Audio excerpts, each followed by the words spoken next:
Sup, players? Good morning, Crime Junkie Jurors. Good morning. Happy Monday. Good morning. Hello. Good morning. Did everyone refrain from researching and discussing this case over the weekend? I did. For once. I took an entire weekend off. It was amazing. I didn't work at all. Okay, well, for a few hours, but not like a lot.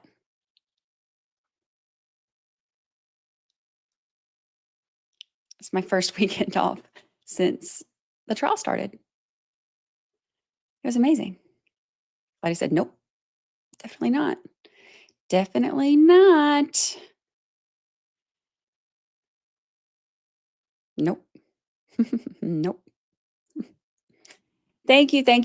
I did have a wonderful Mother's Day. It was lovely. I did almost nothing yesterday. I took a 2-hour nap. I can't tell you the last time I did that. And like laid around watching documentaries. It was amazing. It was literally exactly what I wanted to do, which is nothing. So it was perfection. It was amazing. New motions filed by Hank this morning. We're already getting going. It's like I had this like wonderful, relaxing weekend. And then we come back.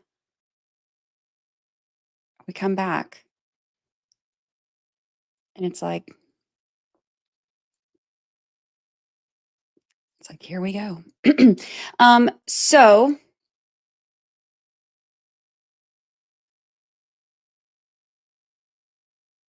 let's see. Let's see what new filings there are.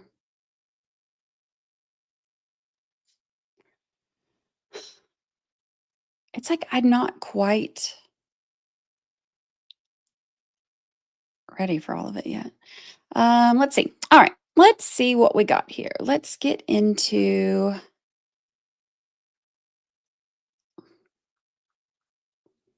the masscourts.org and see what we've got going.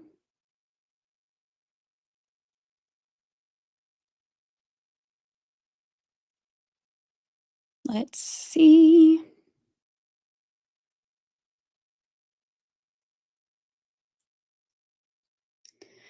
Oops, why is this not working? Hold on, let me try something different. Why? Yes, while I'm trying to pull this up. While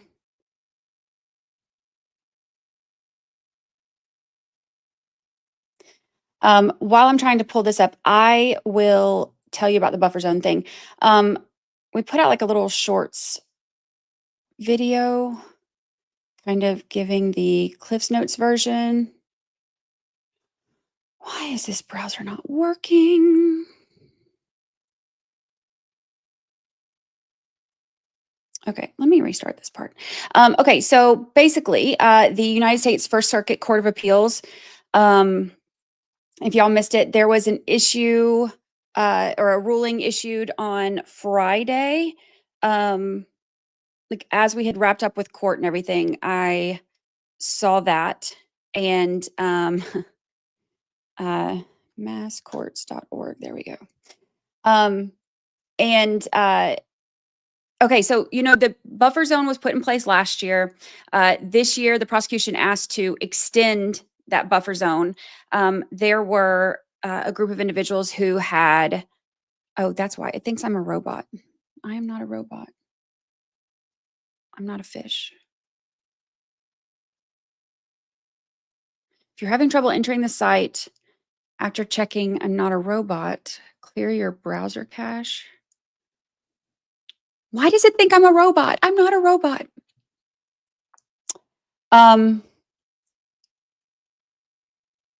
It's not even Tech Problem Tuesday. Okay, let me clear my cache. We'll try again. It thinks I'm a robot. It's like, look, you had a full day off from work. And so now we don't even know who you are anymore. Okay, so anywho, the buffer zone was originally 200 feet. They ended up Commonwealth asked to extend it, and Judge Cannoni agreed. So it got extended to these other areas. Well, then they had a group of individuals that filed district court to try to basically shut it down, say, this is infringing on First Amendment rights.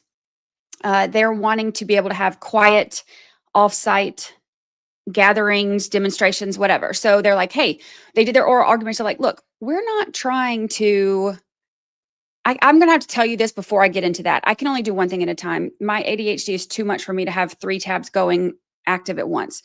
So I'll finish telling you this, and then I'll figure out how to not be a robot, and then we'll get to the new filings.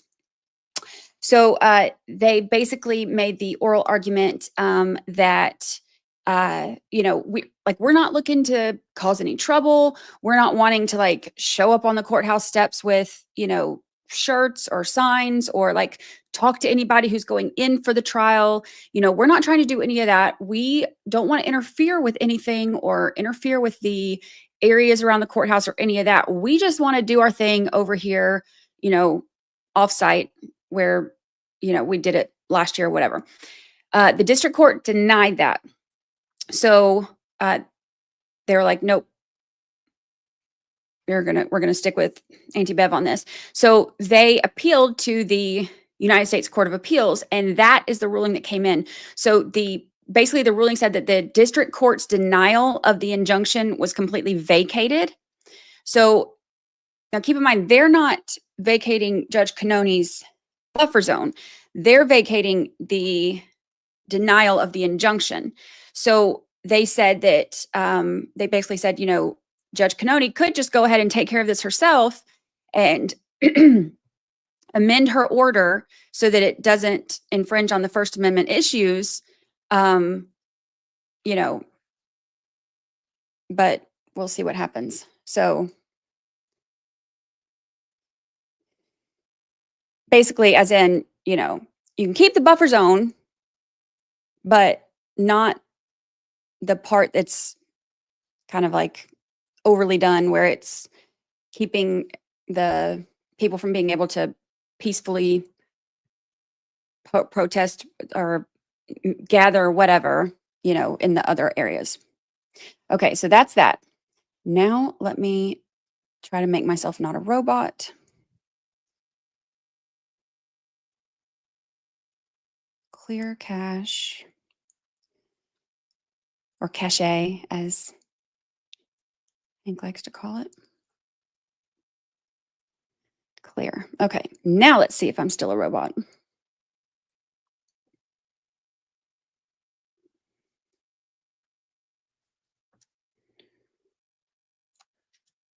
Don't be a robot. Don't be a robot. Don't be.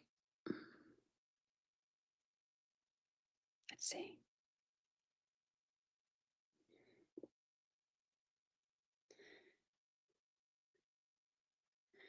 Don't be a robot. Did it go through?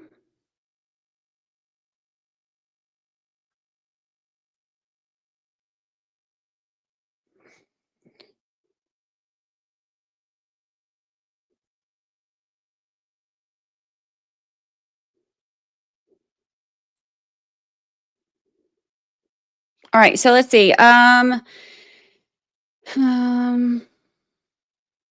Commonwealth's motion to preclude inadmissible hearsay under the guise of a Bowden defense. Hank is spiraling. Commonwealth's motion to introduce additional evidence of the nature of the defendant and victim's relationship, and defendant's opposition to Commonwealth's motion to preclude inadmissible hearsay under the guise of a Bowden defense. Oh boy. Oh boy.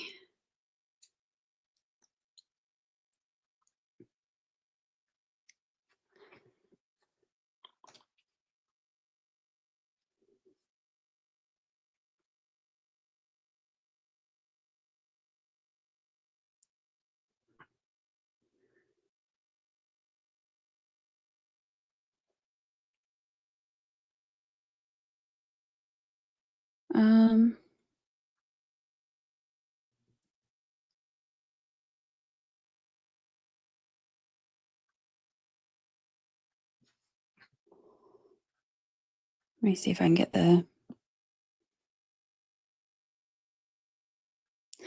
under the guise of a Bowden defense. So he's trying to say that they're doing this pretending like it's Bowden defense, Bowden defense.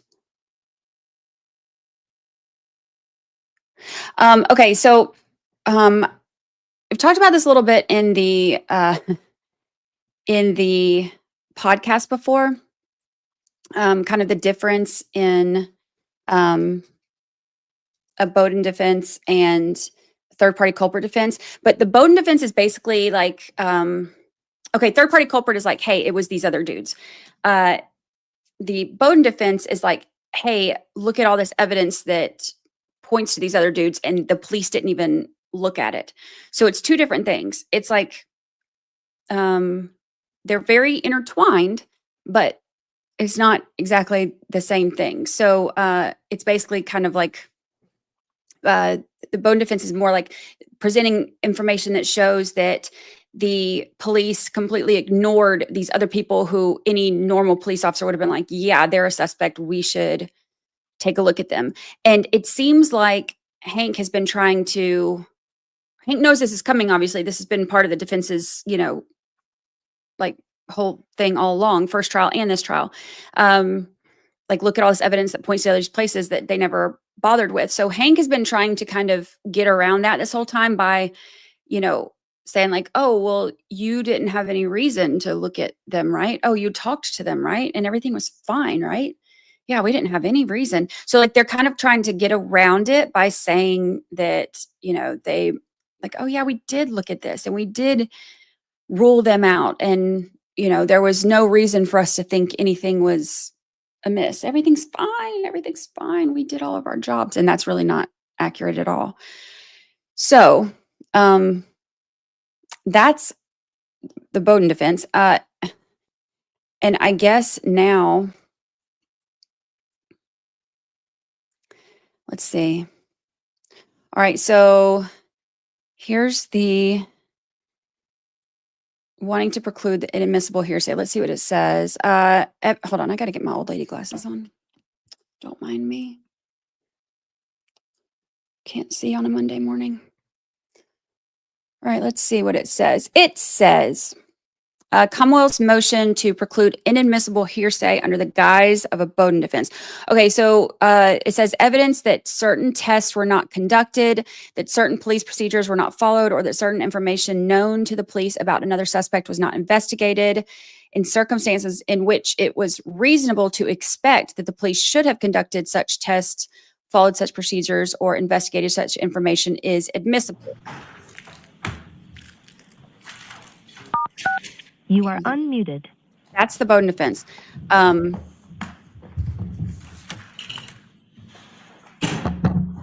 open and make a seat.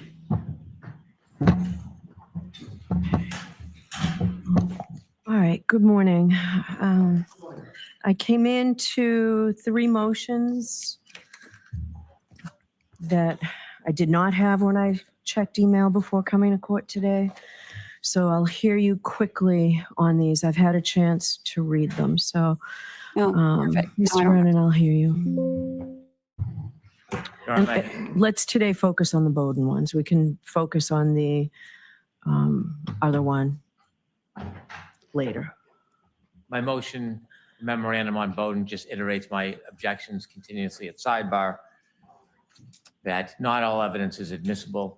Characterization of evidence is not admissible, and the defense should have the ability and intention to follow up with substantive proof if they're going to ask a question.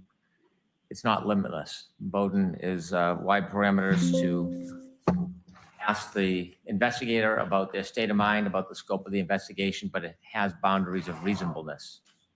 And my earlier objections about offering information that go in beyond Bowden, delve into third-party inadmissible evidence. Those objections are what compelled me to draft this motion. And I can continue and will continue to object during the case, but once the questions are asked, if they're improper, the jury hears them, it inflames the jury. And without a basis and an intention to follow it up with substantive proof, the question should not be asked. So the one point I want you to focus on, Mr. Brennan, is the specific evidence regarding materials that Sergeant Bukhenik has not been able to look at. You want me to? Is that something we can do here in open court, or based on the protective orders, that's something that should be done at sidebar? Sidebar. All right, why don't you come up, Mr. Jackson?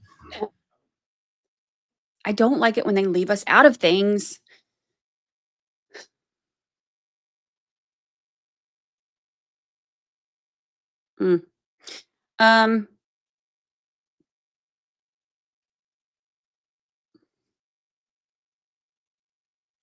Also, I've been seeing a lot of people that are like, oh my gosh, I can't believe that Karen Reed is going up there for sidebar. She just wants attention. Bruh, if your life is on the line, I would want to hear what's going on too. And side note, she's not the only one who ever goes up for sidebar. I've seen that happen in other trials too. And like, you can't really say like, oh, she just wants attention, when the defense literally asked for her to get earpieces so that she could hear what's going on without having to go up there. And the judge denied it. So there are times to be snarky and judgmental, and that's not one of them. So weird to me. So weird to me what people latch onto to be angry about.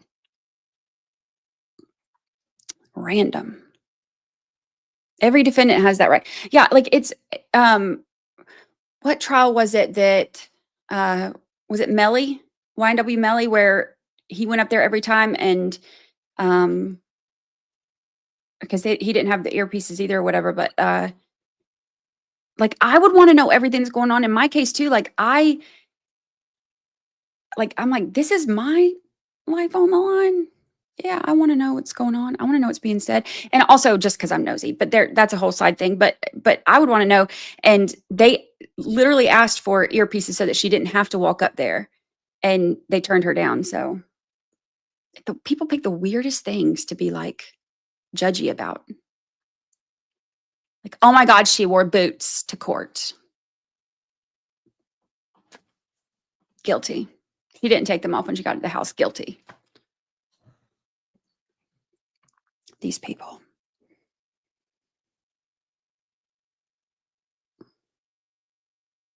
The weirdest things. The weirdest things. Okay, so let's see. Since they won't involve us in their talks. Let's see what else the documents say.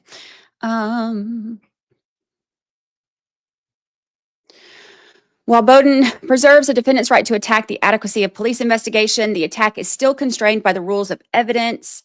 Nothing in the Bowden case authorizes a defendant to introduce otherwise inadmissible hearsay. So it looks like the arguments they're making are the defense. It says the defense's attempt to elicit inadmissible hearsay under the guise of a Bowden defense is improper. The defense has failed to establish that certain information, particularly confidential materials provided by the United States Attorney's Office in February 2024, were known to Bukhenik, or that in these circumstances, it would have been reasonable for police to investigate such information. So it looks like he's talking about the information they got from the TUI request from the feds in February.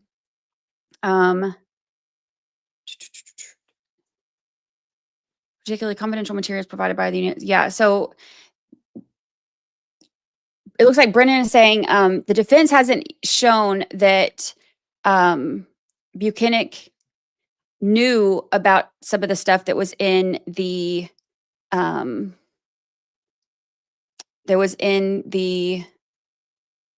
TUI papers or whatever, all that information they got, or that it would be reasonable for police to investigate such information. Let's see. For example, the federal government's decision to obtain cell phone records of an investigator and civilians do not fall within the parameters of Bowden, especially when there has never.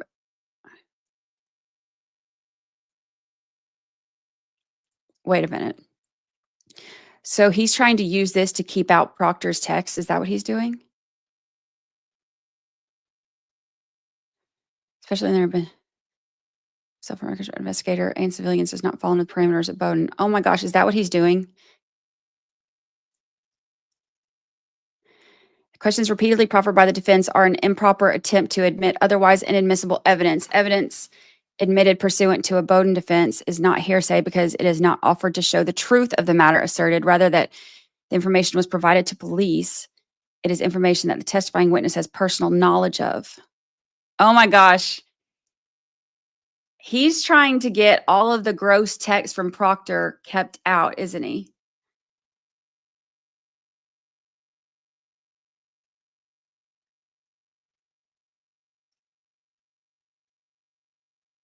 So basically, all of the stuff that like led to, or a lot of the stuff that led to Proctor literally losing his job because they said it shows bias and all of that. Brennan's trying to keep the jury from hearing that by calling it inadmissible hearsay. He thought if he keeps Proctor off the stand, the defense won't be able to bring all that in, and they're bringing it in through Bukhenik, and he doesn't want them to because he doesn't want the jury to know anything about the truth.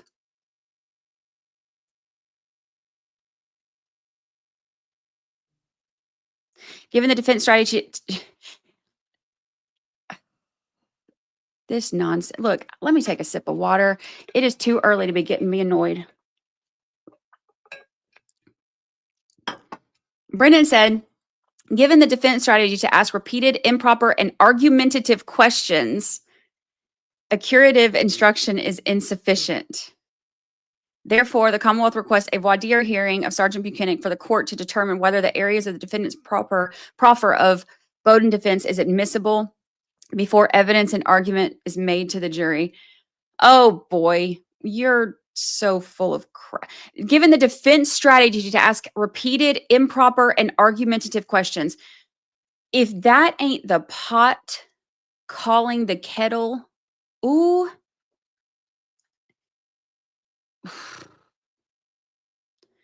And also, let me get my life together so that I don't.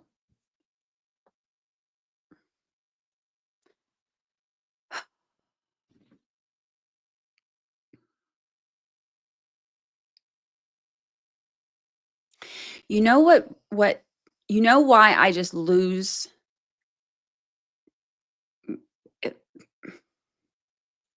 You know why I lose my ability to be a lady when it comes to Brennan?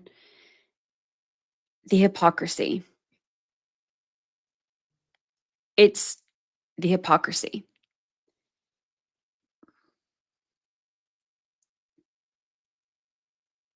To preach about truth and then do everything you can to hide the truth, and to talk about, like, you know, repeated argumentative questions when that's literally everything you do, and to talk about dehumanizing someone when that's like your favorite pastime. Like, I can't. The hypocrisy is like the thing that just it irks me in a way that just makes me. Remember when we were talking about the Tupac trial, and I was like, oh yeah, like remember Compton Brandy, how we were talking about Compton Brandy? His like whole hypocrisy situation turns me into Compton Brandy. Like to where I can't.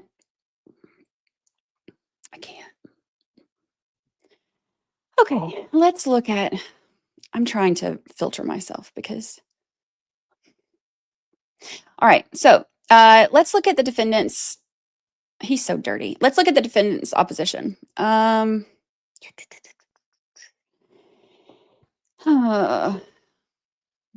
right, the Commonwealth seeks to undermine Ms. Reed's right to confront her accusers and to cross-examine witnesses, a right conferred both by Sixth Amendment of the United States Constitution and Article 12 of Mass Declaration of Rights. The Massachusetts Rule of Evidence gives the right practical effect, allowing questions on cross-examination on any matter relevant to any issue in the case, including credibility and matters not elicited during direct examination. The only requirement is that questions are asked on a reasonable and good faith basis, regardless of whether the party intends to offer substantive evidence of the statements at trial. Let's do a poll. Let's do a poll.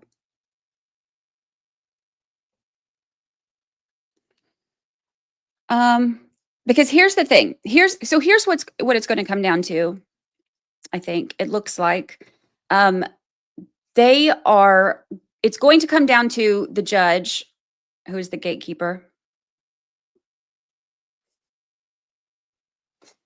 To decide if these issues, okay, now keep in mind, the rule for it to be considered evidentiary or admissible evidence, I should say, is let's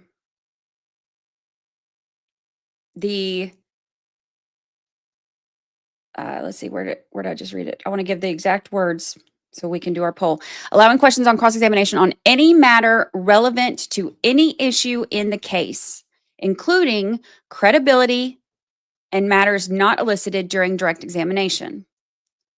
The only requirement is that questions are asked on a reasonable and good faith basis. Okay, with that in mind, we're going to do a poll. Do you think that the Proctor texts are relevant to any issue in the case, including credibility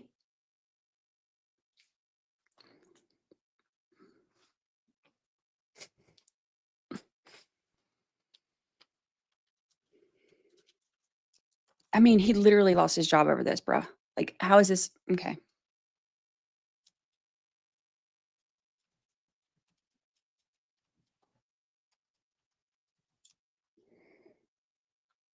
We'll do a poll.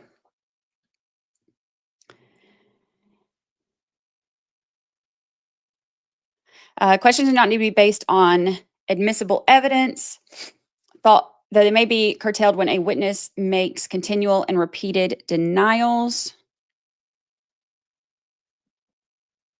Like, it's basically like here's what it looks like to me. I haven't finished reading this, but before I even finish reading it, just having read the first one, here's what it looks like to me.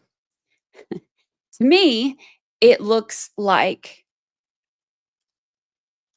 Friday, Bukhenik was evasive and he did everything he could to avoid answering questions. The cross-examination was not going probably how they wanted it to. Let's bring in the jury. Will that take a couple of minutes, Paul? Okay, thank you. All rise, please. And it looks like he was completely unprepared on how to answer this stuff, how to deal with it. And it looks like now Hank is trying to be like, Auntie Bev, help. That's what it looks like to me.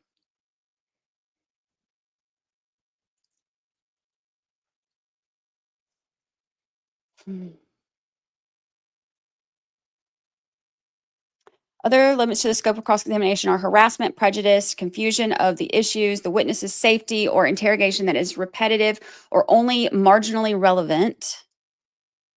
Limits, however, do not include instances where the defense seeks to elicit testimony from a witness about the adequacy of a police investigation. Such testimony is explicitly protected under Commonwealth versus Bowden and Massachusetts Rule of Evidence as both relevant and permissible. Testimony elicited in support of Ms. Reed's Bowden defense does not have the effect of harassing the witness or confusing the jury, nor are the questions marginally relevant. Rather, questions on cross-examination about an investigator's knowledge of the very investigation he was conducting is highly relevant.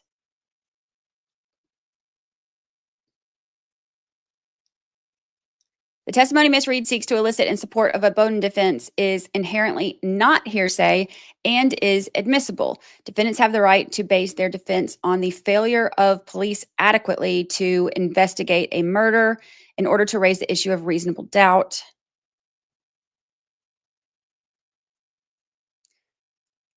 As to the defendant's guilt in the minds of the jury. Specifically, Ms. Reed is permitted to offer evidence regarding a third-party culprit whose existence was known to the police, but whose potential involvement was never investigated.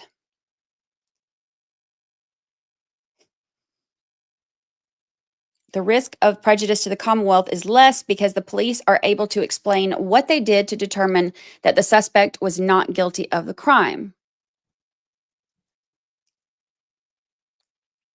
Whether there are other potential suspects with incentive to direct police attention away from themselves and toward someone else, namely the defendant, is highly relevant in a criminal trial.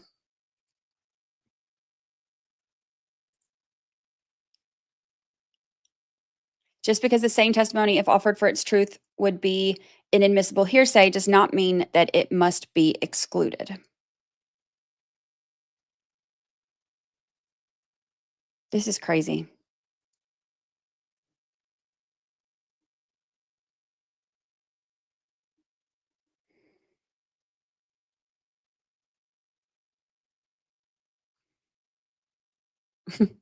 And they're wanting Aruba in now too.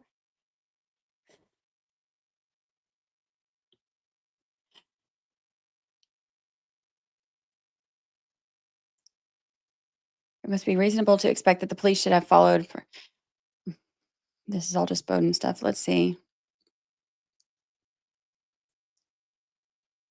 Okay, so the defense says the appropriate avenue for Commonwealth's concerns is a robust rebuttal. Further, the Commonwealth asserts no basis in its motion for the claim that voir dire is the appropriate way to address their unsupported claims. Oh boy, this case, I tell ya.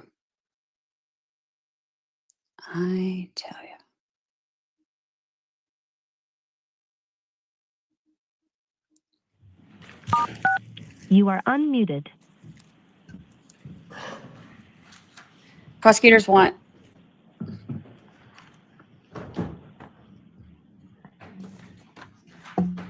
to introduce the Aruba stuff now too. Yeah, bring in an argument from a month ago where like these girls just come in and like, she sucks. Bring that in. All persons have any business before the honorable federal But judge. not the text from the lead investigator. Yeah, that makes sense. Makes Join hands, sense. give your attendance, and you shall be heard. God save the Commonwealth of Massachusetts. This court is now open. You may be seated. God save the Commonwealth is for sure. All right. Good morning again, counsel. Good morning, Ms. Reed. Good morning, jurors.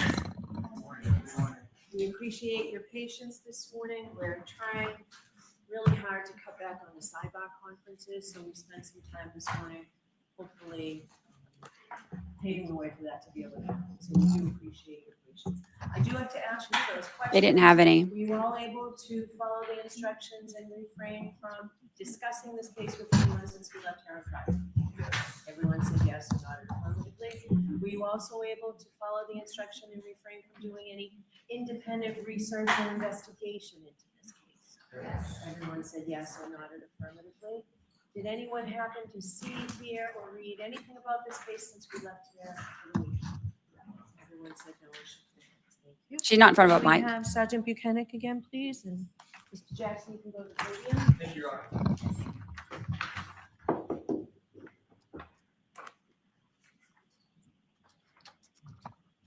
She wasn't in front of a mic. Okay.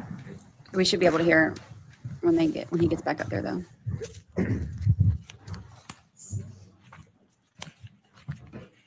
Sergeant, I'll remind you, you're under release. Thank you. Good morning.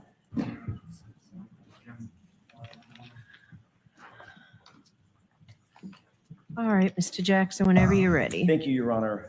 Good morning, Sergeant. Good morning. I'd like to ask you, just to start off with, at some point during the course of your investigation, did you become aware that a snowplow driver had reported having seen a Ford Edge being moved into a location in front of 34 Fairview sometime in the early morning hours of January 29th, 2022? We learned about a plow truck driver. I don't believe his recollection was as you described, though. Do you remember him mentioning a Ford Edge? Yes. Okay. And do you remember him saying that the Ford Edge had been moved? He had passed by, it wasn't there. At some point, he passed by again, and it was there, impeding his plow route. Yes. Okay. What is your best memory about when he said he believed the Ford Edge? Sorry, I guess a better way to put it is, when did he say he first saw the Ford Edge in place in front of 34 Fairview? I don't remember exactly. I know it was during the middle of the night. My not adopting your narrative was the fact that he saw it being moved there. Understood. I figured that. I clocked that as soon as I said it. He didn't see it moved. He saw it. He saw 34 Fairview without it there. Then about an hour later, it was there. I believe so, yes. Okay. Would about 3:30 in the morning sound right to you in terms of what he reported, in terms of the time that he saw it there? It sounds right, but I'm not sure of the exact time. My report would reflect the accurate time. Fair enough. Let me see if I can grab that report.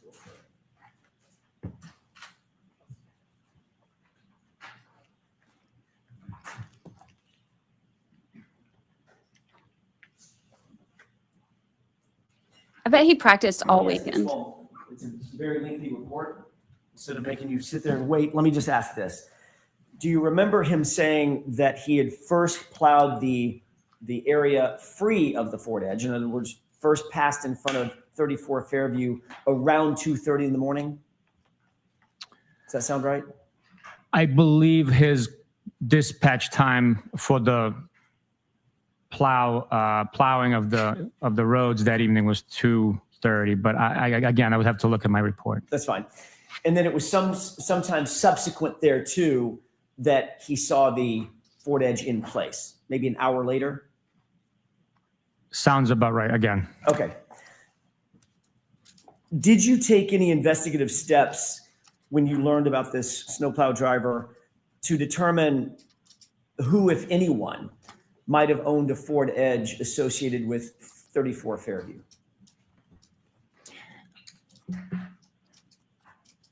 I did not know. Did your investigation ever reveal that the Albert family actually had a Ford Edge at the time? Yes.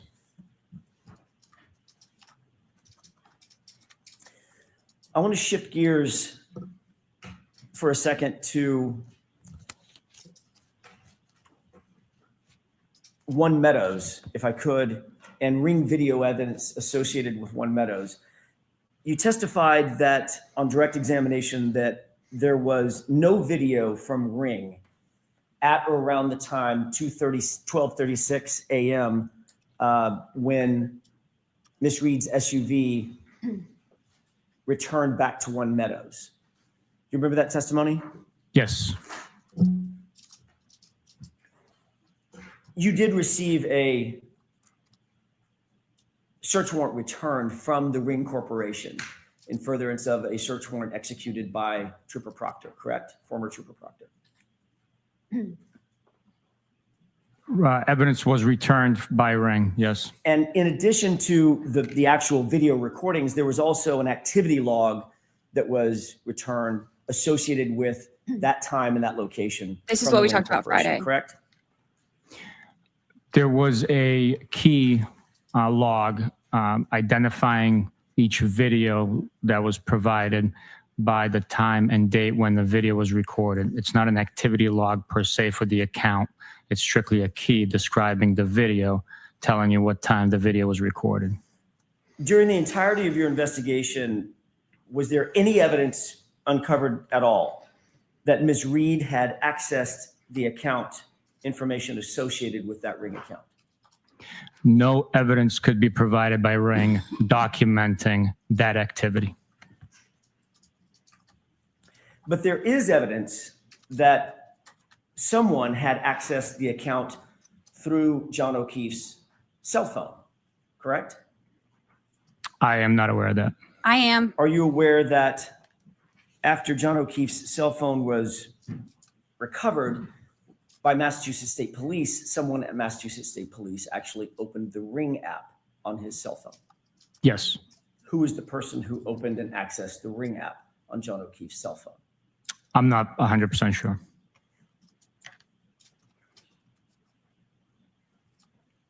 May I have just a moment, Your Honor? Yes.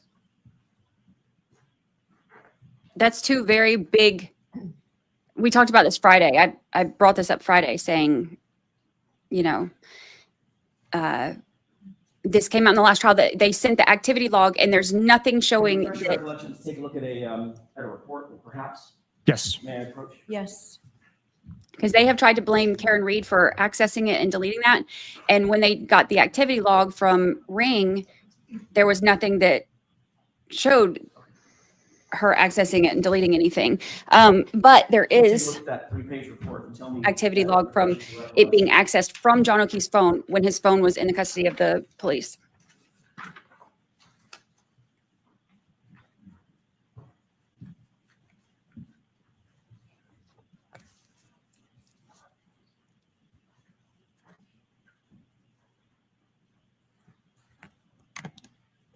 If she ruled on it, she didn't say it out loud. She's probably going to take it under advisement and let us know at lunch. If I was a guessing woman.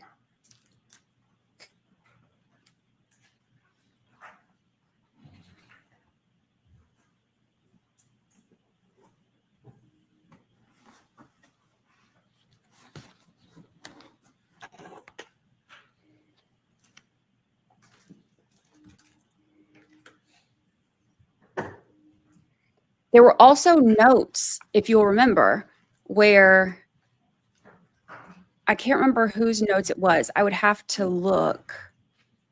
One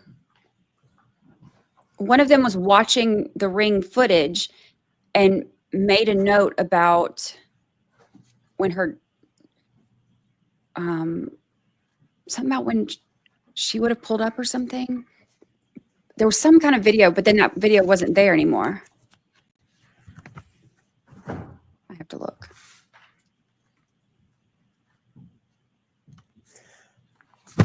May I approach, Your Honor? Yes. Sergeant, having looked at this report, does that refresh your recollection as to who may have accessed that Ring app? Yes, that report is authored by Michael Proctor, and it says that investigators accessed the Ring application. Thank you. I want to show you one other document, if I could.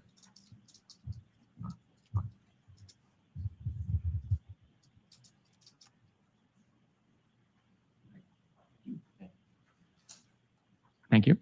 Thank you. I've just handed you what purports to be the search warrant return for the Ring, from the Ring company, correct? I got to take a look through all of it. Of course. Take your time. Take your time. We'll just wait right here. We'll be right here.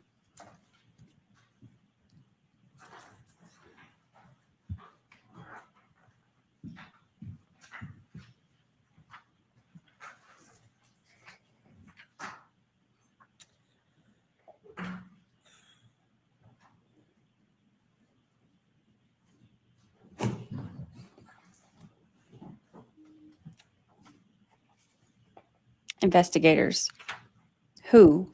Name them. Name them. Name. Where's Sutton when you need her? Name them. Name.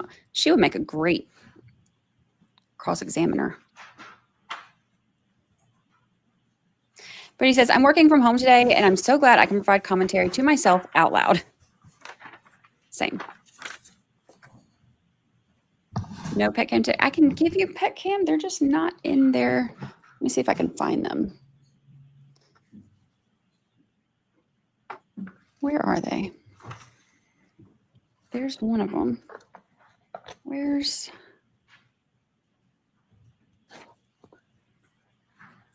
Thank you, Sergeant. Have you had an opportunity to review that document? I have. Does it indicate that in addition to several other files, there is a login session report that was produced by the Ring Corporation as well? It's highlighted on that page. Number 4 is highlighted with one Excel file containing login session information. Thank you. May I approach? Yes. And again, just to make sure I'm very clear about this, nothing from the Ring Corporation suggested or intimated that Ms. Reed actually accessed any of that Ring account information, correct? The information provided did not indicate that, no. Thank you. I want to ask you a couple of questions about your testimony on direct examination related to your trip to the hospital and your observation specific to Mr. O'Keefe's right arm. You indicated that you saw bruising on his right arm in addition to the abrasions, the parallel abrasions that you described, correct? I believe bruising is very similar to abrasion. Okay, that's my question. Can we, Your Honor, with the court's permission, can we show Exhibit 1? It's already been introduced. Is this a fair and accurate depiction of what you saw in terms of the condition of Mr. O'Keefe's arm while at the hospital, if not exactly like this? Yes, it is. Okay. What did you mean when you said you saw bruising on his arm? What were you talking about? I actually indicated bruising on his right hand, the back of his right hand. Okay, fair enough. From his wrist, when I say arm, can we agree, at least for this purpose for the purposes of this discussion, that I mean from the wrist up to the shoulder? Mm-hmm. Did you see any bruising from the wrist to his shoulder? I saw exactly what's depicted there with the abrasions and lacerations. Okay. You know what lividity is, correct? I do. Okay. Describe for the jurors what lividity is. Lividity is the pooling of blood inside the body as a deceased individual falls or is positioned naturally with gravity. Blood begins to settle in the lowest portions of the body. If you're laying face down, it'd be your face. It also contours to the imprint or the force that's exerted on the body from below. If someone's deceased on TV remote control, you can see the remote control, the buttons underneath from the pressure. So it's a bluish, purplish discoloration of the skin, not from an impact, but from the pooling of blood after the heart stops, correct? That's correct. Do you see an area at the upper arm that the skin looks discolored in addition to the abrasions that we see? I'm sorry, I was looking at that one. Sure, I'm sorry, yes. Right up toward the upper biceps, triceps area? I see that area, yes. Okay, is that consistent with lividity rather than bruising? I would not agree with that, no. You believe that that's a bruise? I believe that that's a laceration. I'm sorry, I'm talking about the discoloration of the skin, the reddish purplish hue of the skin, separate and apart from the abrasion, from the abrasions or lacerations to the skin. The discoloration, do you see that discoloration or no? I do not know. You do not? I do not know. Okay, we can take that down. As you sit here today, you're not suggesting that you saw bruising from the wrist to the shoulder on John O'Keefe's arm? Nothing that stood out to me. Okay. I observed lacerations and abrasions. All right, thank you.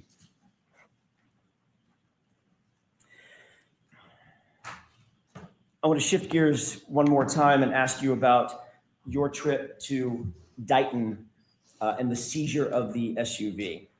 You testified that you seized the SUV somewhere, I think your testimony on direct examination was somewhere around 4:15, 4:17, something like that, correct? Yes, sir. Does 412 sound like it could be a reasonable time that SUV was actually seized in Massachusetts State Police custody? It could be reasonable. I'd have to refer to the video evidence that, and then also the exact time that we advised the defendant that we are going to be seizing it. I guess it could be argued that that's when it was seized. Even we had the intent to seize it right there. Right. Took the key fob, went outside, had a, had a tow truck driver actually put it onto the back of a flatbed. Ultimately, it was transported, correct? Correct. And you became aware at some point that there was video evidence. You just referenced it. Video evidence of that, I'm going to call it seizure process. Is that right? Yes. And that video evidence had a timestamp on it, correct? Yes. Okay. You're also aware, as the supervisor of Michael Proctor, that he swore under oath in multiple affidavits in support of search warrants that the SUV was seized at 5:30 p.m., correct? Yes.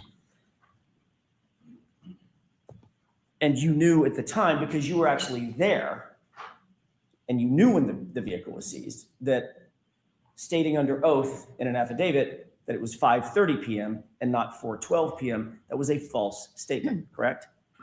There's a discrepancy in time there, yes. Did you take any action, you yourself as a supervisor, did you take any action to correct that false or misleading state? Let me ask it a different way. Did you take any action to correct that time to the accurate time of 4:12 in any of the affidavits that you became aware of? No, the actual time of the seizure through the video, we learned much later. So the approximate time, 5:30, although inaccurate, I did not take any action to correct it, no. And you received that video as a production from the defense. You did not have access to that video, correct? Yes. And so at the time that Michael Proctor actually wrote and drafted these affidavits and swore to them under oath, he did not know that a video existed, correct? Objection. Sustained, you have to word it differently. Sure. At the time that let me ask it a different way. At the time that you reviewed his declarations under oath, you did not know that a video existed. No, we did not know.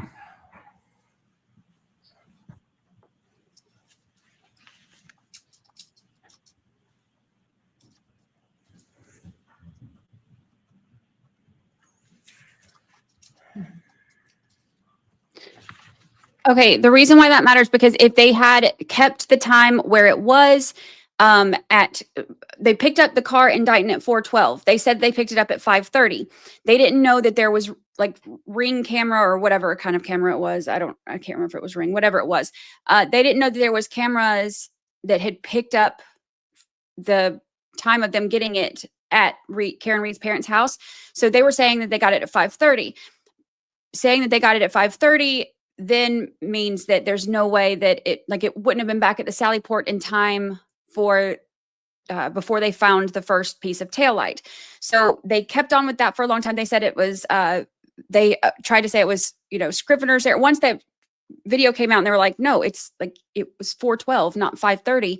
They said it was a Scrivener's error, but I think it was on like 12 different documents. And then they said it was time change or whatever, the what's it called, the time change everybody hates, the whatever, what's it called, what's the time change everybody hates? If I may have just a moment, Your Honor. Sure. Why can't I think of the words? Daylight savings. Thank you.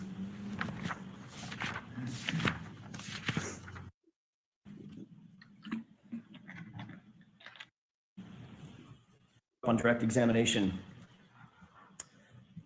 sustained findings as it pertains to you.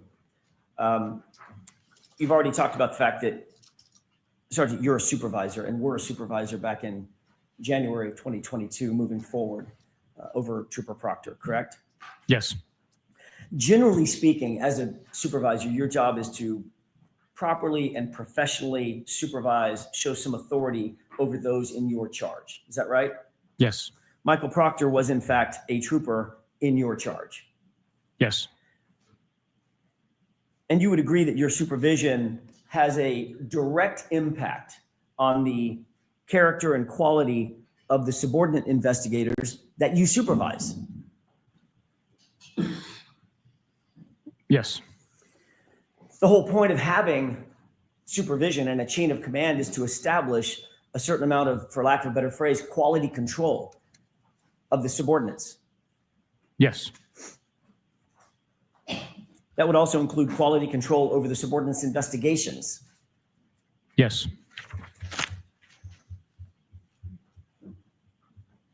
On August 17th, 2022, you were in a group text with the following individuals: Michael Proctor, Trooper Kukowski, a lieutenant named Fanning, and a trooper named DiCicco, D-I-C-I-C-C-O, correct? Yes.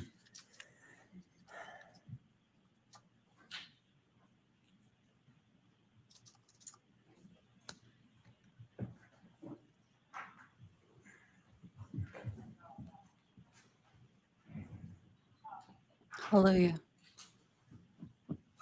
I bet Britton told him, like, look, you're coming off as really sketchy because you won't answer a question. May I approach, Your Honor? Yes.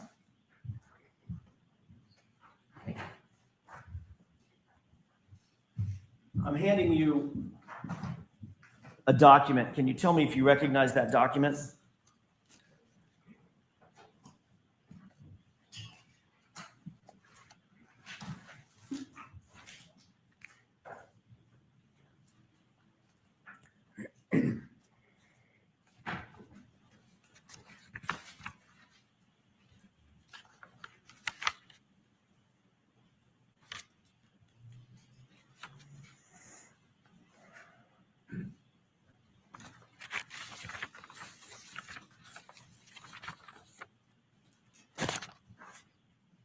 These are the group texts. So these are the ones that he's in on.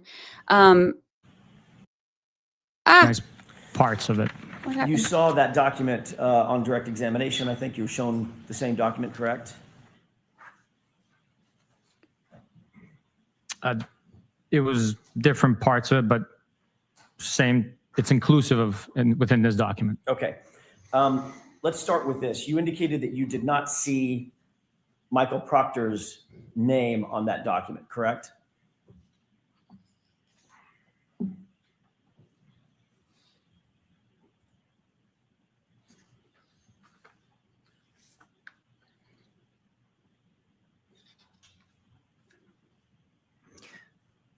Correct. His name is not on here. But you do recognize that as being reflective, accurately reflective of the text chain that you were on August 17th, 2022, that group chat. Yes, sir. I'm going to do this a little bit backward, but bear with me.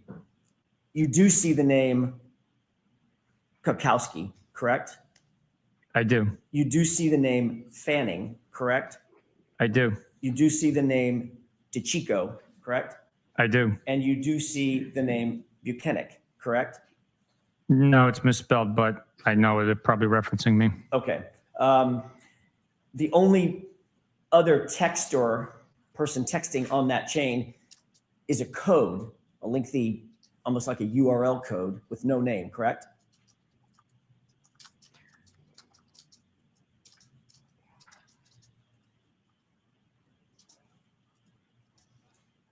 Yes, you're right. And Yes. the only person that I didn't name, whose name I did not read off, it's obvious on that document, is Michael Proctor, correct? Correct. So deductive reasoning tells you that that is the code is Michael Proctor. Is that right? I would agree with you, yes. Okay. In that text chain, it starts with Trooper DiCicco sending a photograph, correct? No. May I approach? Yes.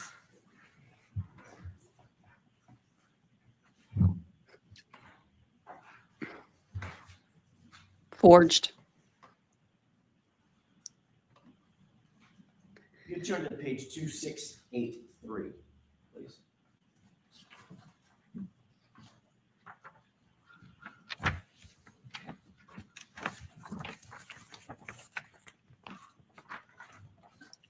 Do you see a photograph there? Yes, I do. Okay. Fair enough. There were some texts between and among the group that preceded this photograph, correct? Yes. I want to start on this date, August 17, 2022, with this photograph. This photograph was sent by Trooper DeChico to the group, correct?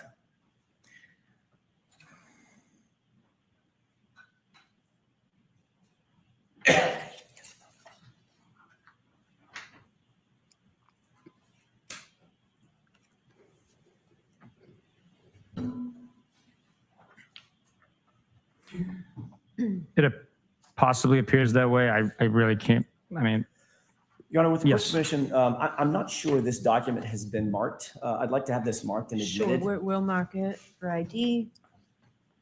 I'd actually have it marked and admitted. There's certain things I'd like to show. What's the Commonwealth's position on that? I have no objection to admission, but not in this form. It needs to be redacted.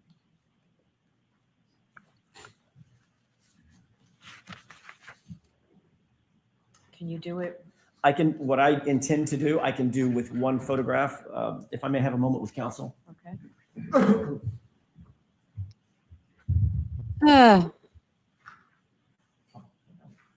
And with the court's permission, I would ask to display or to publish page 2683 of that document. So are you admitting into evidence, page 263? I would. Do you just- have a separate one rather than tearing it out of what's been marked for I can- identification? I can take it out of this copy.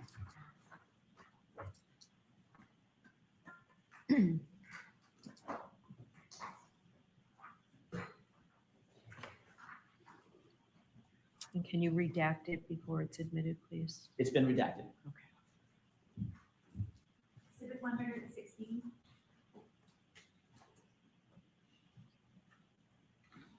Yeah. Yes. Thank you.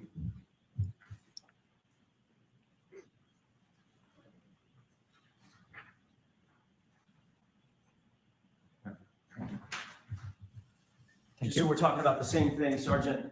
I've just handed you a page that's been marked Exhibit 116. Do you recognize that as being a copy of one of the multiple pages in the document that you're holding that's been marked for identification as FF? yes, sir. Okay, if we could publish that single page, please. Okay. Is that a photograph that was sent by Trooper DeChico to the group? According to this document, yes. Who is depicted in that photograph? The big story, Mr. David Yannetti, criminal defense attorney. Do you see that person in court? Yes, I do. Where is he seated and what is he wearing? He's seated right there wearing a blue tie and a dark suit, white shirt. Thank you. We could bring the lights up, Your Honor. Okay. In response to, and going back to the multi-page document FF, in response to Trooper DeChico's photograph that he sent to the group, you responded to that photograph, did you not?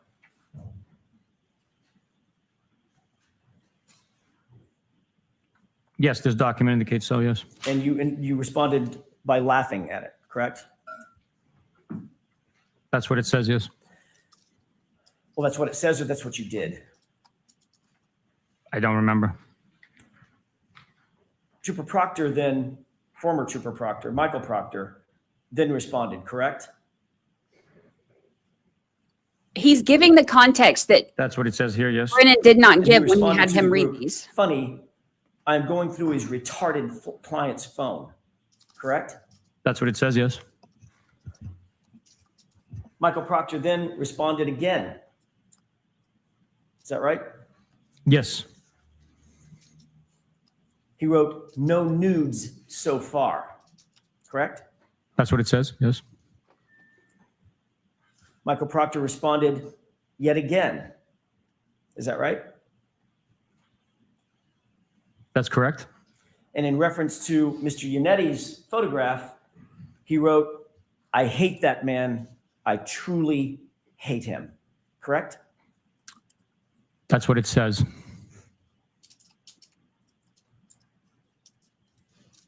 There's a trooper by the name of Moore, M-O-O-R-E, correct? There is. And he disliked Trooper Proctor's phrase, his statement, "no nudes so far," correct? That's what it says.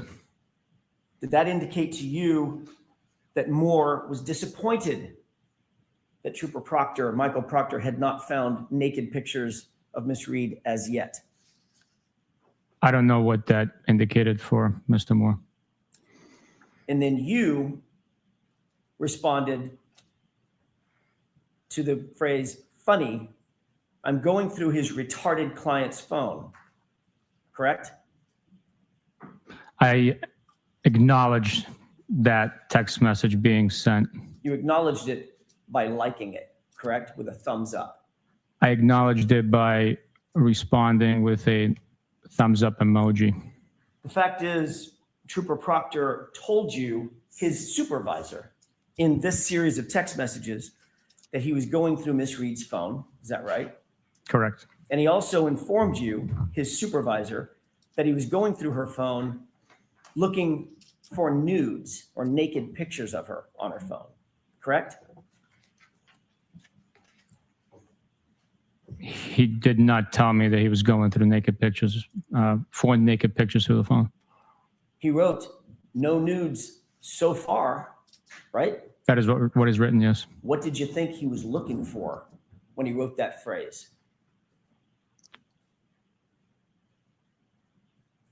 I don't know what he was looking for. What would be a reasonable interpretation of what Michael Proctor was looking for when he wrote, "no nudes so far"?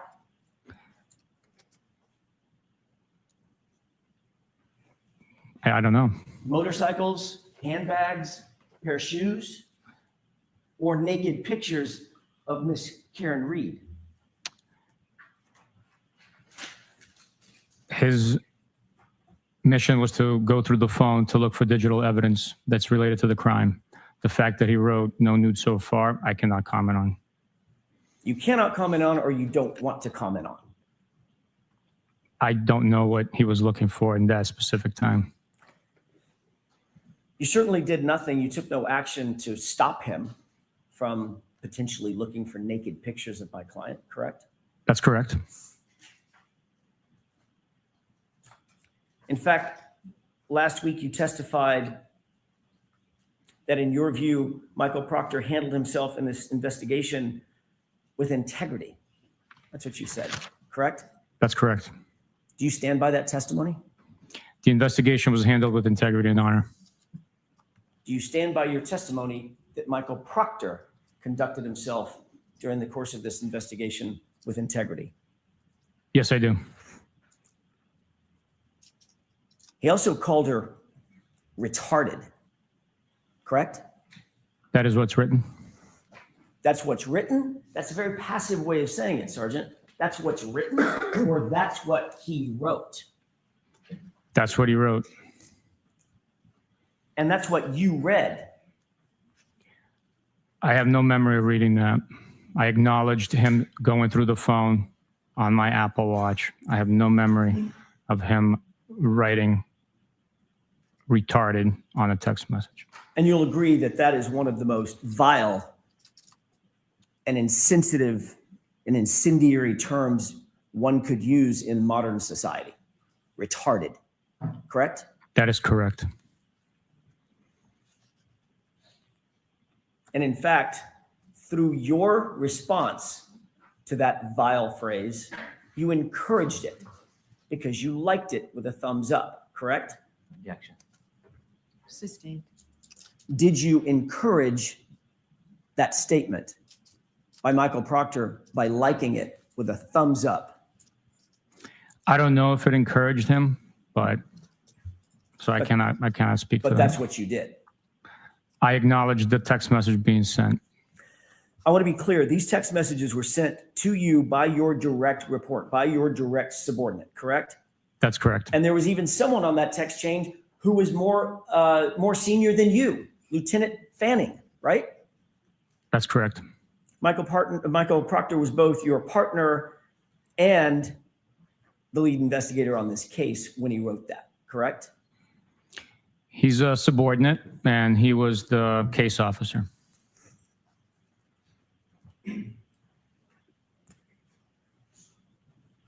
This thread, text thread, contains communications between a subordinate, the person you call the case up. By the way, let me ask you another question. Did you ever, during the course of the investigation in which you were a part, the sustained findings, the internal affairs investigation, did you ever review Colonel Noble's determinations about your subordinate, Michael Proctor? Objection. Did you review them? No, Your Honor, I did not.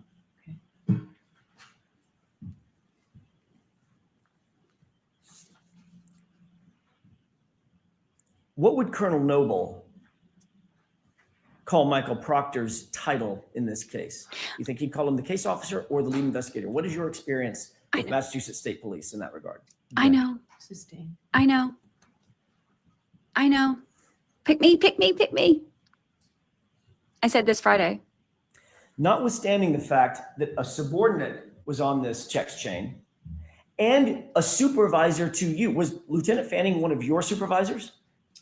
Yes.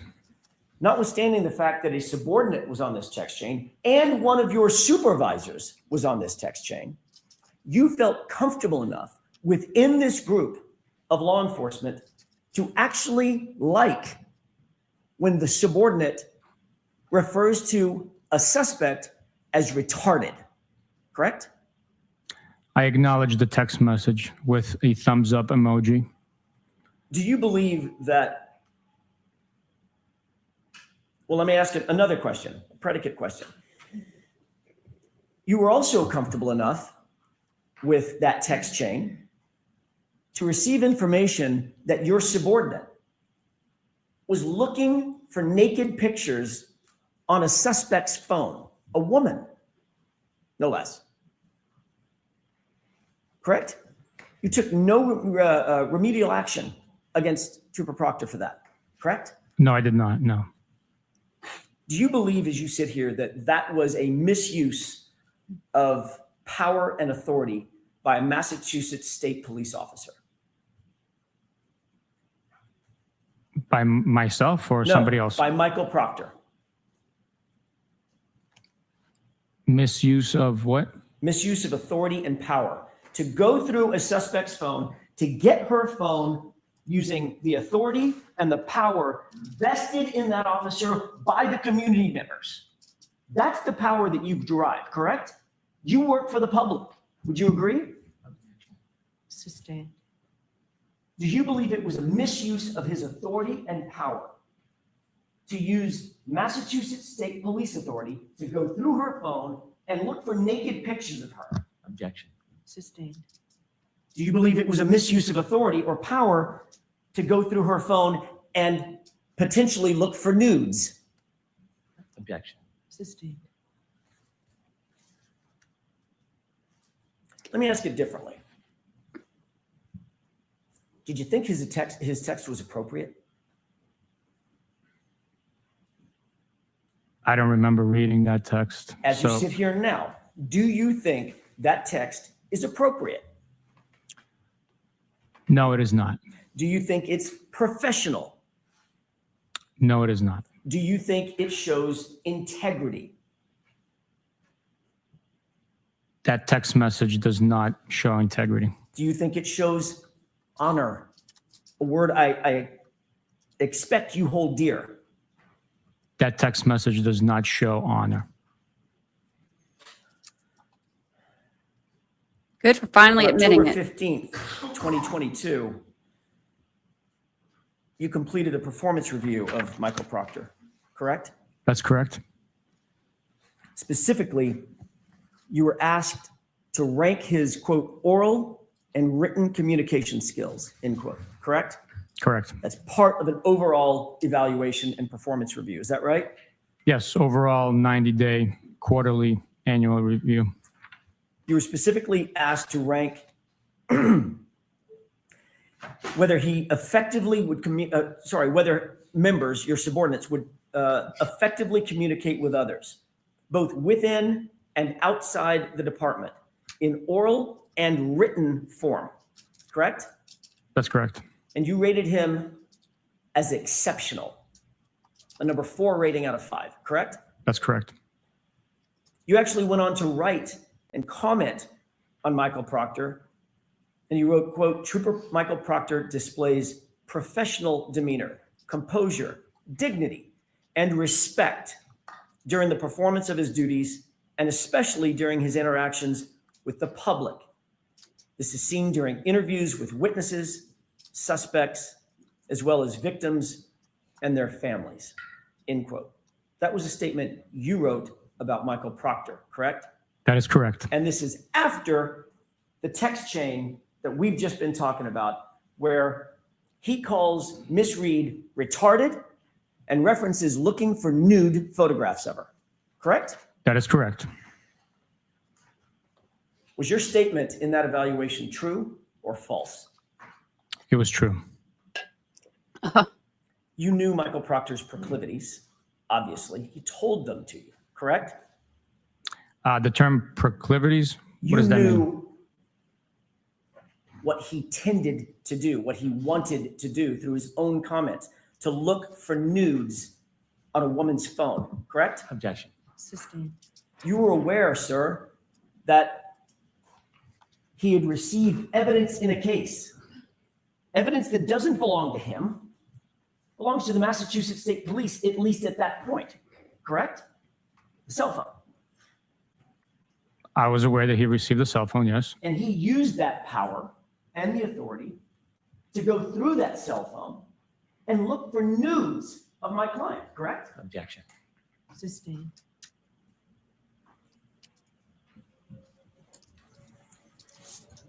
During the same course of your evaluation, you were also asked to evaluate his investigative ability, correct? That's correct. You rated him the highest standard in the Massachusetts State Police, outstanding, a 5, correct? That's correct. And you went on to write about Michael Proctor in the commentary below that rating to justify it. Is that right? That is accurate, yes. You wrote, quote, Trooper Proctor has had a high-profile caseload with a lot of eye and pressure from external sources during the first day of the investigation. He handled himself and all the case with utmost professionalism and competence. He is able to investigate his case thoroughly and with strict integrity, end quote. Correct?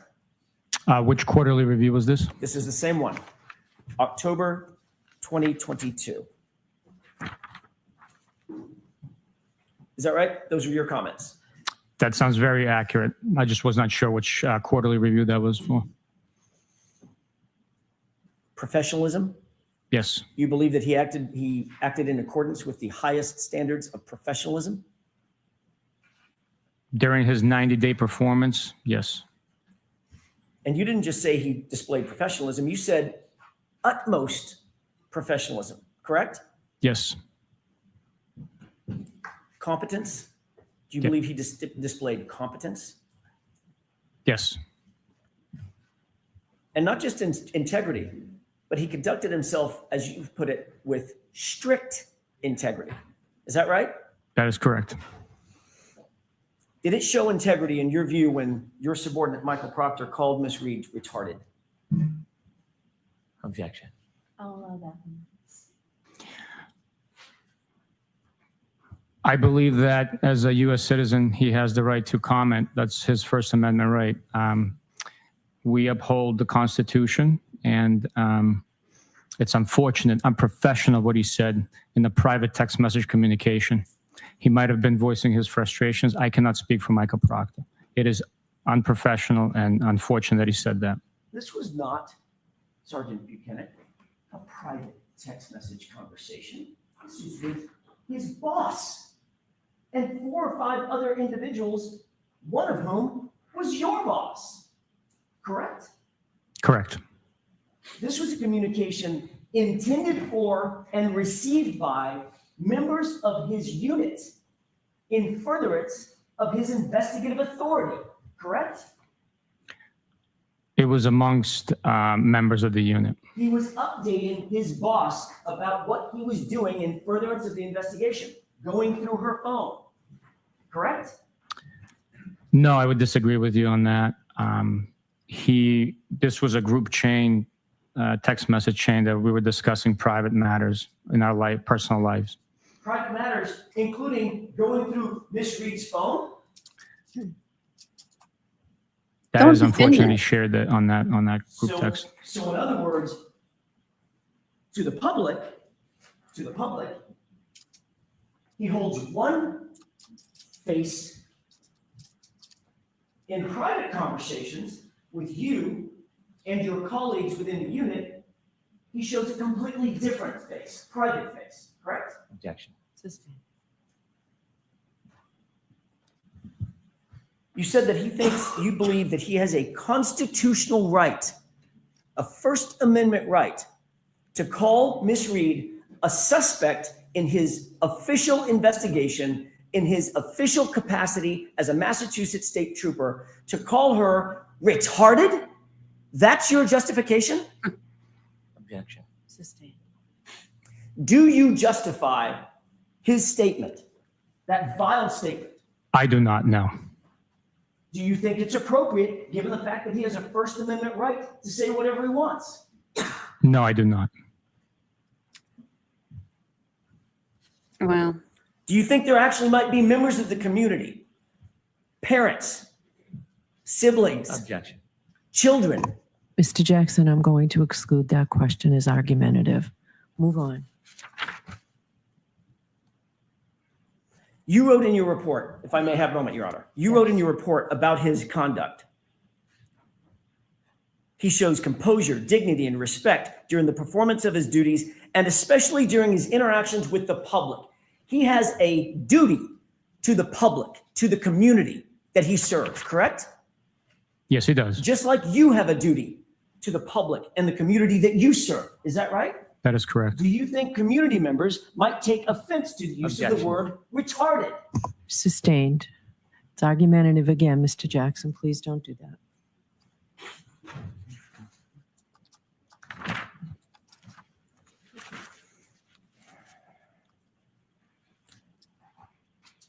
He didn't just put it, that derogatory comment. He didn't just put it, or he didn't just say it, correct? You talked about the First Amendment.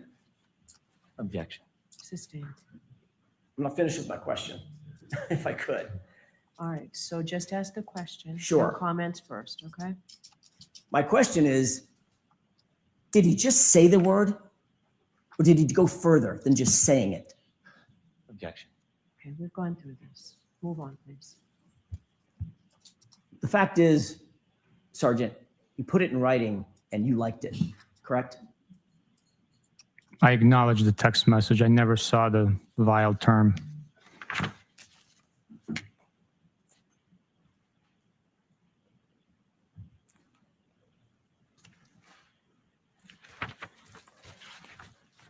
Your Honor, may we approach it just very briefly for a scheduling issue?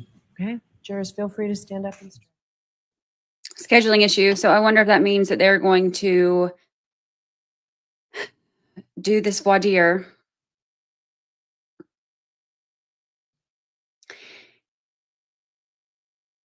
Here's the thing. You do have a First Amendment right to express opinion. That part is true. That is not the problem. That is not what this issue is. The issue is not if he had a First Amendment right to express an opinion. That is not at all what this is about. If it was just something that small, then, you know, the trial board wouldn't have had such an issue with it. It's not that. He's the lead investigator texting this to a group chat with other troopers and his superior about a defendant. And also, Bukhenek's going to say that's his First Amendment right, But if somebody writes free Karen Reed on a rubber ducky, then they're getting felonies? Like what? What?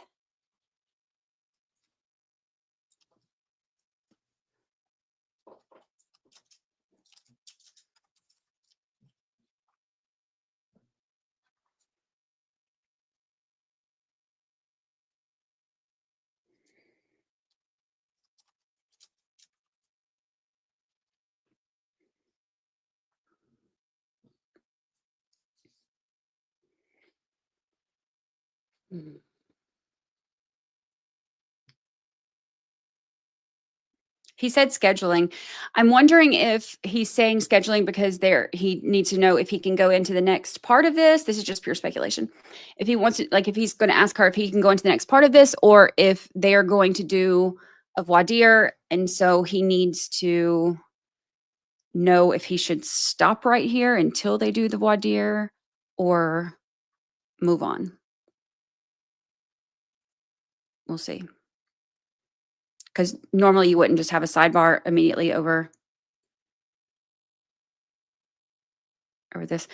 How can a voir dire take place mid-cross? I've never seen anything like this. I've never seen a lot of the things that Brennan has done and requested. He's literally wanting a voir dire on his own witness because he doesn't like the way things are going.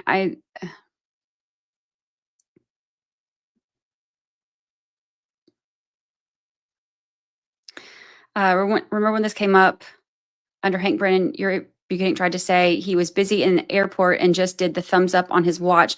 I think AJ got the truth out. Sorry, Hank, you lost this issue. I think that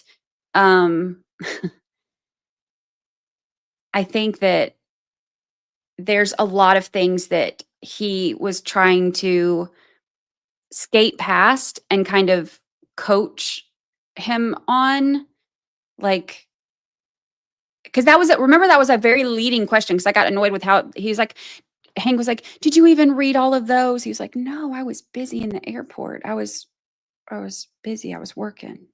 I didn't even read them. I don't know. I just acknowledged it. I didn't do nothing. I don't even know what he said. What? I didn't even, what? A voir dire is basically kind of, it's done outside the presence of the jury to for each side to kind of ask questions or whatever, make their arguments. It's kind of. I should have given you a break before this, but I thought that was going to be quick. Why don't we take the morning recess and we'll take. Court all rise for the jury. Morning recess. 128:24.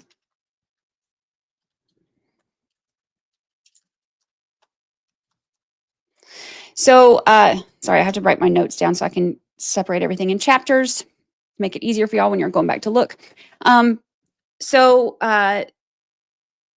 were we saying? Oh, voir dire. So the voir dire is basically kind of each side will get to ask questions, through a witness, then make their arguments. It's basically to kind of get all the information out that you can, all the information that's, that the judge needs to have in order to make a decision about something. So it's supposed to help the judge hear all of the information so she can decide if the jury needs to hear it or not, or what parts of it the jury should hear.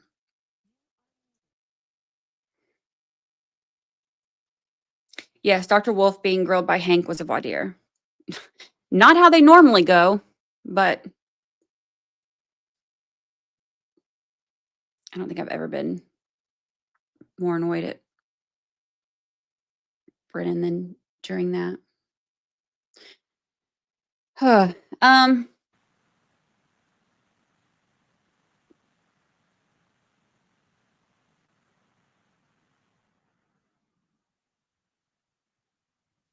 I can pull up the Zoom. It's not completely live.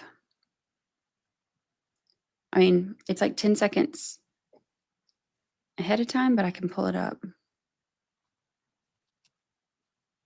And log into it. Morning recess after an hour. Yep. Sounds about right. Join a meeting.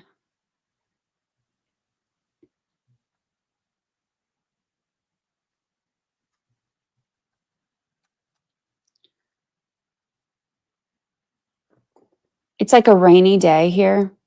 So Lucy's like laying by the window on the couch listening to the rain.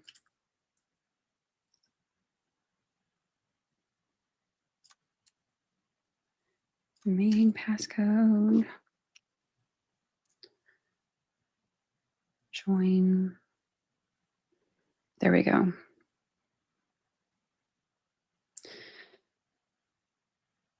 But they're not there yet. So I'll give you Lucy Kim until they come back. I bet those jurors are dying to discuss what they just heard. I know. I would be too.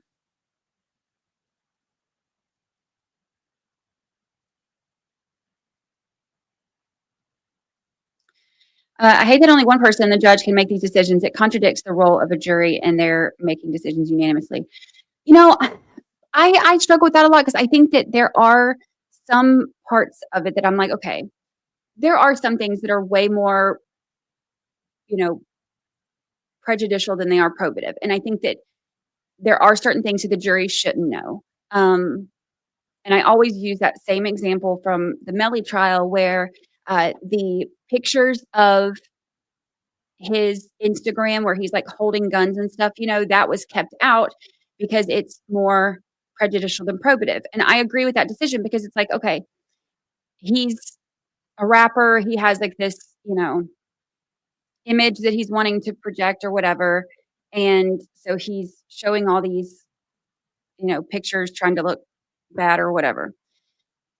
If a juror sees that, then they might be, okay, well, he might have done it because, look, he's got all these pictures with guns. And the two things don't have anything to do with each other. Like that's not evidence to support him doing something. So that's always the example I use because that's like kind of like one of the clearest ones. That would be more prejudicial than probative. That would make the jury think a certain way, which would make them, could make them prejudicial toward him on something that's not related. But then there are some things that I'm like, okay, like this is a part of it. This should be allowed. I think that there are some trials where it's frustrating because I think that something should or should not be allowed in, and then the judge disagrees. But the judge has so much discretion on that. So, that's tough because I don't always agree.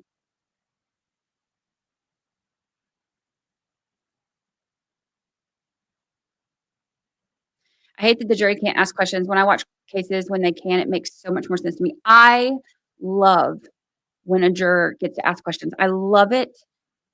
I think every trial should have that. I think it's so great. I love it. And it gives you such an insight into what they're thinking.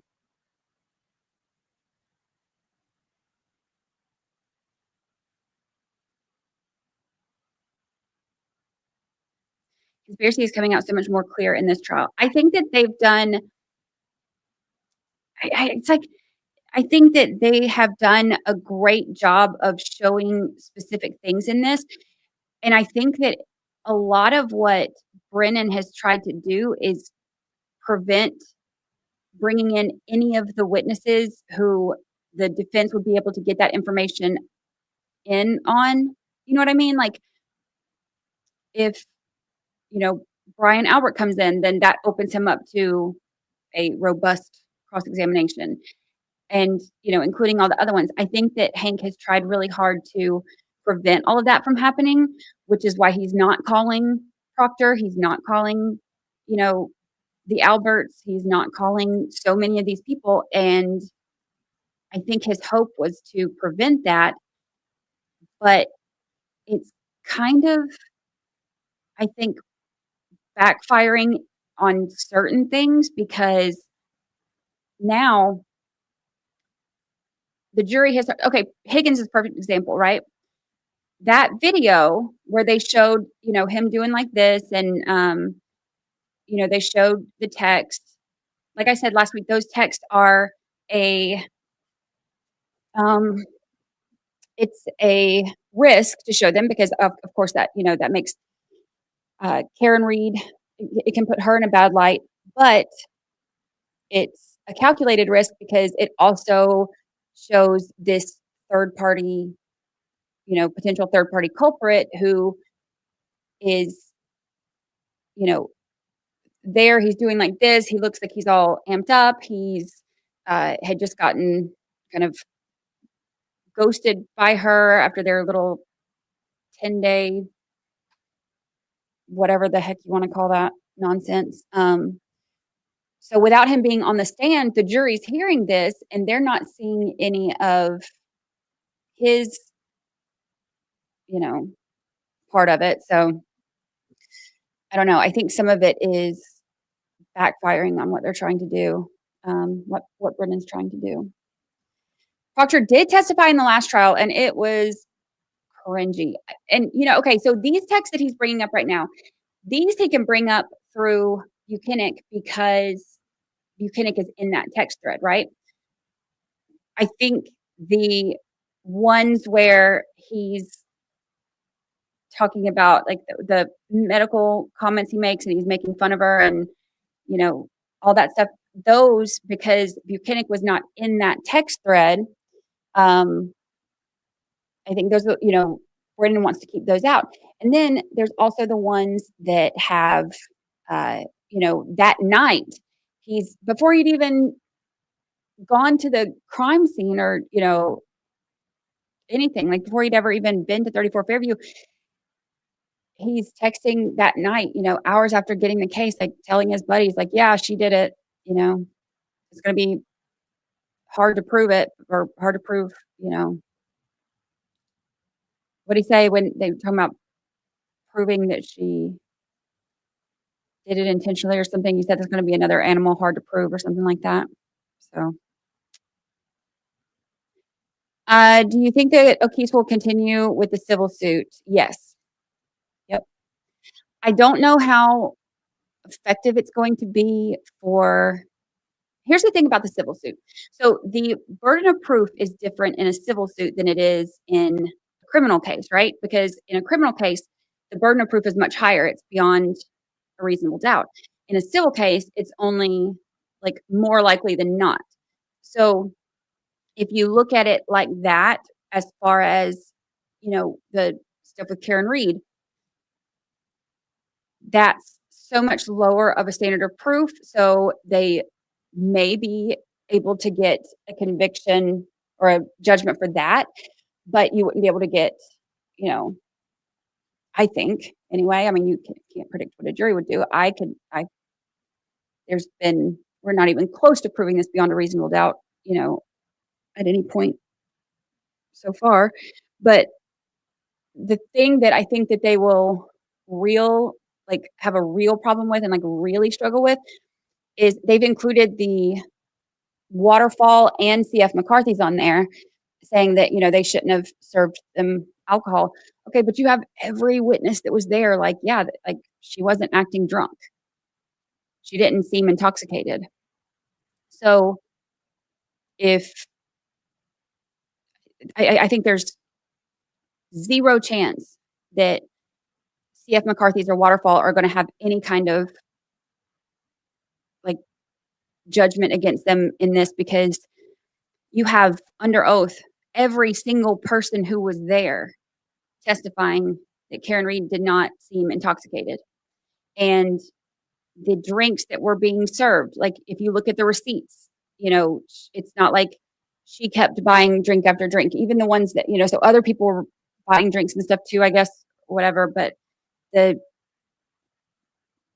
evidence, every single thing that we've seen basically kind of validates CF McCarthy's and Waterfall. So I don't think that there's any chance of those having anything, any kind of ruling against them. But you never know.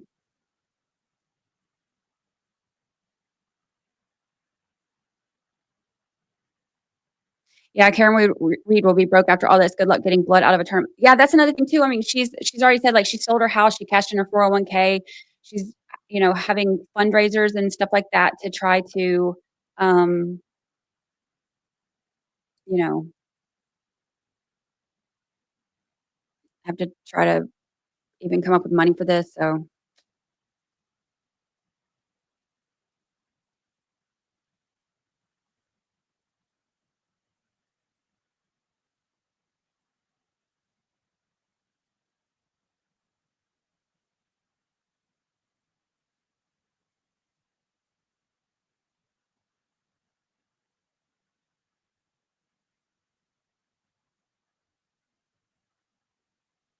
hello, hello.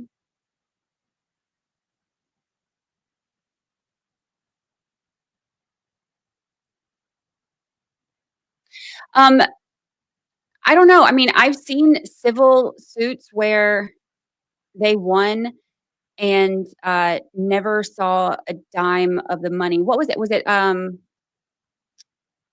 it O.J. Simpson who after I'm pretty sure it was after that civil suit, um, I think it was the families of was it Ron Goldman's family who said they never saw a penny? I'm pretty sure it was Ron Goldman's family that said that. But yeah, they like Simpson never paid a dime, not a penny, not a dime, nothing, not even an IOU, never paid anything.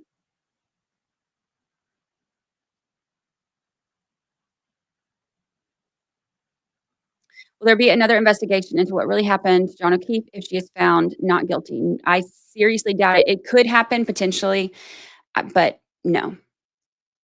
They barely even wanted to do an investigation in the first place. They're not going to want to do another one. They believe that they have the right person and nothing else to them is an option. So there will, I would pass out from shock if they actually did anything else. That's rare for them to do an investigation if somebody's found not guilty. Most of the time, if somebody is found not guilty, then they are basically like, well, we gave it a go. What's next? So.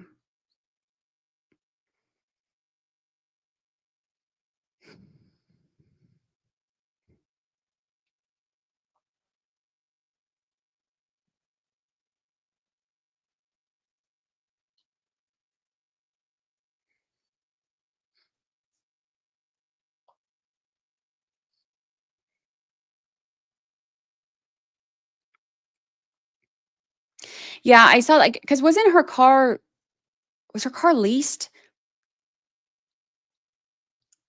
I think, or if it's not leased and she bought it, I can't remember, but whatever it was, like, you know, they've had it this whole time and she had to make payments on it and stuff because it was stuck. I am not positive on Coburger yet. It kind of depends on timing. When we get closer to the end of this one, I will figure it out. Yeah, I thought it was leased.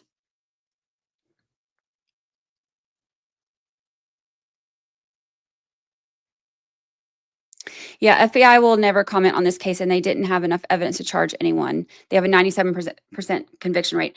Feds will not move forward unless they have enough, unless they're like really confident that they have enough to charge someone. That's why some of these federal investigations last for years and years. People will be out in these streets, you have no idea that they're even, that anything's even happening. They will gather information for however long it takes until they feel like, okay, there's no way we could lose this. And then they'll do it.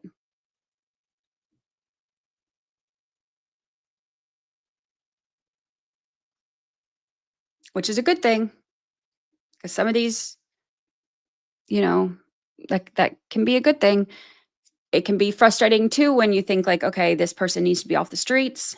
But I do get that, they want to be sure.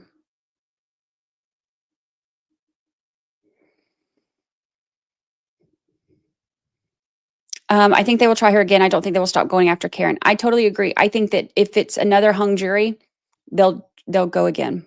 They'll try again.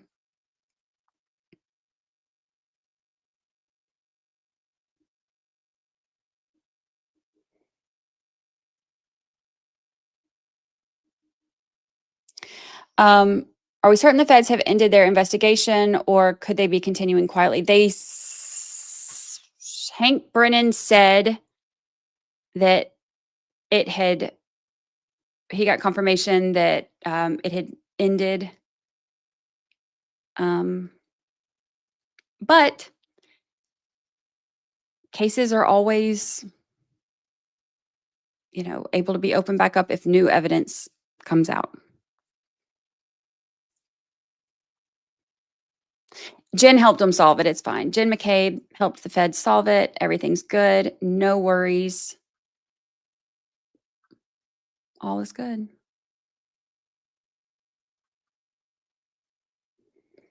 At what point is it double jeopardy? Only if there's a, like if she were if she is acquitted, then they cannot charge her or try her again. That would be double jeopardy. The reason it's not considered double jeopardy for this is because there was no acquittal on the record. Now they tried to have that appealed because of course the jurors had come out and said like, yeah, we all agreed that she was not guilty on counts 1 and 3. But since the judge kind of was like, didn't get any kind of clarification on any of that, didn't ask for any of that. There was no verdict form filled out. It wasn't read in open court, all of that. Then it's considered mistrial on all counts, and what they agreed to doesn't really matter.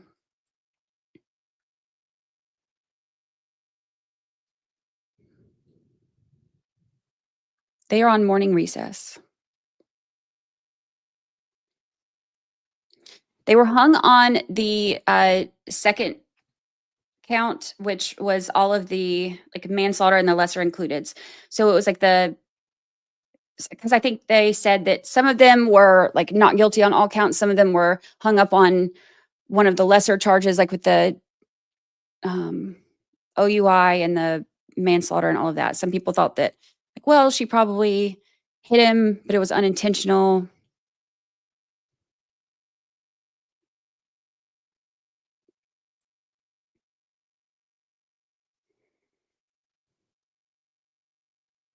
How will you handle things here when the kids testify this week? There is no media allowed when the kids testify. They are not, it'll be the same as it was last year. There's no media allowed to record it, and there's no audio or anything like that. All we can go by is the reporters who were in there that kind of give updates. Do you think Brennan sincerely thinks Karen did this, or do you think he's desperate to help clean up the image? It's hard to say. I think that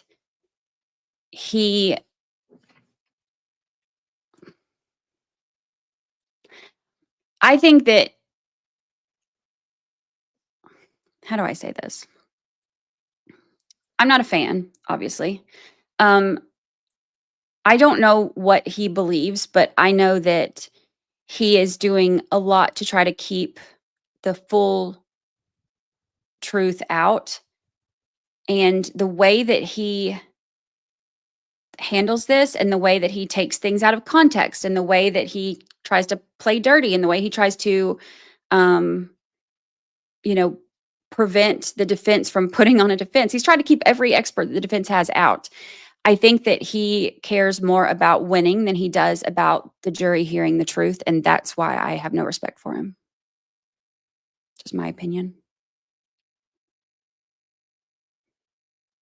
That's one of the reasons. The other reason I don't have any respect for him is because he has misrepresented things so often in court, and I don't like that.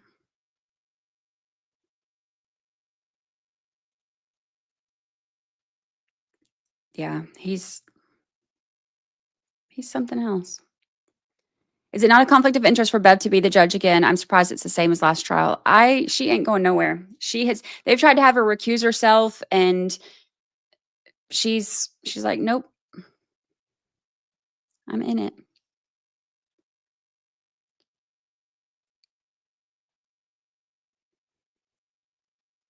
Brennan is a defense attorney at heart. I think he owes some favors to the Commonwealth. I've said from the beginning, he is like, I think he's prosecuting this in the way that a defense attorney does. Tell them your Brennan witness theory. My Brennan witness theory is basically that he is trying to tell the entire story, like the narrative that he wants to tell, by only calling in the witnesses who the defense can't get all of the rest of the information on. It's like, he wants the jury to hear like, oh, I never saw John O'Keefe come in the house. If he calls most of those witnesses who were in the house, then that opens up a lot of cross-examination where the jury will be able to hear a lot of information that he doesn't want them to hear. So who does he call? Sarah Levinson. What can you cross Sarah Levinson on? Hardly anything. That's why he called her. Think about it. She's one of the least important witnesses to the actual case, but he calls her to say that. He has walked through the entire thing showing the clips of, like these out of context clips and stuff like that. It's like he focused on, he started with the whole like hero thing. Nuttall is the hero who went to, save life or whatever. And then,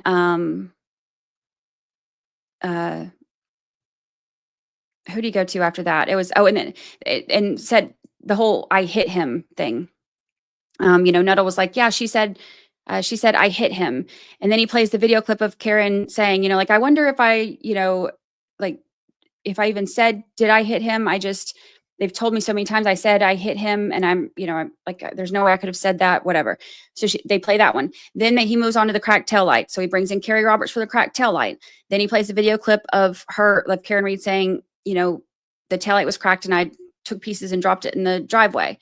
Then he needs the jury to dislike her. So he brings the, the mother of the victim in, because obviously no jury member is going to be like, not sympathetic towards that. So they bring in the mom and they're like, so then the jury's hearing like, oh, the mom doesn't like her. Oh, the mom, was like, oh, I never should have let her go upstairs. And so they're hearing this. And then immediately after that, he's wanting to play that clip of Karen Reed imitating that tone that she used, like the, what was she say? I think he looks like he got hit by a car. However, she's mocking that accusatory tone, because that makes her look bad to the jury. Then he brings on Whitley, who's like, yeah, she's crazy and she's snarky and she's giving the nurses a hard time. Then they bring in the toxic text back and forth, and then they move on to the drunk stuff. So that's when he brings in the BAC stuff and, and Hoodie, yep, and saying, you just left him there. So obviously, like, they have, this sympathetic mother who's like not a Karen Reed fan, and then they see that clip. So now they don't like her. It's easier to convict somebody that you don't like. So then they bring in the alcohol thing, the clips of her talking about being buzzed, and then the blood alcohol content stuff, the extrapolation. And then they bring in Whiffen, who's like, hey, Jen McCabe didn't search anything at 227. So that then they can bring in Jen McCabe, and they're like, oh, she's just this normal soccer mom and whatever. Then she brings up Bella's mom. Then there's a clip of Bella's mom that plays. Then they move on to Ryan and Heather, like, oh, he was not in the car, but the light was on. So now he's like using that to show, oh, well, that was because he did not get out, or he'd gotten out of the car, but did not get into the house. Like, that's why they didn't see him. So he's using that to say like, oh, he was out of the car. He was about to go in there and they just didn't see him. And then Sarah McLaughlin to say he never came in the house. And the meteorologist to say that the ground was frozen, and he, to explain how he hit his head. And then they play the angry voicemails. And then they show the, taillight dash stuff. So while it seems like he is not going in a normal order, that's because he's not calling the main witnesses. He's calling the witnesses who he can try to protect certain information through. And he's telling the narrative he wants the jury to hear while trying to prevent anyone who can tell them more than that. Yeah, like try to prevent them from taking the stand. So, and now we have Bukhenik, who is his attempt at getting the rest of the investigation stuff in without bringing in Proctor, who is going to open up a whole different realm of questioning. If he doesn't call Proctor, that means that if the defense wants the jury to hear from Proctor, then they have to call him. That's different. That will work differently. So in cross-examination in Massachusetts, you can have basically like more wide open questioning. If you have somebody coming in as your, like if you call them, so basically like if the defense calls Proctor, they don't get to go as wide open on their questioning. So it's shady. It's keeping the fact finders from finding the facts, but is it going to be effective? I guess we'll see. So it's frustrating. I just like for them to be able to know everything. Buzz for the Cockatoo, welcome. I just found your channel. I'm enjoying the lives and your night wrap up. My parrot talks about an Albert person all the time. I'm convinced he knows these people. He might. We'll call him as a witness. To be fair, if a mother-in-law doesn't like their son's girlfriend, I don't automatically think the girlfriend or wife is the bad one. No argument there. I got lucky. I love mine, but. Are we getting to sit in on Voir or no? Yes, we will be able to sit in on it and get all the inside scoop, which will probably make us annoyed. I'm going to go ahead and be honest with you about that.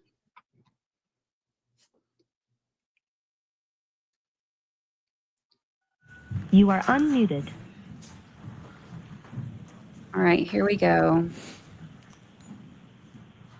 Put it back in session, you may be seated. Okay.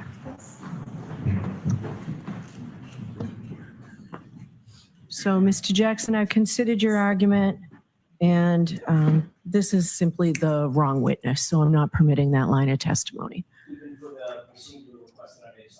for that, so. All right, I think the jurors are, no. Please rise for the jury.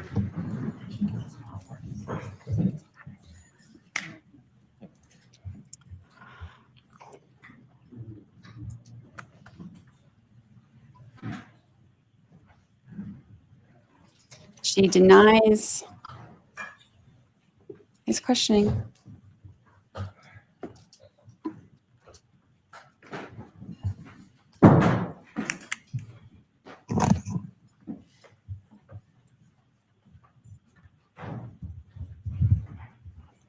Thoughts?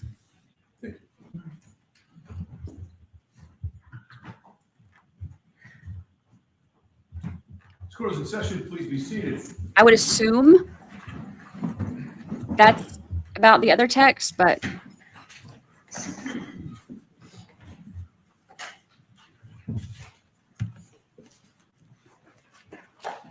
Go ahead whenever you're ready. Thank you, Your Honor. Sergeant, I'd like to move to a different area. At some point during the course of your investigation, you and Michael Proctor interviewed Chris and Julie Albert, correct? That's correct. That was at the Albert residence, the Chris and Julie Albert residence, is that right? Yes. On or about February 10th, 2022? Yes, Does that sound right? it does. Okay. At any point before or during that interview, did Michael Proctor discuss with you a previous relationship that he and or his family had with Chris and Julie Albert or their family? Yes, as we're walking up to the door, he stated that he knows them from he knows of them from around town and through friendship. Did that cause you any concern that the case officer that had been assigned to the case, dealing with, obviously involving the Albert family, had a pre-existing familiarity or relationship with any members of the Albert family? Yes, I followed up asking him if he hangs out with these people, how well he knows them. And he stated that he does not hang out with them. They're not his friends. He just happens to know them through people in town. Did he tell you any specifics about communications he had related to Chris and Julie Albert? No, he did not. Did he tell you any specifics about communications Michael Proctor had with his sister as it pertained to Chris and Julie Albert? No. Did he volunteer any information about the relationship that he might have or his family might have, including his wife, with Chris and or Julie Albert? That information did not come up. Did you ever later learn, now I'm taking it outside of your conversation with Michael Proctor, did you ever later learn about friendship or connection that he and his family, Michael Proctor's family, had with Chris and Julie Albert or the Albert family? I've learned of accusations. I don't know the extent of how familiar they are. What accusations have you learned? Through trial or through court proceedings. Right, what are they? Give me the nature of what you've learned. Objection. Sustained. We need a time frame. Sure. When did you learn of these, of this information? That was July of 2023, I believe. And what were the circumstances in which you gained this knowledge? What did you learn about it? There were accusations that Michael Proctor had familial friendship with these individuals, but the accusations were not factual. Did you learn any specifics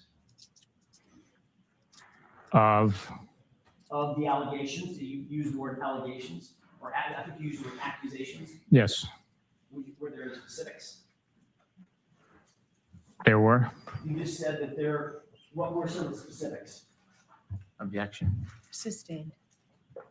Well, by the way, did you say that you learned of these accusations during the last proceeding in this case?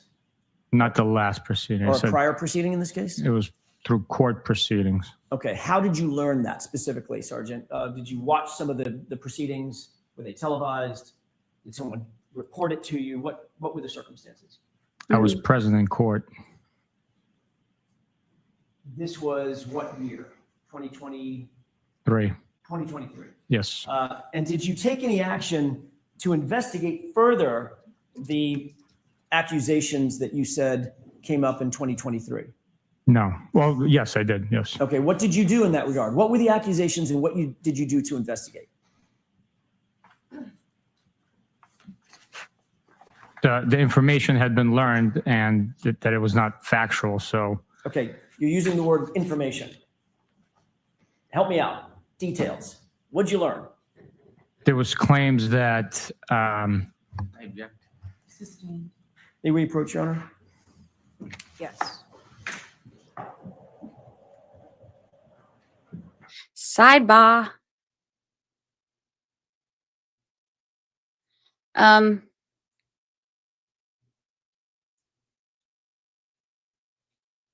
Interesting, because he's saying that he heard about so that Chris and Julie Albert interview, or Chris and Julie Albert information. He's saying he learned about the relationship, and there are accusations of Proctor having a friendship with these individuals, but that was not factual. So of course we know that. I'm wondering if, because remember there was the Proctor text where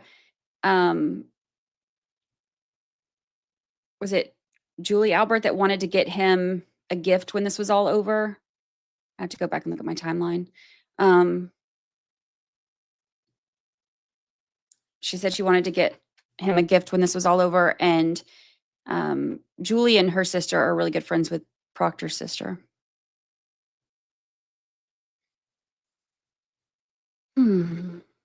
They're just all too connected.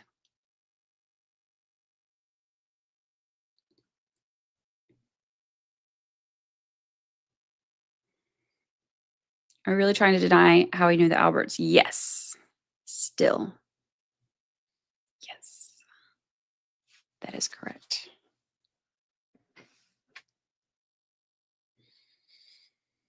So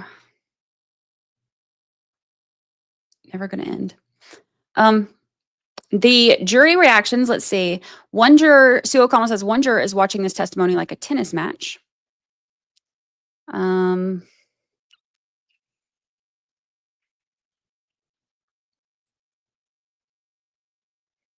See if there's anything else.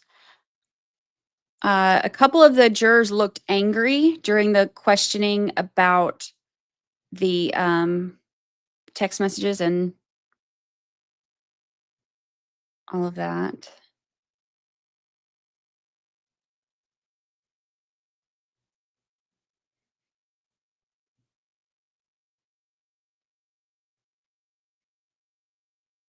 That's the only ones I see right now.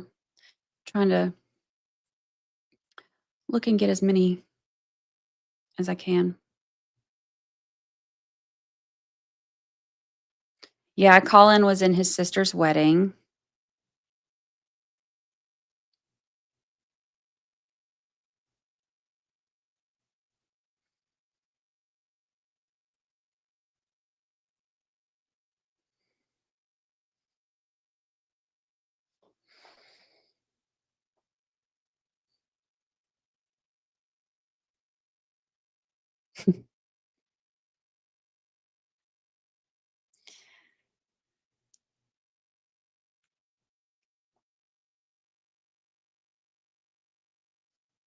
They're all connected, yeah.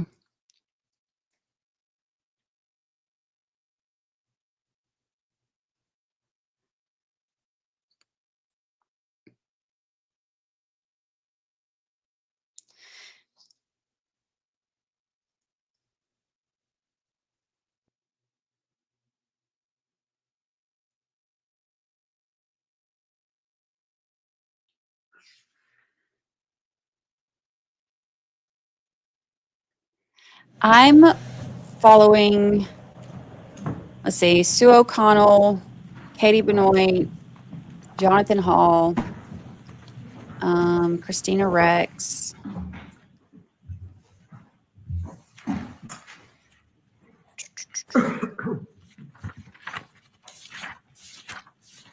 Jessica Machado, but I don't think she's in there this week. I have to look and see who else is in there this week.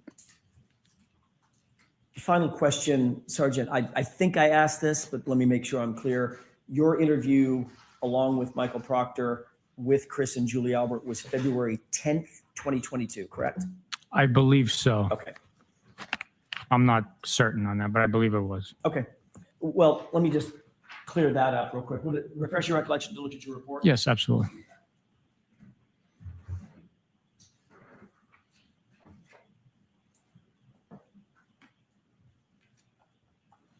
Thank you. Does that refresh your recollection, Sergeant? Yes, sir. What was the date? February 10th. Thank you. Okay. I want to move to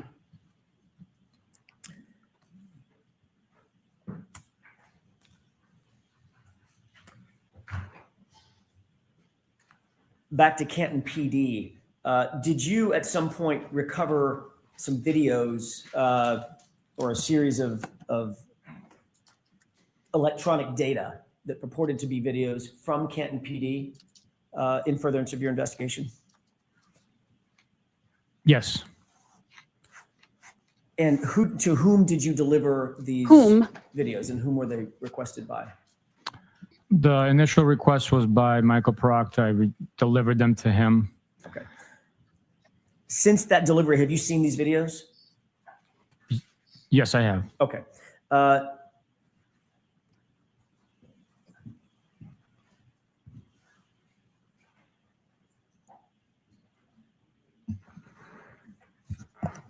He just meant final question on that subject. Flash drive that I'd like to have, with the court's permission, I'd like to have marked as next in order for introduction, but I'll play the first couple of seconds of it and just establish the foundation first with the court's permission. Have you shown it or discussed this with Mr. Brennan? I've just discussed it with Mr. Brennan at the break. What's the Commonwealth's position? I have no idea what it is. Sure, we can mark it. Yes. Mr. Brennan said he'd like to review them before they get entered into evidence. We can mark it for ID for purposes of this examination. I don't expect I'll object. I just want to review. Okay, so we'll mark it for identification, please, Madam Court Reporter. Exhibit GG for identification. Just to establish the foundation so we know what we're talking about, did you see on some of the electronic devices that you picked up in furtherance of this investigation video of somebody outside? Now we're the outside cameras or outside camera view at Canton PD at about 1:30 in the morning on January 29th, 2022. The digital video, one of the collection items. It wasn't a device. It was, well, I guess it is a device, but the digital storage that was collected had video from external Higgins. view of the PD. I do not remember specifically seeing an individual, but Okay. I did Do you review remember it. being of the parking lot area, at least one of them, one of the clips being of the parking lot area outside Canton PD?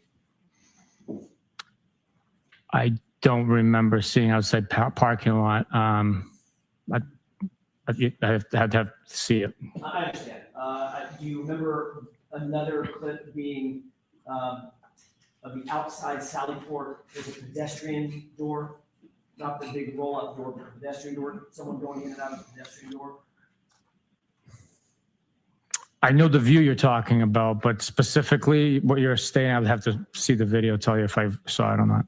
And I'm asking a couple of these other questions. I think I may know what the answer is. There's another, do you remember another video being an internal corridor, looking down a hallway and seeing someone walk up or back? Yes, Do you yes, remember that one? I do. Okay, and then one on the outside, again, sort of passing from right to left, may not be intended to a parking lot, but at least an outdoor view of someone moving from frame right to frame left across the camera angle. I don't remember that. You do remember that all these videos, I just mentioned 4, we've talked about 4, these videos were from January 29th, 2022, around generally 1:30, 1:45, 2 o'clock in the morning? I'm sorry, I don't remember the exact time and date. I just remember seeing the file and reviewing it. Do you remember Mr. Proctor asking for video attendant to January 29th? At least can we narrow it to that date?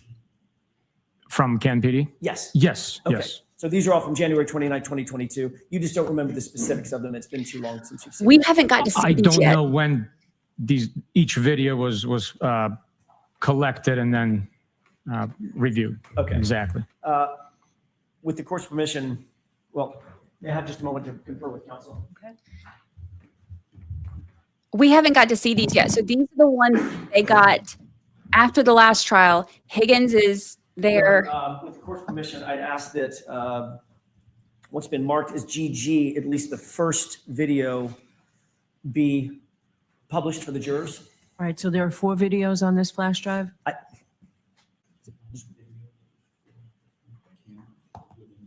One video, 4 different camera angles as it's set from the one video. Are you ready to see this now? I thought you wanted to review it.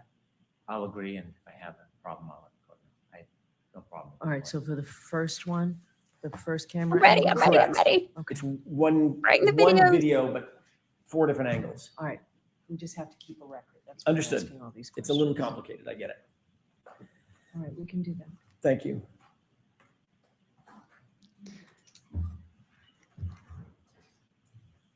And this is, Your Honor, just for the record, actually, let me do it this way. Sergeant, would you agree that we can call this the rear lot main side at Canton PD, just for identification purposes?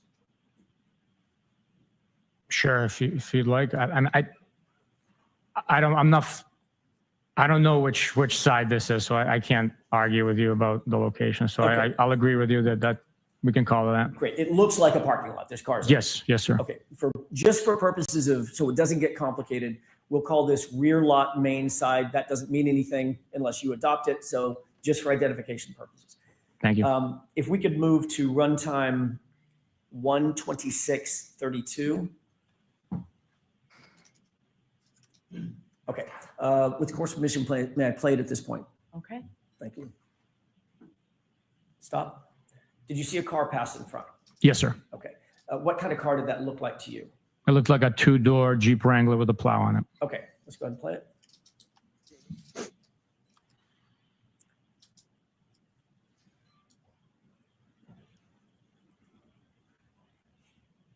Okay, stop. Sergeant, did you, during the course of your investigation, learn whether or not anybody associated with your investigation had a 2-door Jeep Wrangler with a plow on it? Yes. Who is that? Mr. Brian Higgins. Okay, thank you. Let's go ahead and play this. Yeah, we've never seen this before. This came out after the last trial.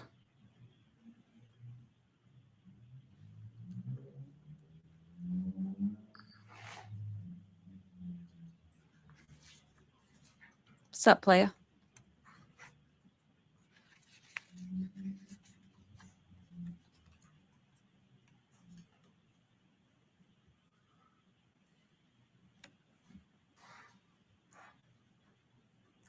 Okay, stop. Sir, do you see a person who appears to have alighted from the car, Yes. from the Jeep?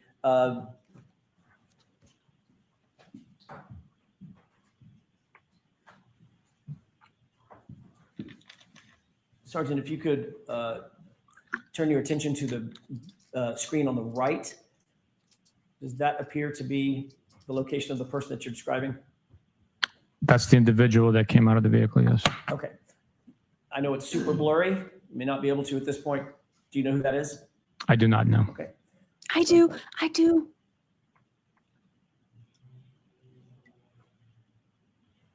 He knows.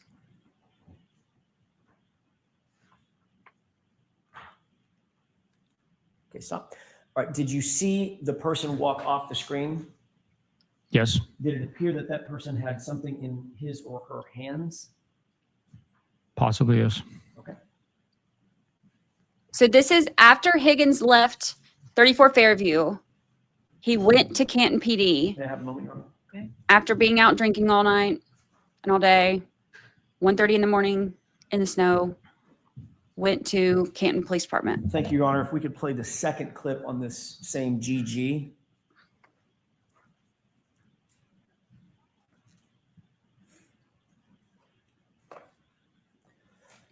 Before this is played, Sergeant, do you recognize what's depicted in this photograph? I do not know. Okay. Let's go ahead and play this. Stop. What do you see on the video at this point? An individual crossing the frame with a couple of cars parked, one of which has a plow on it.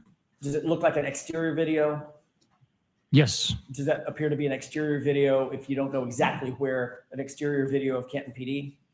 From the facilities, yes. Okay. And describe the person that you see in the foreground at the bottom of the screen. He looks very Higgins-ish. Appears to be wearing a black sweatshirt, a hooded sweatshirt. Larger in stature, smaller in stature, can you tell? I'd be speculating because there's no comparison, but possibly larger. I don't know. Okay, let's go ahead and play it. And that's it for that. Your Honor, if we could play the next video. By the way, can we agree before we move off of this, just for identification purposes, can we agree to call this rear lot cruiser side as opposed to rear lot main side, just to keep them separate? Same as last time. I'm not aware familiar where that camera is, so I cannot argue with you nor adopt. But if for identification purposes only, we can agree on that. Can you see from where you are, I know the answer to this, can you see from where you are the timestamp on the bottom of this? No. Your Honor, with the court's permission, it's very, very small. Is it possible to ask the witness to adjourn from the witness stand just to get close enough to see if he can read the... You can't increase the size of it? Maybe we can. I'm not the tech guy. Mr. Wolk?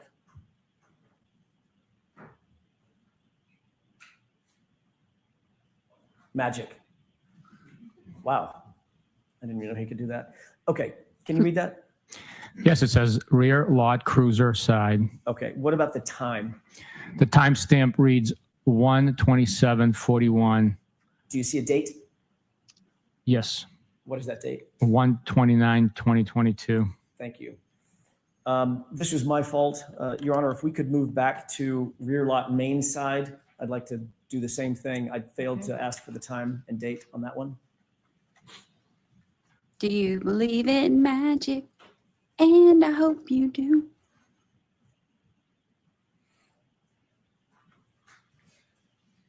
Mr. Wolk, if you could, please.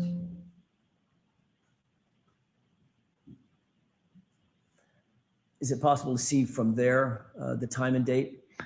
Yes, the time is 1:27:32 a.m. and the date is 1/29/2022. Thank you. Okay, if we can move to the third clip.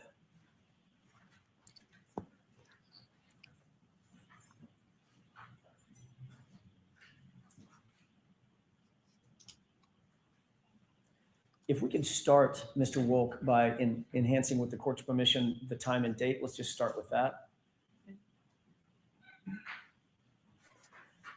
Do you see what the timestamp designates this camera angle to be? It appears to be church side. And I can't read the third word there. Exterior Sally Oh, Port. yes, exterior. Sally Port. Okay, and if you could tell the jurors what you see in terms of the time and date. The time is 1:27:43 a.m. and the date is 1/29/2022. Thank you. Mr. Wolk, if you could play that with the court's permission. Okay.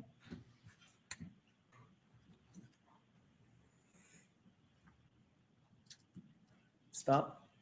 Do you see a person in that video? I do. Although it's somewhat blurry, can you describe that individual for us, please? Individual wearing dark clothing, possibly. That's the best I could do, really. Okay. Does it appear, given what you've seen in terms of the time of the main side, cruiser side, and now this exterior church side, does that appear to be the same person moving through on the outside of Kenton PD? It does, yes. Okay. And what are we looking at here, by the way? What is this door he's about to walk into? I'd be guessing. I was never present on that side of the Sally Port. Understood. I don't know. Let's go ahead and play this.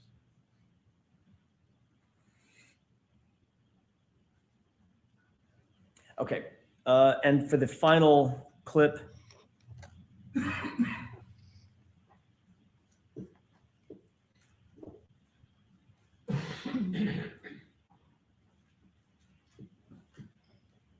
If we could go down to the timestamp and date.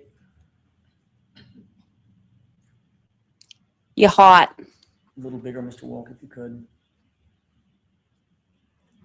Can you see what that is designated as that camera angle? Yes, it says first floor corridor, and the time is 1:28:03 a.m. on the 29th of January, 2022. Okay. Is this the corridor version or video that you did have some recollection of? Yes, this is, yes. Okay, if we can go ahead and play this. Stop. Do you recognize the person in this video? It appears to be Mr. Brian Higgins. Okay, and what is he wearing? Describe it for the jurors. Black sweatshirt with some sort of logo on the front. It appears to be blue jeans and shoes with a white trim. And is the hood up or down on the sweatshirt? It's up. Okay, let's go ahead and play this.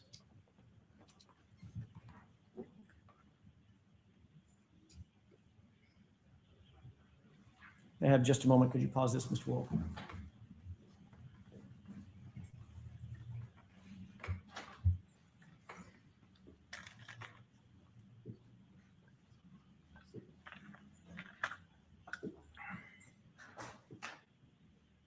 Getting higgy with it.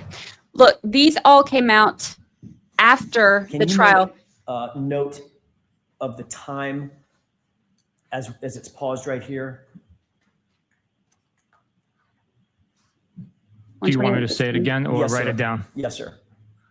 The time is 1:28:16 a.m. Okay, and if we could just continue playing this video.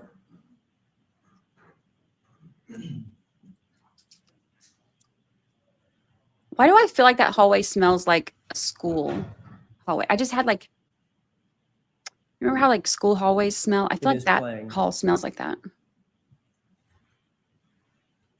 Stop. Now, if you could take a look at the time now.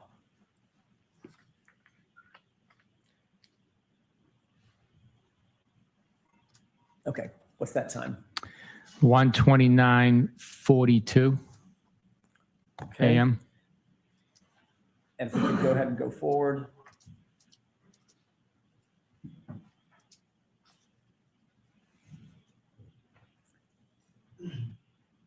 Is it still playing, Mr. Wolk? Okay. If we could take a look at the time one more time.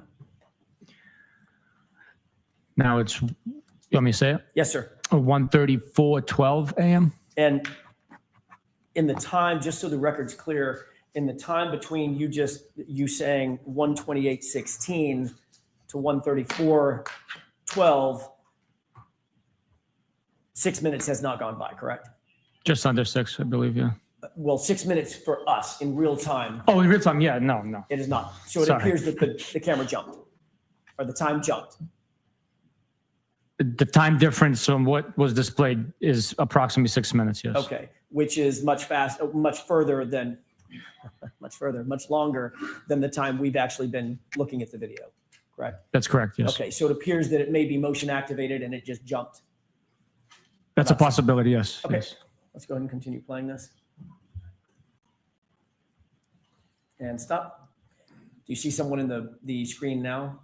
Yes. And one more time, I know this is laborious, one more time if we could clock the time.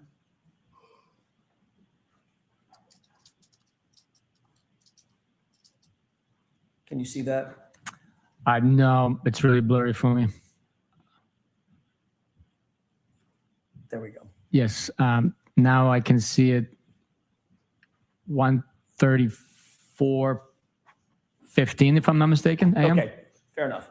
And let's go ahead and play this all the way through.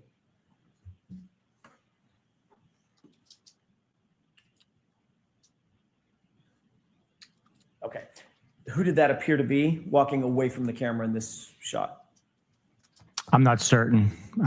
I would be suspecting or guessing if I gave you an answer, but I'm not certain who that is.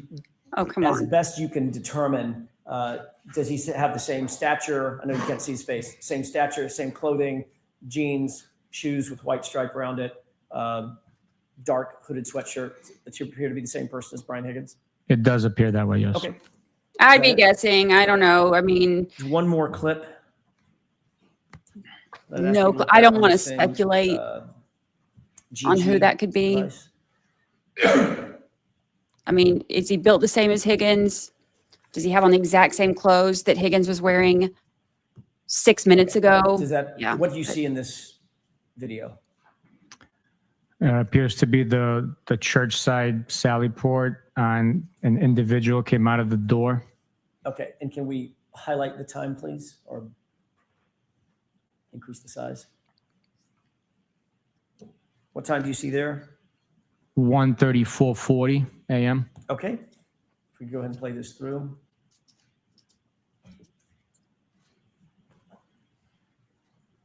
Pause. Does it appear from this video that the person has anything in his hand? I'm sorry, can you play that again? I wasn't looking at the hand, Oh, but sure. It's his phone. It's his phone. It's like this. I really can't tell. Okay, Bruh. How are you a detective if you can't see that? Come on. There should be another video of the rear lock cruiser side. Let's take a look at that.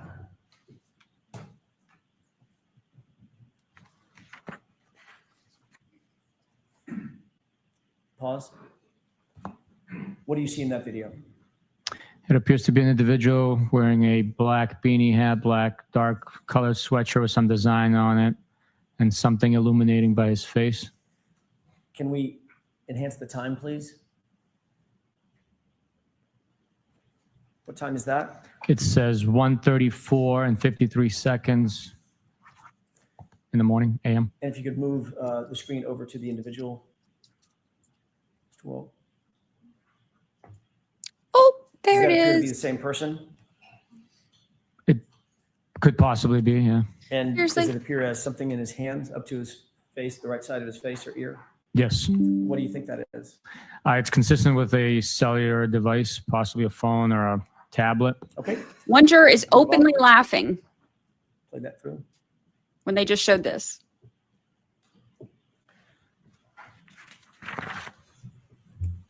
I believe there's one more video. And Your Honor, this one is a little longer. This is about 10 minutes. Okay. With the court's permission, I'd like to play this through. Okay,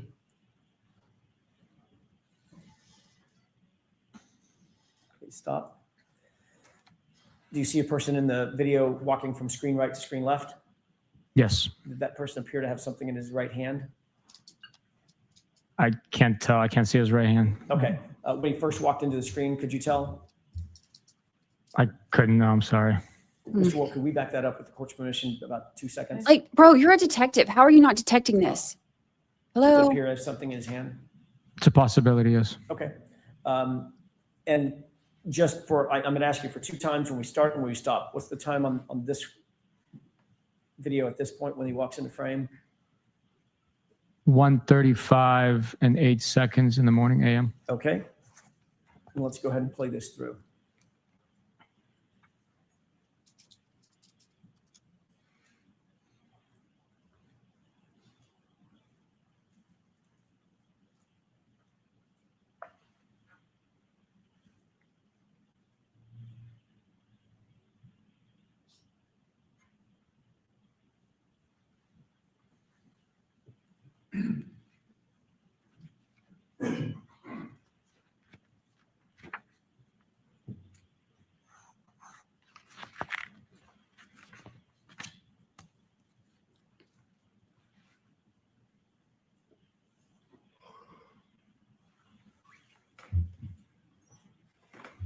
He's like, maybe it was just like an accidental ear dial.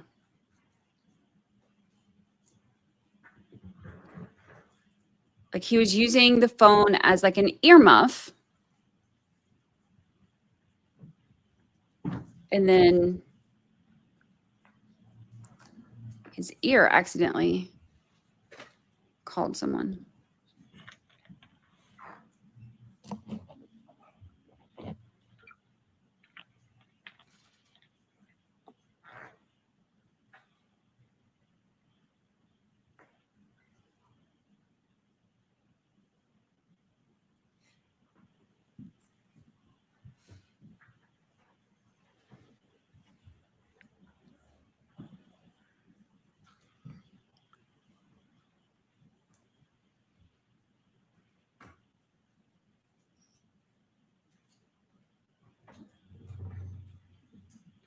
Jurors are paying close attention. Some are writing while watching.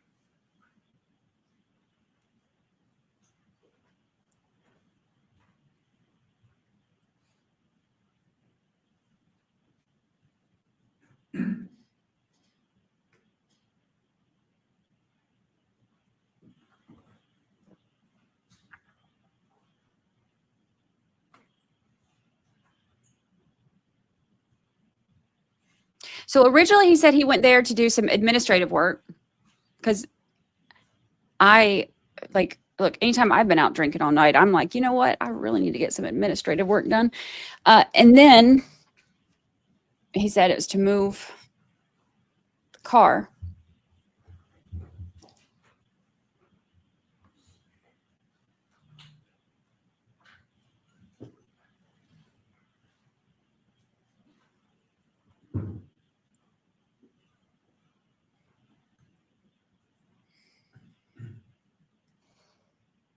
He said he moved the car so that they could plow the parking lot.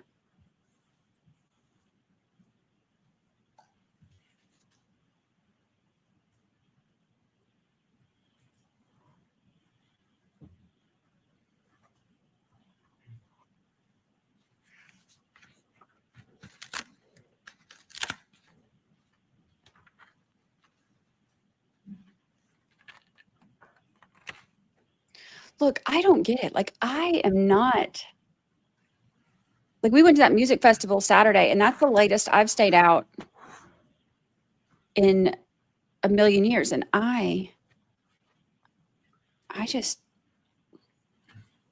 we are in our 40s, sir. How are we not tired? Like, I don't understand.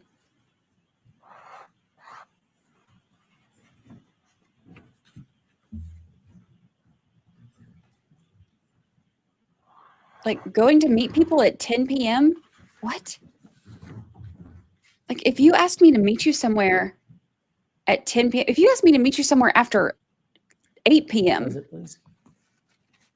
Sergeant, at this point, do you see a person walking into the frame into the video from frame left to frame right? Yes. Okay, go ahead.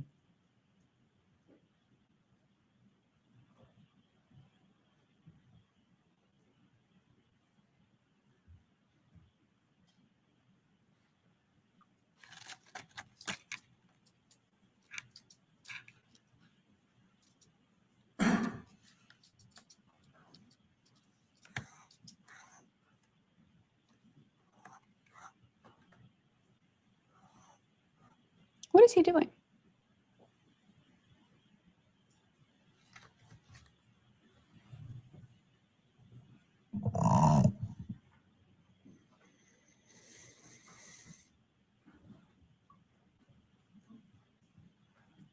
What is he doing?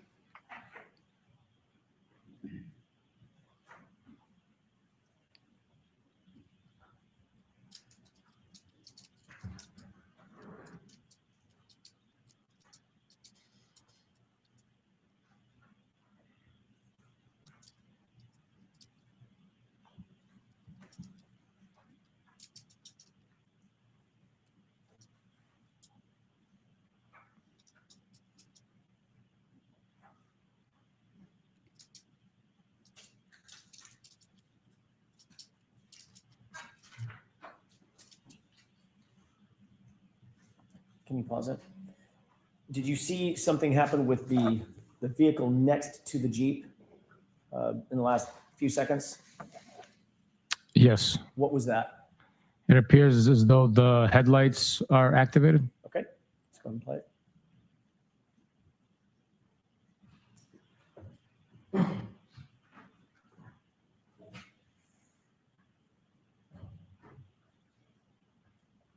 Okay, pause it. You see a person that is walking from screen right to screen left in the middle of the screen?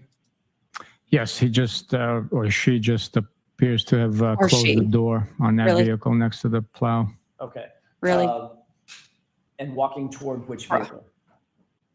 The one on the furthest on the left. Okay. From what you've seen, Sergeant, that you said he or she, does that person appear to be consistent with the video that we've seen in other particulars of Brian Higgins? As far as I could tell from here, the individual accessed Brian Higgins' vehicle, so Right. I'd be speculating with the whiteout conditions or near whiteout conditions. It's tough to tell. But no reason to believe it's anybody other than Brian Higgins accessing Brian Higgins' vehicle. No, Okay. no. Oh my Let's go ahead. God.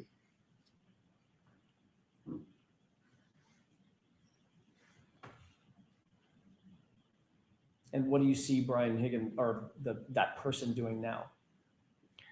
They accessed the vehicle on the far left. Okay.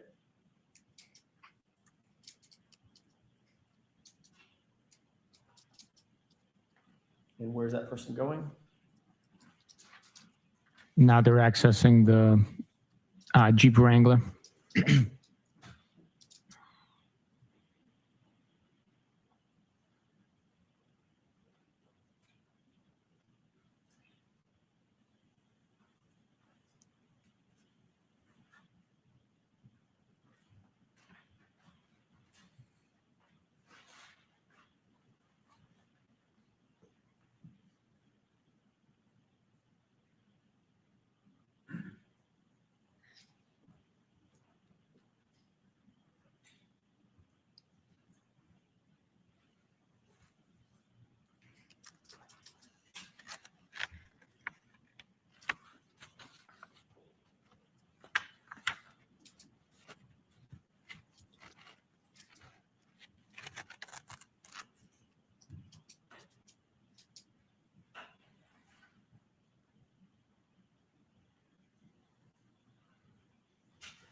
What the heck is he doing?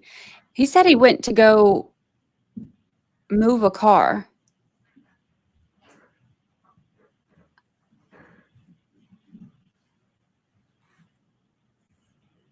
Can you pause it? Where does that individual appear to be now in the video? Last I could tell, they might be by the Jeep Wrangler. Before that person got to the Jeep Wrangler, was he standing by the vehicle on the far left, SUV or truck? It appeared that way, but with the heavy whiteout snow that night, I can't tell exactly what they were doing. Did you see anything in his hand, like a bag or a satchel or a duffel bag or something when that person walked from this vehicle over to the Jeep? I did not notice, no. Go ahead.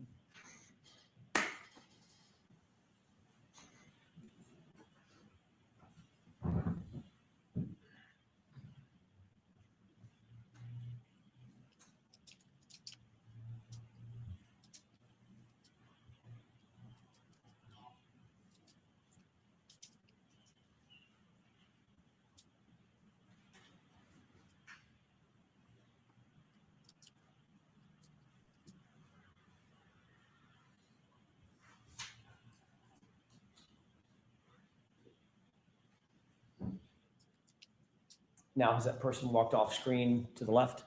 Yes, sir. Okay.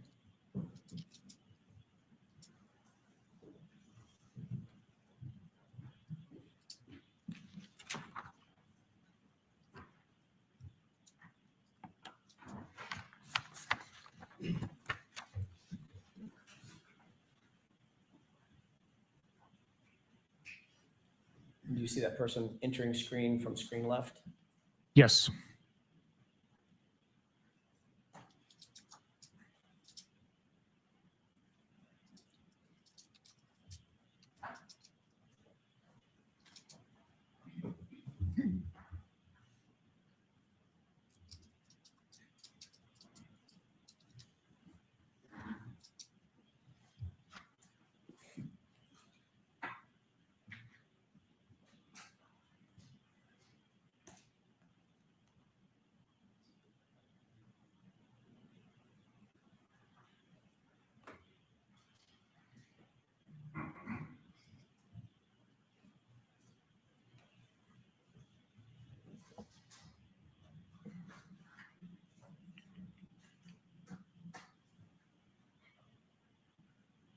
What did you just see the person do?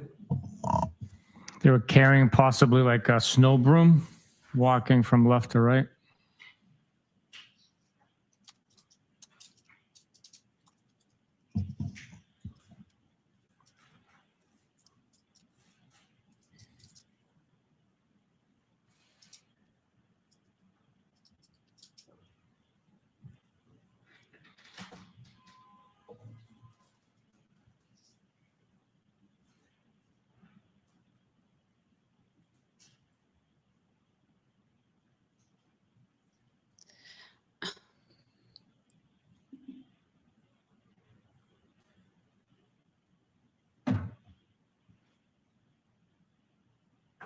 And what do you see happening now?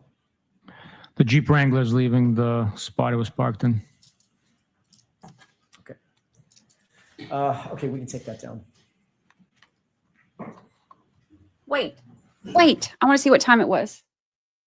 We can take that down. 1:45:52. Oh, I'm sorry. I failed to ask you the time. I promised I would do it, and I forgot again. 1:45:52. Real quick.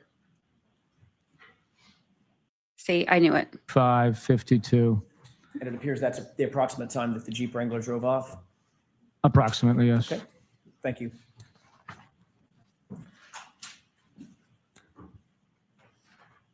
In 20, well,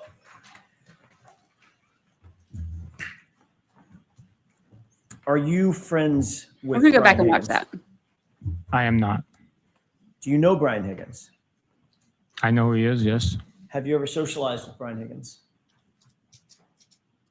Like out on private time? Go out, have a beer, No. see him at a bar. Hey, Brian, let's grab a beer. Nothing like that? No.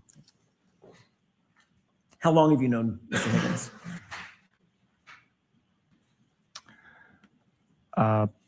I'd be speculating. It's before this case. He was a law enforcement individual that worked in the area. So I've had cases where he assisted on and that I've assisted on. Would you consider yourself to have a professional relationship with him? I knew who he was. So yes, I would consider a professional relationship. But you would not consider your relationship to have gone over to the personal relationship? You don't Not at all. socialize, do any No. private No. get-togethers? No. Okay. You would agree that this video pretty clearly shows, at least at one point, around 1:34 a.m., Brian Higgins was on his phone. Is that the one that he has the device by his face? Correct. It appears that way, yes. And just to be clear, when you interviewed Mr. Higgins, he did not volunteer to give you his phone, correct? He did not volunteer, no. And you didn't seek his phone through a warrant or any other mechanism? I did not know.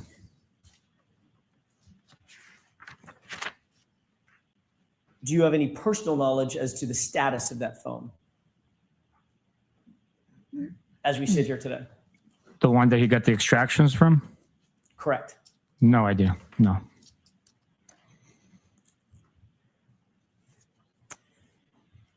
I want to shift gears to another series of videos. Last year at another proceeding, you were asked about a couple of videos from the interior Sallyport garage at Kenton PD. So now we're going to move to the interior. Inverted videos coming in. You remember those series of questions and answers that you gave? I remember. Generally. Okay. I remember. You were asked at another proceeding to describe when the SUV, Miss Reed's SUV, first arrived at the Sallyport garage around 5:30 or so, correct? Based on my recollection of it first arriving or what we were reviewing? What you were viewing. Objection to this. Ask it differently, Mr. Jackson. Do you remember being asked a series of questions concerning the arrival of the SUV, just in general? I remember that it happened. I don't remember the exact questions on what my answers were. And you remember seeing a video about which you were asked questions concerning the arrival of that SUV, pulling into the Sallyport, who was who, what the time frame was generally. Do you remember that colloquy, that discussion? I remember it taking place, yes. That was Mr. Lally asking you questions, correct? I believe so. Under questioning by the Commonwealth, you were asked whether the video that you were looking at fairly and accurately represented the SUV arriving at the Sallyport garage, correct? Yes. And you indicated, in fact, it did fairly and accurately depict the arrival of the SUV at the Sallyport garage. Is that right? That's correct. But you wrong.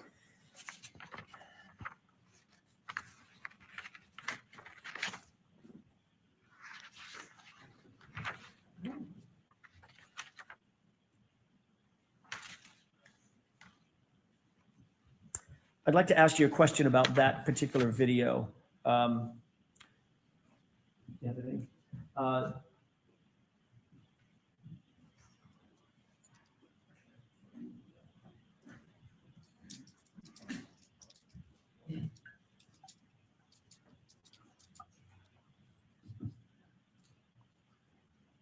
I'm holding a flash drive. May I approach? Yes. Come on, come on, come on. Get to it. Get to it.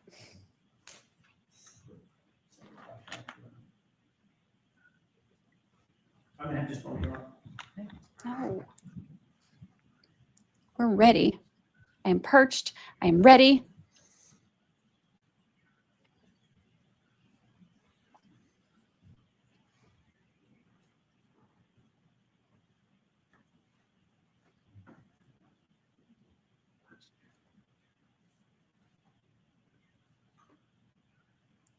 Thank you. It keeps me from having to squint so much, so then I don't get wrinkles,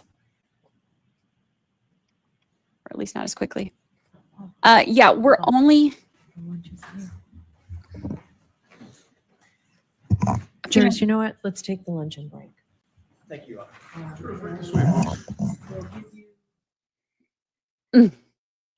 Bruh. Every time I get excited,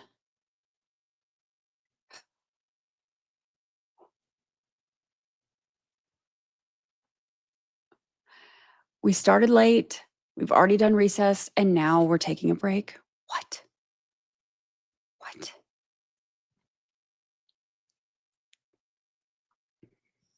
It's the luncheon recess. 1 hour. 1 hour luncheon.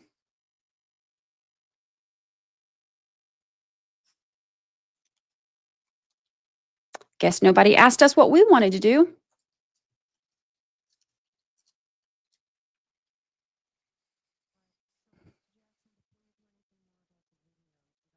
Do is have the voir dire right now to see what Sergeant Bukhenik Oh, they're going to do the knew voir dire. regarding that line of testimony you wanted to get into.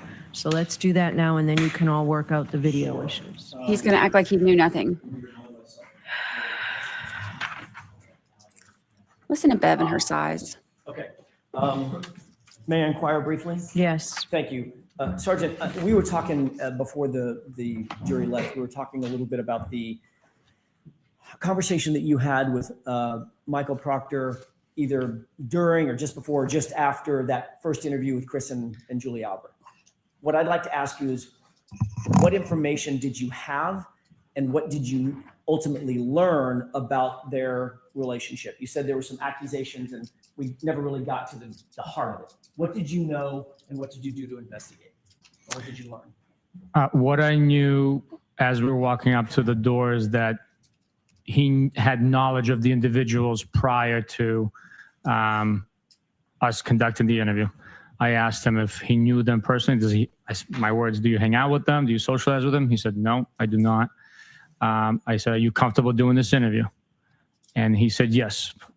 And me being a complete outsider and his supervisor and realizing if there was any impropriety that I would step in and recognize it, report it, and act on that. The interview was conducted without issue and we moved on. As a matter of fact, one of the things in Trooper Proctor's report, it said the report started with following formal introductions. Did that suggest to you that Trooper Proctor had no knowledge of who Chris or Julie Albert were from a personal standpoint? Not at all. I believe maybe I wrote the report, or was it him? Yes, I think it is you. I think it is Yeah. So May I approach you? Yes. Just so you have it. thank you. Yeah. Since I authored the report, I wrote following formal introductions since I've never met them before. Okay, so that was more attended to you than to Michael Proctor. Correct. Okay, but the report does say we introduced ourselves, basically. Following formal introductions. Greeted, but I had formal introductions to them. I've never met them before in my life. You said that subsequently you learned about your word, accusations that had been made concerning possible relationship between Michael Proctor and the Alberts. What was that information that you learned? When was it? I need that. When did you learn it? I thought you said 2023, but I could be wrong. When did you learn that? It was I believe, during the July motion proceedings when you guys had pictures up of children. July of what year? I believe 2023. Okay. And what was it that you learned in July of 2023 about the potential? The accusations? Yeah. That those were Albert's or McCabe's kids in the photograph with Michael Proctor? Okay. Did you ever learn about personal communications that Michael Proctor or his wife may have had with any of the Albert family, including Julie Albert? Ever? Ever? Yes. Okay. Tell me when you learned that and what you learned in that order. Well, Michael Proctor had communicated with those individuals, Elizabeth Proctor and communicated with those individuals due to the harassment that they've sustained. Okay. So with that crazy behavior that's been, imposed on them, and the torturous harassment that they've endured, the traumatic experiences they had to live through, they've communicated. So I've learned about that, yes. I was taking in all of that evidence, hundreds and pieces of evidence that I've archived in order to Go ahead. In order to? investigate it. Okay. You're talking about Elizabeth Proctor well after the fact of the interview and the incident in 2022. That's what you were just describing. It was after the harassment Okay. started, yes. Which is well after January 29, 2022, correct? January 20, yes, it is. Okay. I'm asking about information related to a relationship prior to January 29, 2022. Did you ever learn about a pre-existing relationship that may have existed between the Proctor family and the Albert family before January 29, 2022, and maybe a couple of days after? All I know is that there was a relationship explanation provided by Mr. Lally during one of the motions, and it was like 6 degrees separated by individuals residing in the community, living in the community, raising their kids in the community, working in the community, so making them community members and having relationship within that. I don't know the extent of those relationships. Okay. Did you, during that hearing where you said there were pictures of the kids and et cetera, that July 2023 hearing, did you see a Facebook post during the course of that hearing wherein the Albert family called the Proctor family their second family, or vice versa, where the Proctor family, Michael Proctor's mother, they've called the Alberts their second family? Remember that Facebook post? I don't remember seeing that post. I do. I just remember there was like a picture of kids that weren't Michael Proctor's kids. Okay, but you were in court that day. I was in court in July, I believe it was 23rd of July, for Okay. the motion, yeah. Leaving aside the photographs that you talked about, did you see the post, the Facebook post about those two families, specifically Michael Proctor's mom, saying that the Alberts were their, quote, second family? I don't remember seeing that post. That didn't strike you, or that was not in your brain, in your head? I don't think I've ever seen a post like that. So I just remember seeing the post of the kids. What I believe about it was Miss Little that was holding up the poster. what about the text messages, or what about any text messages between Michael Proctor and his sister concerning Julie Albert, very specifically concerning Julie Albert? Are you aware of those? No. Have you ever seen a text message between between Courtney Proctor and, Courtney Courtney Proctor, and Michael Proctor, where the sister says, Julie wants to give you a gift because you're doing such a great job leading this, meaning this investigation. Are you aware of that? No.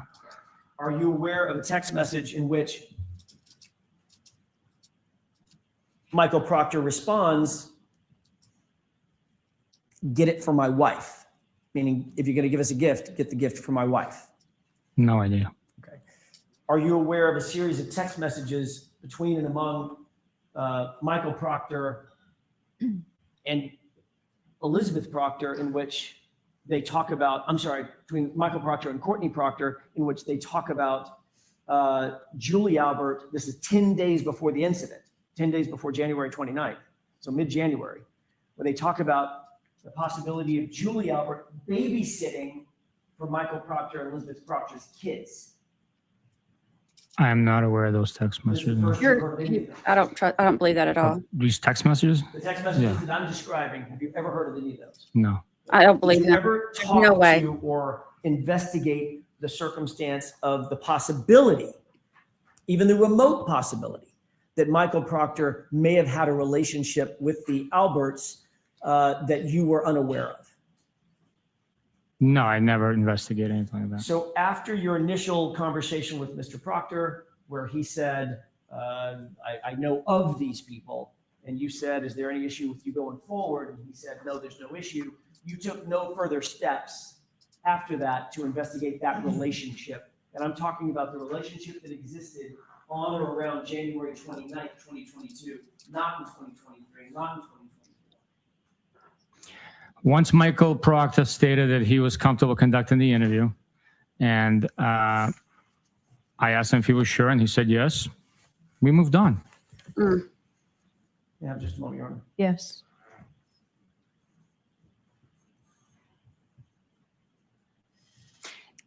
This kind of proves what the defense is saying.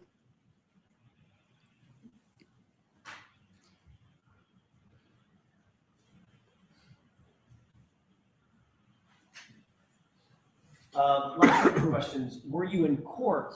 I know you're indicating that you've never heard about these text messages. Were you in court in February of 2024 following the federal investigation revelation, the documents that we got from the both sides got from the federal investigation, which revealed, and was revealed in open court, the text messages about gift giving between Courtney Proctor and Michael Proctor? Hey, Judy wants to get you a gift, and Michael Proctor's response was, get it for Elizabeth, get it for my wife.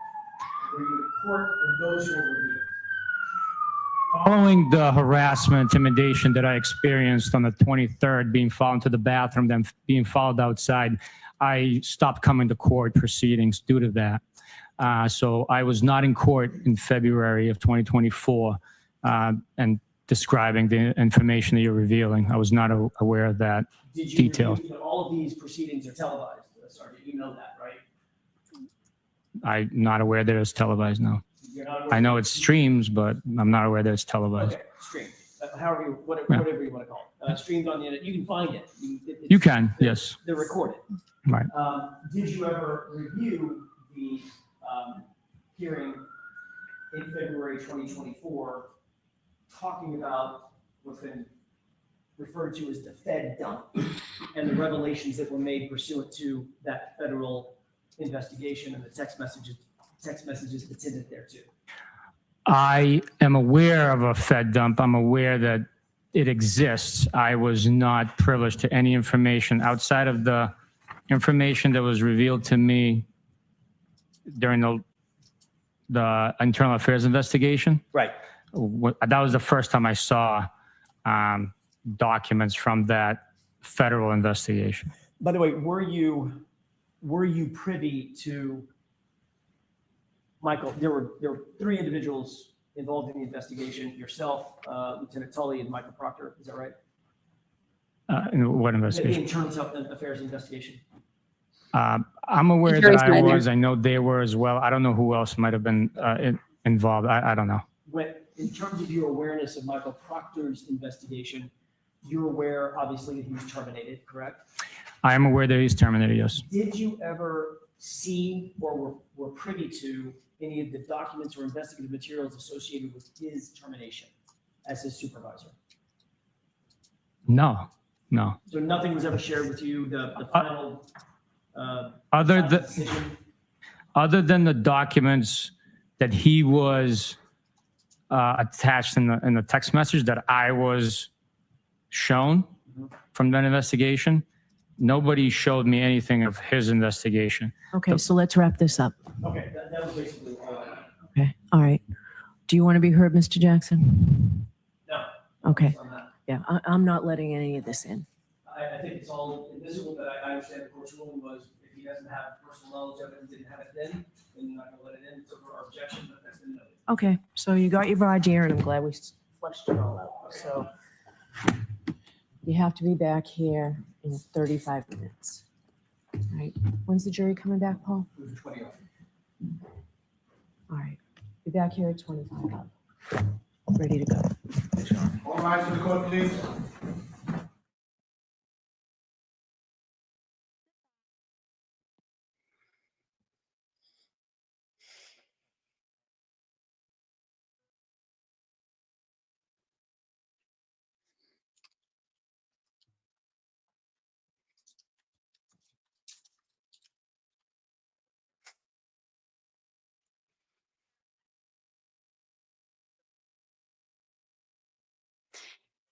She's not letting any of that in.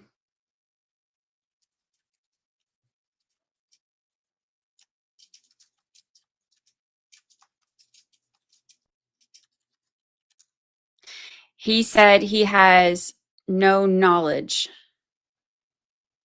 of that.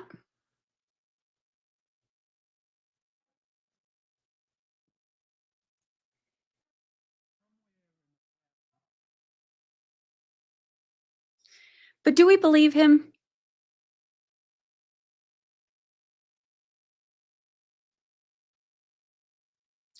It can only come in through Proctor if he calls Proctor to the stand, and the prosecution isn't calling him.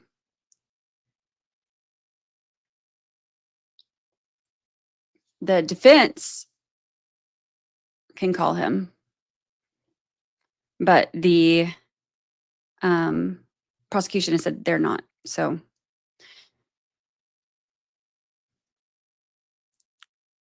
who, if anyone, believes that he doesn't know about any of that? Okay, but also, this is exactly what the defense has been saying, that like they're not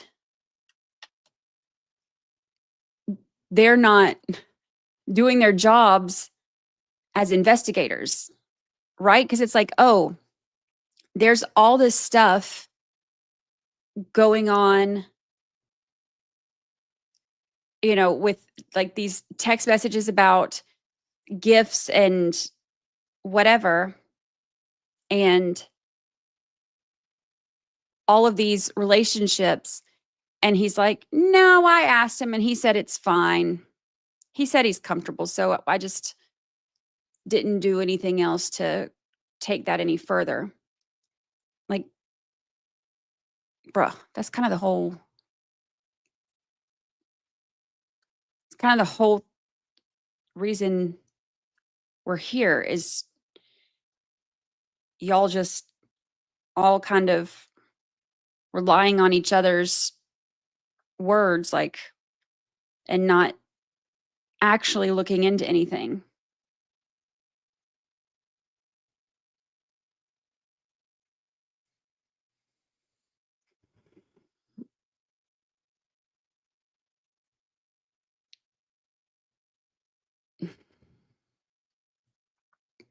I don't get it, y'all. I really don't. I really don't. You got your voir dire. We're done. I'm going to lunch.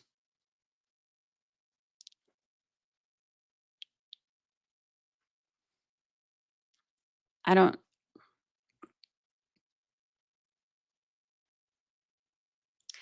Okay, but also,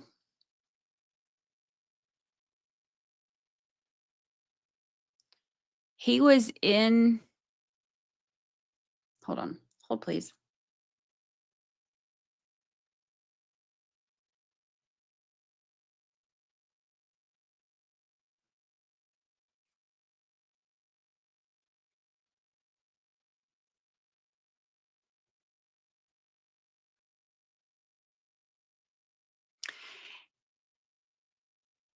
He says he wasn't there.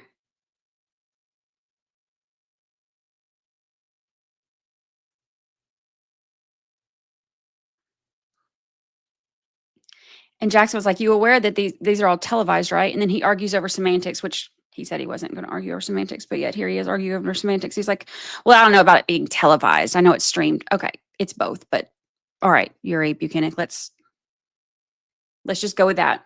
You realize it's recorded and readily available, right?" Jackson wouldn't have asked that if he didn't have it already showing. Motion for screaming goat allowed. Because what the actual crap is happening right now? So all of that is outside the presence of the jury because Auntie Bev wants to hear what he knows. Let me rephrase. Auntie Bev wants to hear his story of what he knows.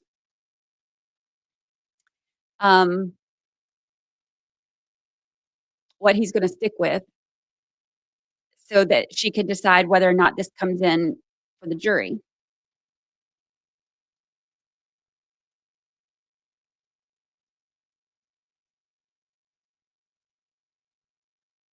I should play goalie for the Bruins. Ain't nothing getting in there. There's no way that you can convince me that he doesn't know why his subordinate got fired for a case they worked on together.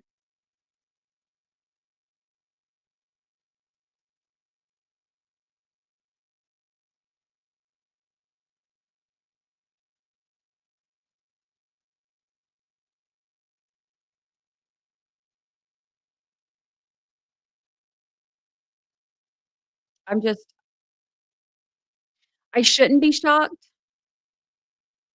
Unfortunately, I kind of am, but I shouldn't be.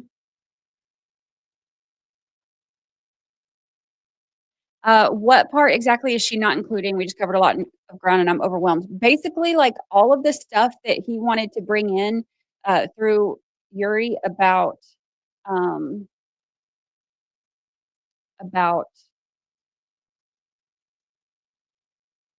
the whole thing about Julie wants to give you a gift and them being them having the conversations about Julie Albert babysitting his kids. Basically like all the stuff that's like showing that Proctor had a closer relationship to the Alberts than he let on.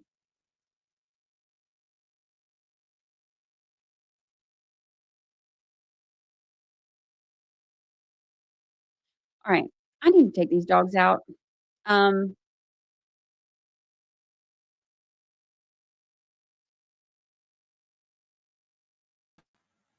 I'm gonna take the dogs out. Eh, Lucy just heard me say that. Now she's going crazy. And we'll do a little luncheon break. And when I come back, I want to rewind and look at that video because I want to see what the heck he was doing because I want to look at that video again of Higgins and break it down because okay, calm down. I said hold on. Bro. Lucy, stop being a psychopath. We have people watching. They're going to see you. She's acting like a crazy person. And you can see Tinsley's little tail wagging because they heard me say out. All right, I'm going to take them. What time do she said they're coming back at 20 minutes till?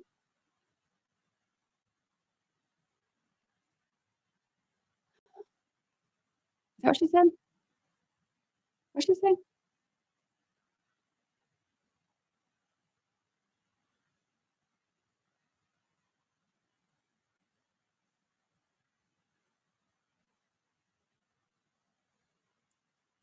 One.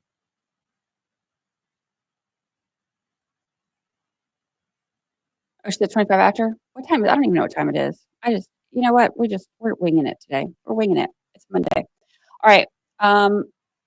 Luncheon recess till 1:25. I only hear certain things. I will see y'all in just a minute. I'm gonna take the dogs out and scarf down some food, and I will see y'all in just a few minutes.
Back. Shut down some food. Sup, playa? All right. I want to look at something while we're waiting on them to come back.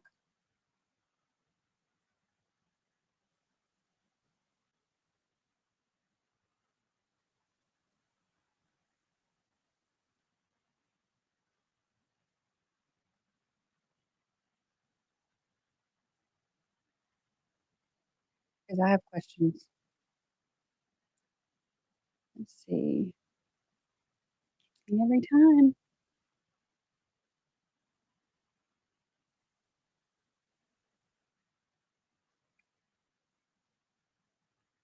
All right. Oh.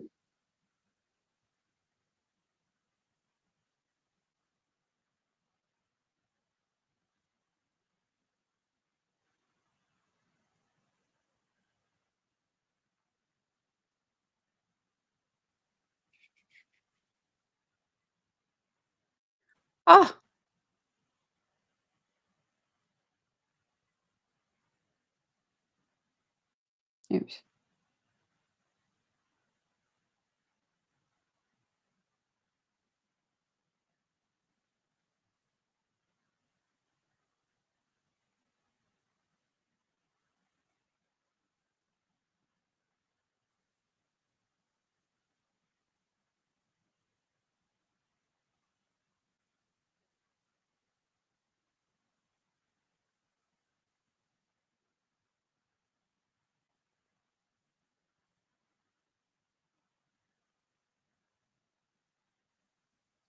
All right. This is what I need to see.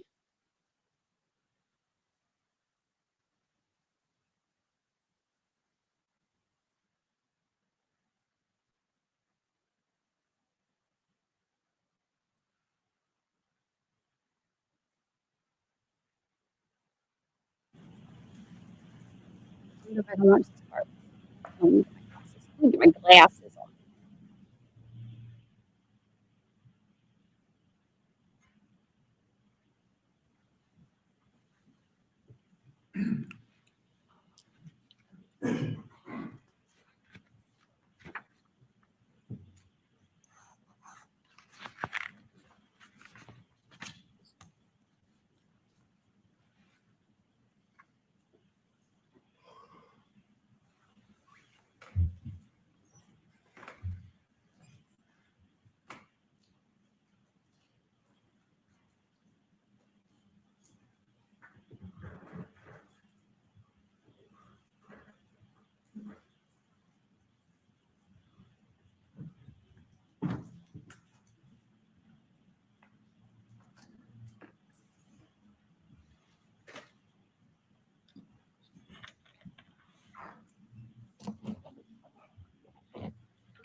Okay. With the court's permission, I'd like to play this through. Possibility is. Okay, stop. Let's go ahead and play this through.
Hold on a second.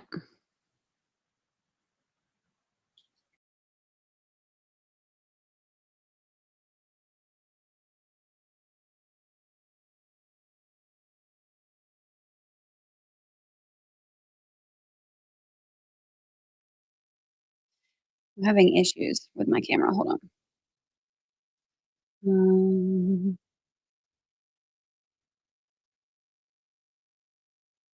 Redo this because it's going to drive me nuts.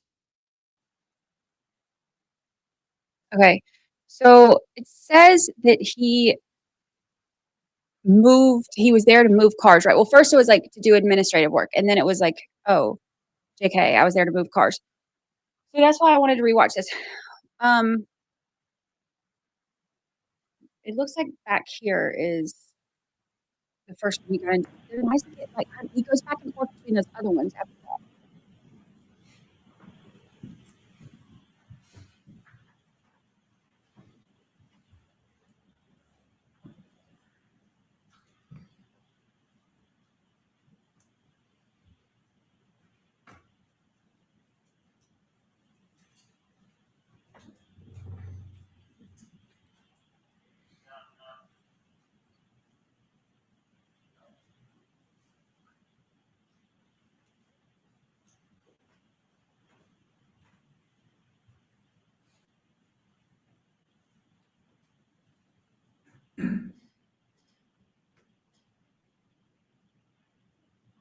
Okay, he moves it right there. All right, so we can see he moves that one. You can see it in the back, moving that one. And then he goes back to those other ones and he keeps going back and forth between those.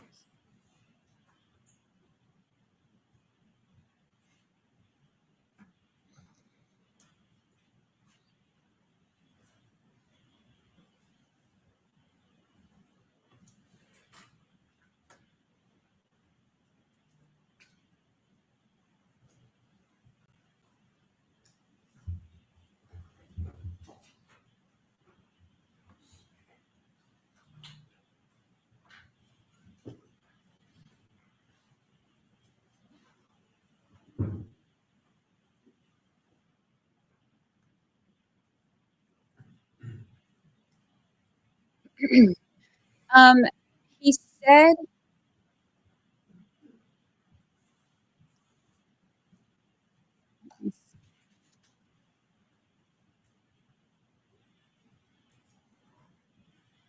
he was moving it to part of the parking lot so they could plow it. They could plow the parking lot.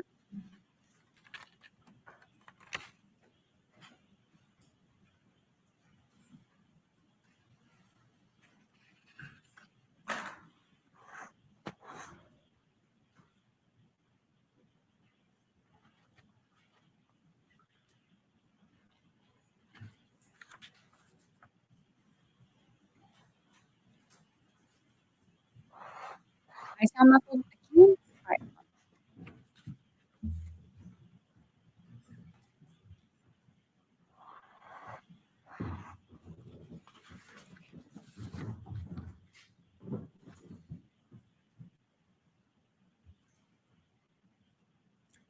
Pause it, please. Sergeant, at this point, do you see a person walking into the frame into the video from frame left to frame right? Yes. Okay, go ahead.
pause it. Did you see something happen with the vehicle next to the Jeep in the last few seconds? Yes. What was that? It appears as though the headlights are activated. Okay.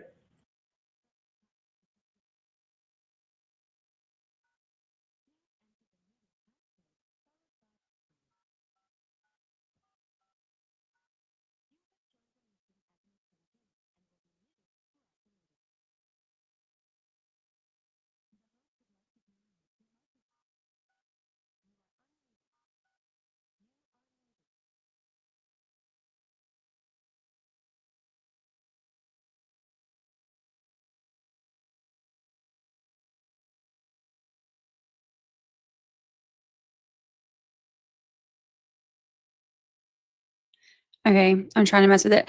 Tech problem Tuesday. On a Monday.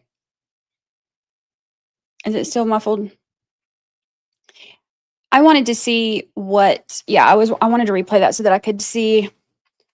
I thought I saw that car in the back move, but then I couldn't tell, and then I wanted to see it so that I would know for sure. And rather than waiting,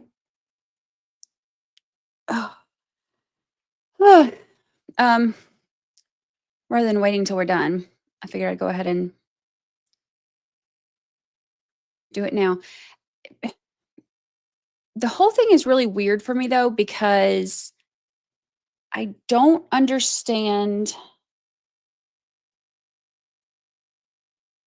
what he was doing with the other ones going back and forth.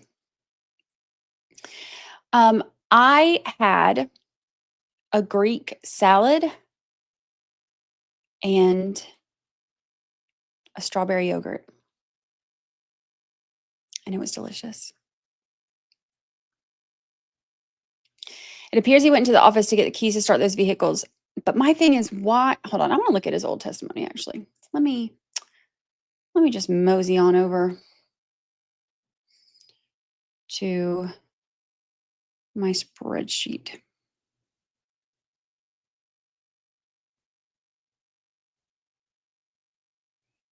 Getting higgy with it.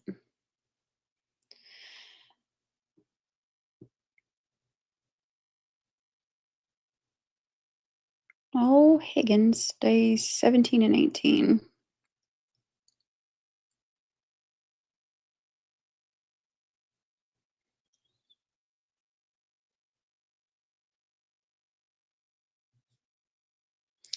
All right.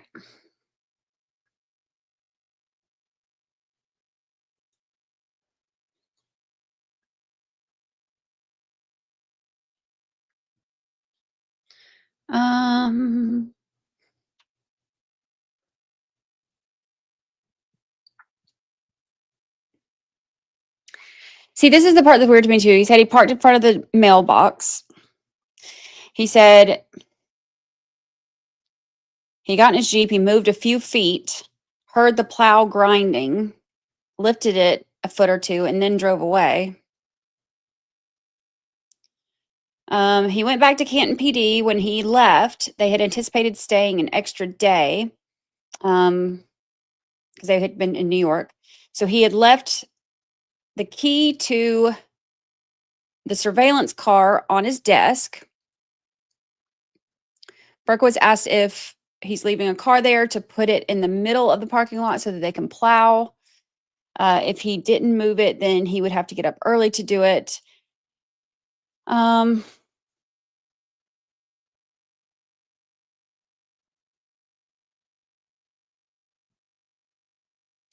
Walks down the hallway, dispatches off to the right, wooden door with 2 glass panes. He said he got the key, he went downstairs, moved 2 cars to the center of the parking lot, and then left Canton PD. He said he wasn't there long, and then he went back to West Roxbury.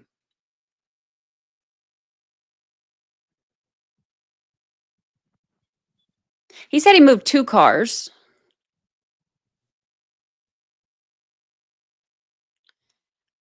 I saw him go back and forth between the other cars, but I only saw him.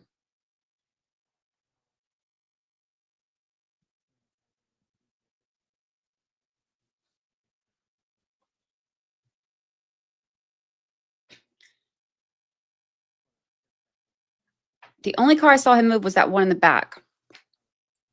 Let me see.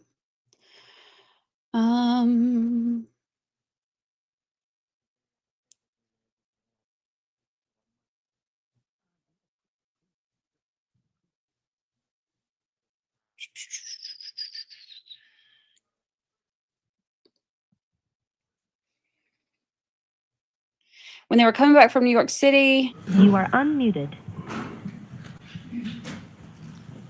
he took Brian Albert and Eddie Hernandez to get their cars, dropped off Kevin Albert, got his Jeep, and then went to Hillside.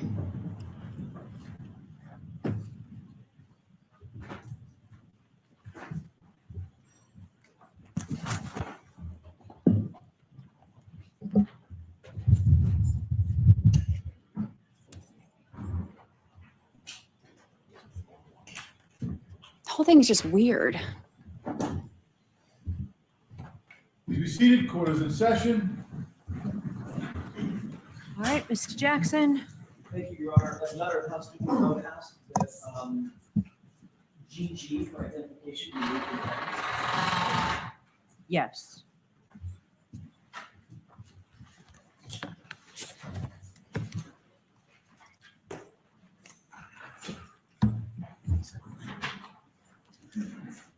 May I inquire? I'm so sorry. I did it again. Thank you. Yes, go right ahead, Mr. Jackson. Thank you. Just before the lunch break, Sergeant, I asked whether you had engaged in a discussion with the Commonwealth at a prior proceeding in which you were shown a video and you talked about the fairness and accuracy of that particular video in the Sally Port when the SUV was first pulled in. And you indicated that you did indicate that it was fair and accurate, correct? Yes, back then, yes. Yeah. I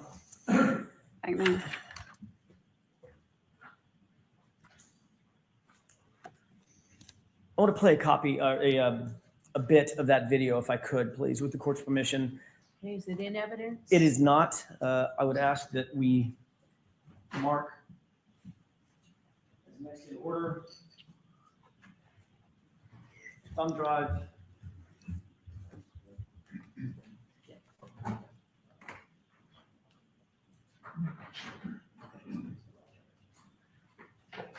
Are we marking this for identification, or is there an agreement it's going into evidence? I'd like it in evidence. We agree with the stipulation that it's authentic. I'm not going to argue metadata issues or authenticity issues, so. All right, so is there a stipulation that this is authentic? Okay, so folks, again, a stipulation means the parties agree. And with that, I will allow this into evidence as the next exhibit. Madam Court Reporter? Mr. Jackson, is this it? That's it. Exhibit 118? Okay, now you may display it. Thank you.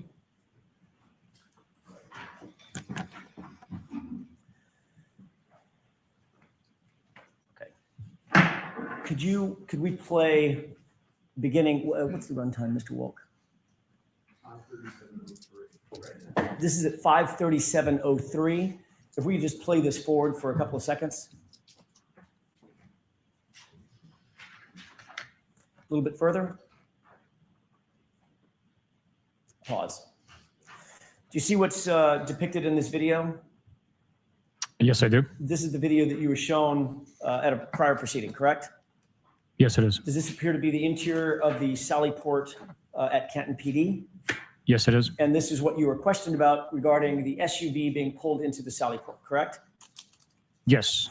From a time frame standpoint, just the time frame, this is right after the SUV has been driven in from the flatbed after having been seized in Dighton, correct? Yes, it was driven off of the flatbed after transportation from Dighton to Canton PD and driven into the Sally Port. All right. You previously have identified individuals in this video, in this still shot, correct? Yes. And what you previously said, and then we'll get to subsequent testimony in a second, you previously indicated that the person to the right was you, person to the left, Michael Proctor, correct? Yes, previously I identified that being Michael Proctor. I was mistaken. That is not me on the right. That would be the tow truck driver, correct? That's correct. That is, in fact, Michael Proctor, however, in the two-tone jacket, correct? I believe so. Okay. And as the video is portrayed, at least as we're looking at it, and I'll get to the next question next, as we're looking at it, it appears that we're looking at the right passenger side of the vehicle, as it appears in this video, correct? That's correct. And you see a timestamp and a date stamp on the bottom, correct? It is present. I don't know what it says. Yep, the jury's back. Highlight that just a little bit. Can you see what that says? I believe it says interior Sally Port back wall, Okay, 537, maybe. okay.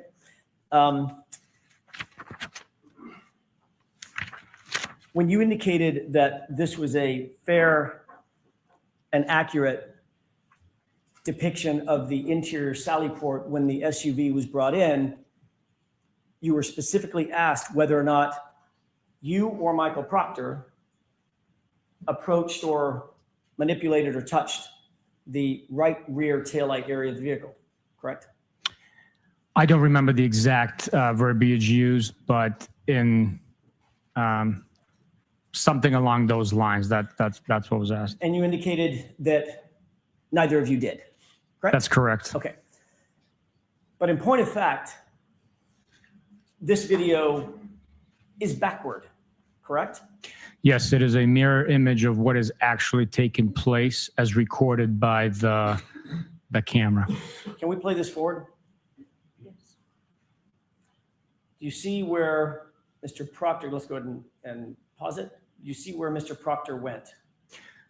Yes, the video depicts him going to that portion of the vehicle, but we can't tell how close he is. Okay. And the back, from all appearances, importantly, it appears to be the back driver's side, back left of the vehicle, correct? That's the way it appears, yes. Okay. Let's play this forward for a second.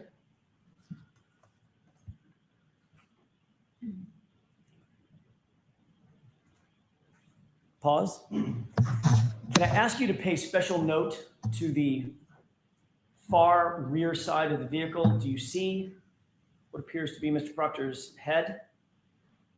Yes. As the tow truck driver walks past the rear of the vehicle, can you watch and tell me if you see Mr. Proctor do anything or move in any way? Let's go ahead and play it forward. Pause. Did you see any volitional movement by Mr. Proctor as the tow truck driver moved past him? Yes, it appears if that is his head, it shifted weight. Okay. Let's go ahead and play it forward. Stop. Did you see a person that appeared to morph toward the back of the vehicle? Right there. A morpher. There is some anomaly there with the footage, so it could possibly be used to describe that what took place. Can you recognize that person? I cannot know. You indicated previously, does that person look large or small in stature I can't tell. as compared to, for instance, Michael Proctor, whose head you can see above the car? What about this person? Taller, shorter than Michael Proctor? I can't tell from here. I can't. You indicated that Chief Berkowitz was a smaller statured person, correct? I never said that. I'm sorry? I didn't know his height. Larger or smaller? Generally. How about this? Larger or smaller than you? He's shorter than me. Okay. Can you tell whether or not that is Chief Berkowitz? I cannot know. Okay, let's go ahead and play it forward. And a little bit further. Pause. What does it appear that Mr. Proctor does at this point in the video?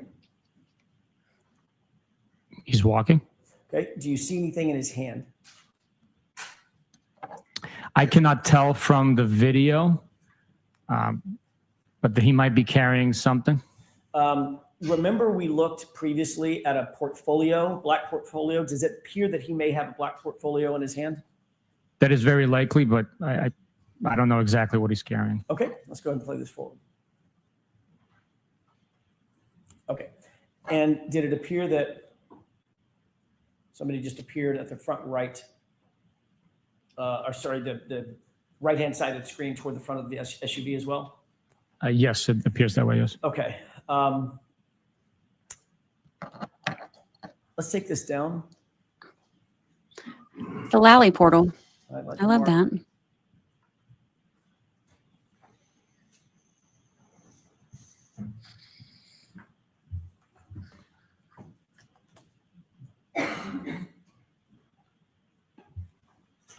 I have another electronic device, a thumb drive, that has another video on it, Your Honor. I'd like to have that marked as next in order.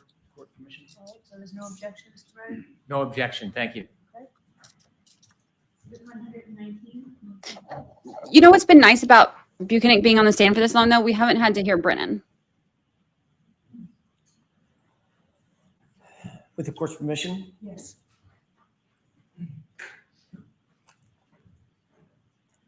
now, Sergeant, what is this show? It appears to be the mirror image of the previous footage. I don't know the exact timestamp there, but Can we increase the date and time? Happy birthday.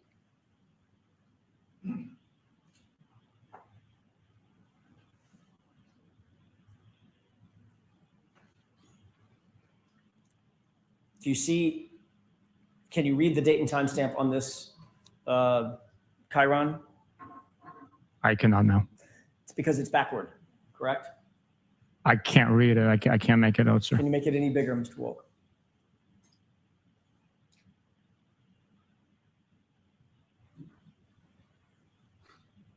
Does that appear to be backward? Based on me recognizing some of the digits, it does appear to be backwards. Okay, let's look at the whole screen again. Sergeant, let's play this forward for just a quick second.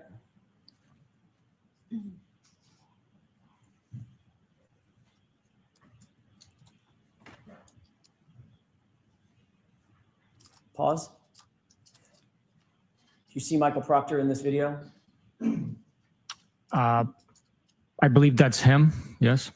And which side, and let's start with this. Do you agree that this is the correct version of the camera angle and the SUV as it pulled into the southboard? This is the footage, the way that is depicted right now is very accurately very accurately represents what I remember from being there. In fact, this side of the vehicle that we're looking at that's closest to us, that I'm highlighting on the screen to your right, that is in fact the driver's side of the vehicle, not the passenger side of the vehicle. Is that correct? That is correct. The far side over here would be the right rear of the vehicle, correct? Yes, sir. Which area is Michael Proctor walking to? The left rear or the right rear in this footage? It appears if that's him, he's walking to the right rear of the vehicle. Can we play this forward?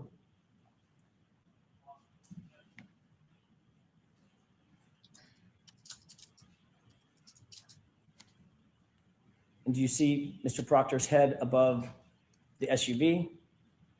Yes. And watch him as the tow truck driver walks by. Did he appear to move? He shifted weight, yes. And it appears that there's another person that showed up in the footage, an anomaly of some sort, walking off screen left to right. Is that right? That's what it appears, yes. Is Mr. Proctor still at the right rear taillight area? He's in that general vicinity, yes.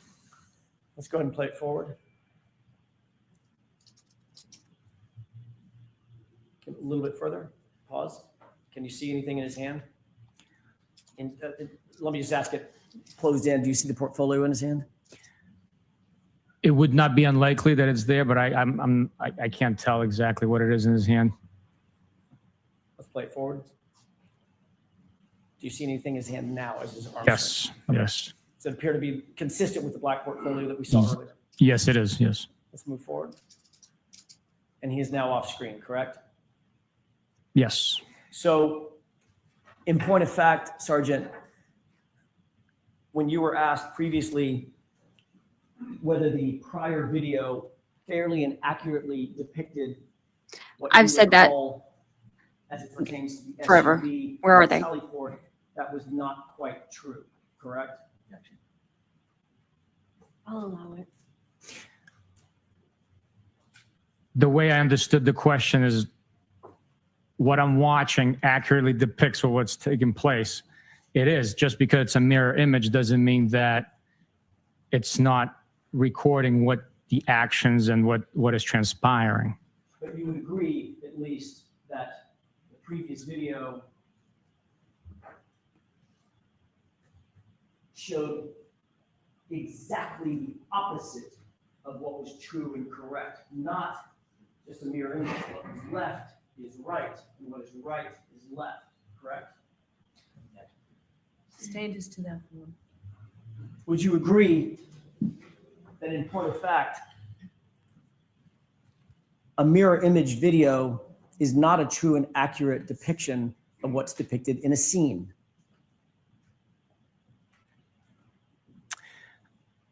I think it just is a mirror image of what's taking place. If you see someone walking in or driving a vehicle and it's depicting the action of the vehicle being pulled in, and if it's mirrored, it's pulling in from left to right or right to left. It's still documenting the activity that's taking place. Or if someone walks to the left rear of the vehicle versus the right rear of the vehicle, those two things will be switched, correct? That is correct, yes. And you'll agree that the prior video that we showed, that you and I just talked about, the inverted video, appeared for all intents and purposes to show Michael Proctor stay away from the left, from the right rear taillight, walk all the way around and position himself to the left rear taillight. You'd agree with that, correct? Objection. Do you agree with that? I allow it. It appeared that that is what was happening, but he was standing next to the taillight that was already damaged. But in the corrected video, which is this one, it actually shows unequivocally that Michael Proctor walked directly to the right rear taillight portion of this SUV. Correct? I'm sorry, can you repeat that? Sure. In the corrected video, this video here, this unequivocally shows that Michael Proctor walked toward the right rear area of that SUV, where the right taillight is, correct? Yes. And you'll also agree that this video was taken before any taillight material was ever found at 34 Fairview, correct? Can you zoom in on the time? Not on this one, this is backwards. I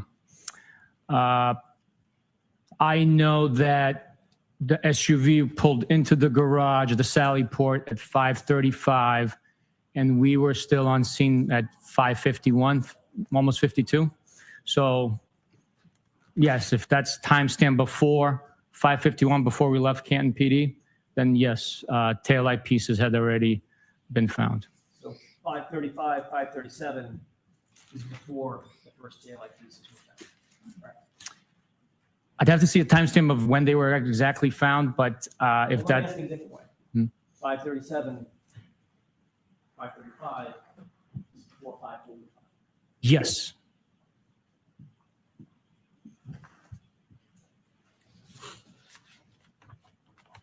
May I have just a moment, Your Honor? Yes.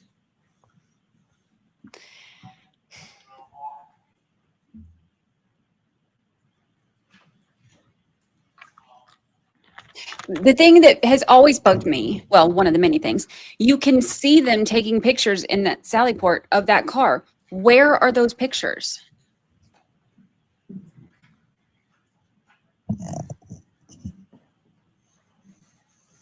That's an issue. Where are the pictures?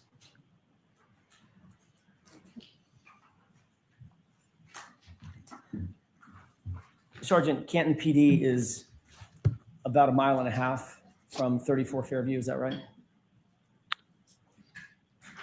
Approximately. I don't know the exact distance. I never measured it, but I would not be shocked if you were accurate in that. Maybe a 3 or 4 minute drive. Depending on the traffic conditions and the weather conditions, that could be a possibility, depending on the speed you travel.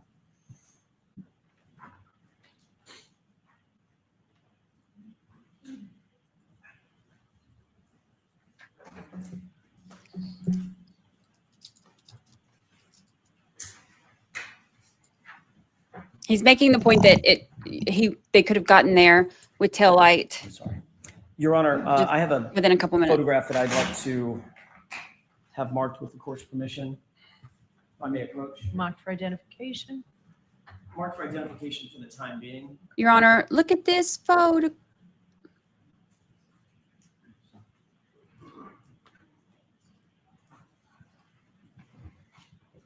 May I approach?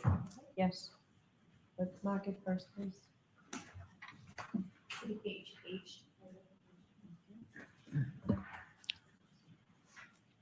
Thank you.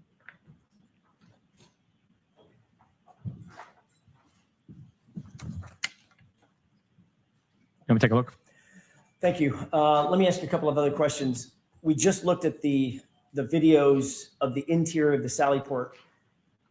Harkening back to what we just looked at, the corrected video, there would also be a camera on the other side of that Sallyport garage pointing down toward the right rear taillight area of the SUV, correct?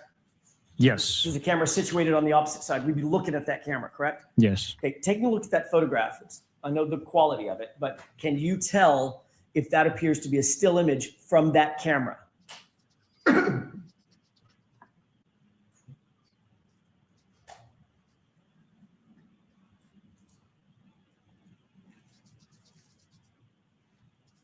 Yes, it appears to be a still image from that video camera. I'd ask that this be moved into evidence, Your Honor.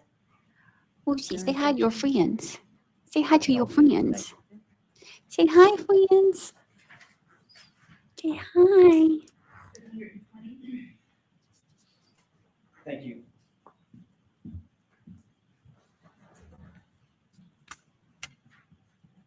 Say hi, friends. If we could display this for the jurors, Your Honor, just the photograph. Okay.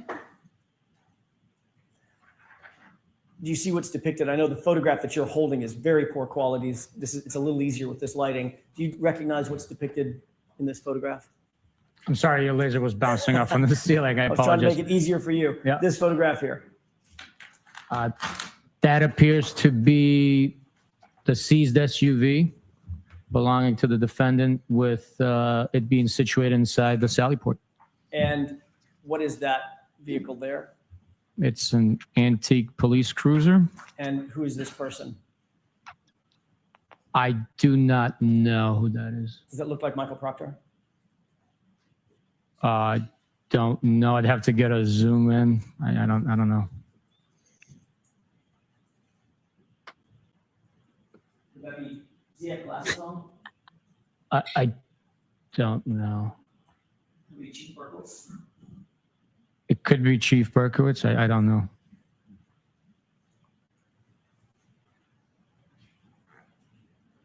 What are you doing trying to get on my desk? What is happening here? Can you tell me the date that's on the time, the date and timestamp at the bottom? I cannot. I think I might be able to make it out in the actual photograph you printed out. Could I Okay. take a look at that? Sure. Need the light? Yes, please, Your Honor. She's literally on my desk.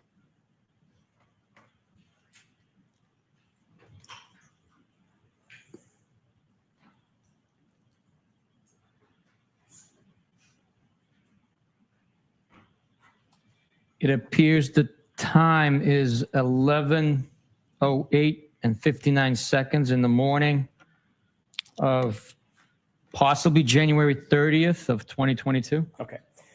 Let's go ahead and.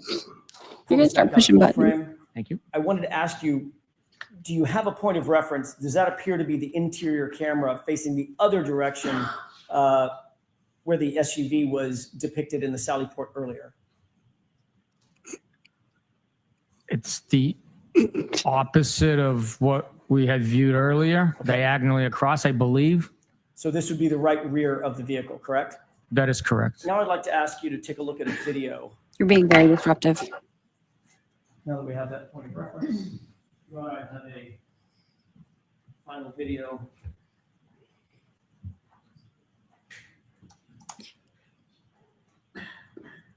You're being disruptive. Down in front.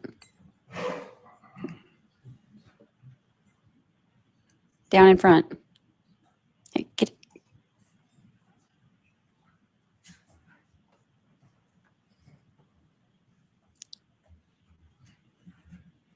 Dude, you have a whole office full of fluffy things. You don't need to be on the desk. Come here. I can have that marked as next in order, Your Honor. As next in order, so there's no objection, Mr. Brennan? I have no objection to that being entered, no. Lucy wants to chase the laser.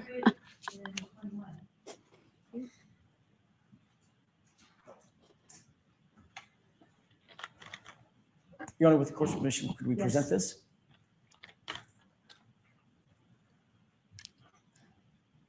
Go ahead and play it. Okay, calm down. Pause. Can you make out, now that that's paused, can you make out what's depicted toward the top of the screen? Yes, it appears to be a distorted image of that antique police cruiser. Okay. And does the area next to the police cruiser appear to be empty? Some snow on the ground? Yes, it does. Actually, yes, it does look that way. Yes. Okay. So there's nothing next to the police cruiser, at least at this point, correct? That's what it appears to be. Yes. Can we take a look at the timestamp on this document or on this frame? I'd ask you to let the jurors know if you can see what the actual run time is on this. I could see the timestamp. I don't know the runtime, what it's going to be. It's 5:07, 10 or 12, something like that. These are the That's ones that they timestamp, had yes. before. Yes, PM. Now, if we could just play this forward, go back to full screen. Because remember, these are the ones that are like missing time and all of that.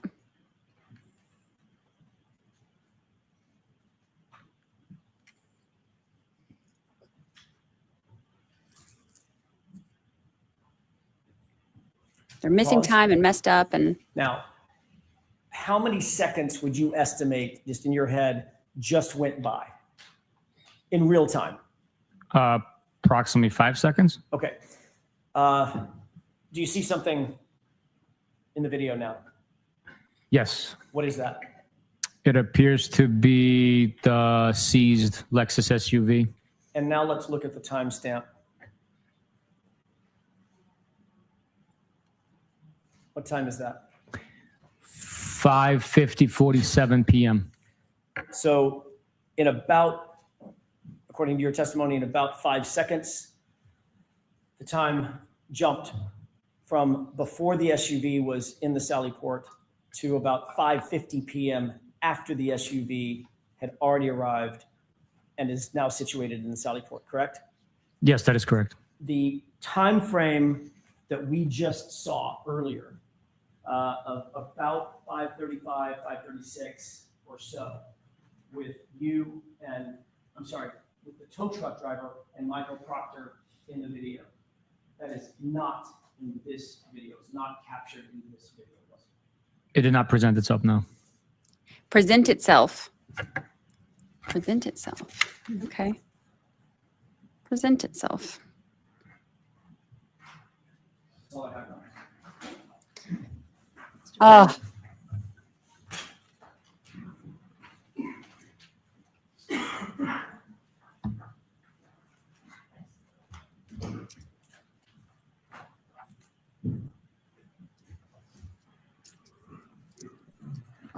Here we go. All right, you got to get down.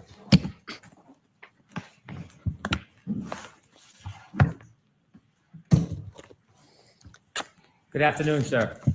Good afternoon. You had just asked questions about some of the video footage from the Canton Police Department Sallyport area. Is that fair to say? Yes, sir. I'd like to ask you further questions about that.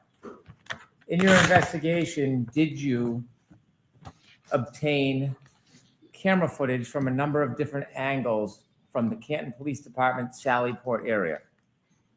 I did. And one of those series of footages, did that include the interior Sallyport back wall for January 29, 2022? Yes, it is. Is that the video that appears inverted? And then we saw the second where it was present as you would see it? Yes, sir. Did you look at that video? Did you invert the video in any way? No, I did not. Did you investigate and learn whether or not there was any other video in addition to that interior Sallyport back wall where video was set up by the town of Canton that appears inverted rather than forward? Objection. I'll allow it. Yes, the investigation revealed that multiple cameras had a lens applied to it that was inverted. In addition to the Canton Police Department Sallyport interior back wall, where else did you learn around town there was video that appears inverted? I believe it is inside the Canton PD, the hallways, possibly. And if I am not mistaken, the other locations within the town of Canton. And the, Objection, Your Honor. Ask the question. No, is that your answer? Is that your final answer? I wasn't finished, but yes. May we proceed? Is that your final answer? Like this is what's that millionaire show? I want to be a millionaire or whatever it is. Is that your final answer? Goodness gracious. Yeah, that was very, like, the laugh was very Colleen Crawford of him. No tampering, LOL. Sticky note.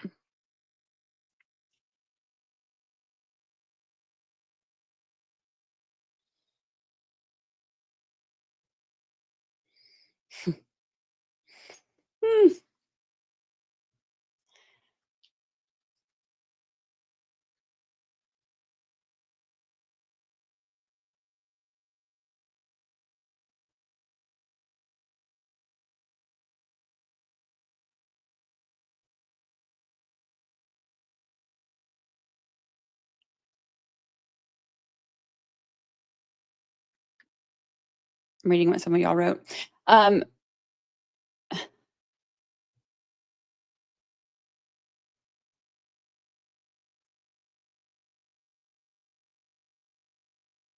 Finally, yeah, who wants to be a millionaire? That's what it is. That's what it is. Yep. See, when I can't remember stuff, y'all always remember for me. Betty doesn't need a dictionary now. Yeah, cross-examination is over. His memory is restored. It's a miracle. All is good in the world. Phone a friend.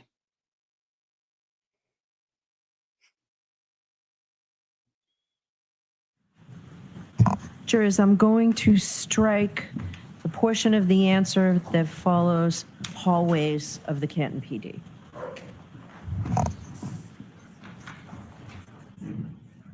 And sir, when you obtained the video from the interior Sallyport back wall, which was inverted, did you provide a copy of it? Yes, I did. When you looked at that video, does it have time and date stamps on it? Yes, it does. May I approach? Yes. I'd like to introduce a copy of that. Sure.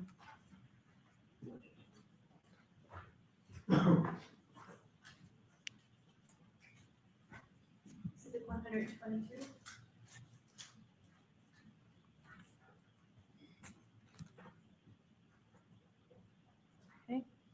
When you provided the video for January 29, 2022 for that inverted video, did you do any further investigation to see if it was an anomaly that happened just on that date, or whether that was historically the way the video appeared?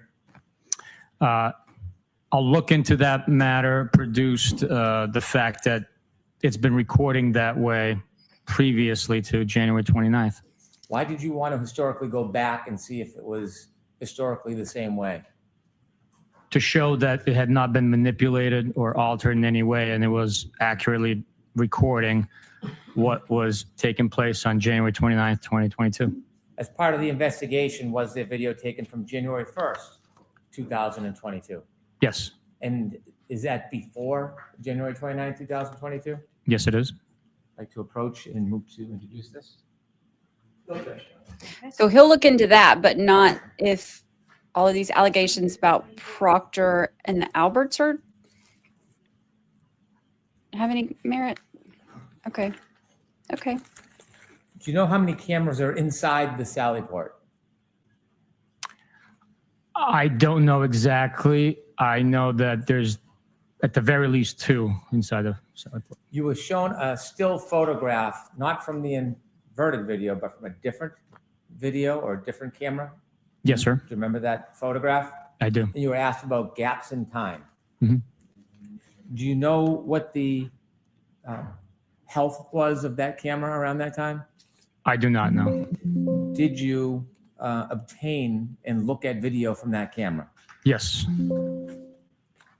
May I approach? Yes. I'd like to introduce. I had you look at this before. Introduce it. Do you recognize what that is? Yes, I do. What is it? It's a Sallyport videos, the original disc or thumb drive. I apologize, not disc. Please. No objection, Your Honor. Okay.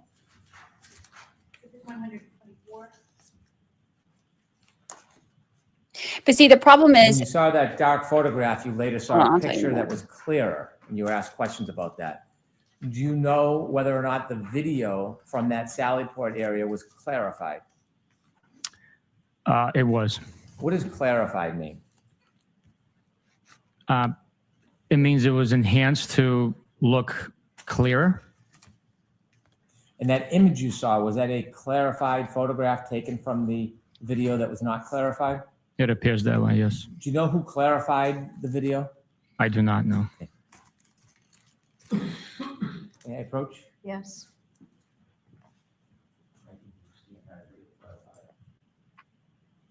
Brennan, the prosecutor's back up now asking the questions.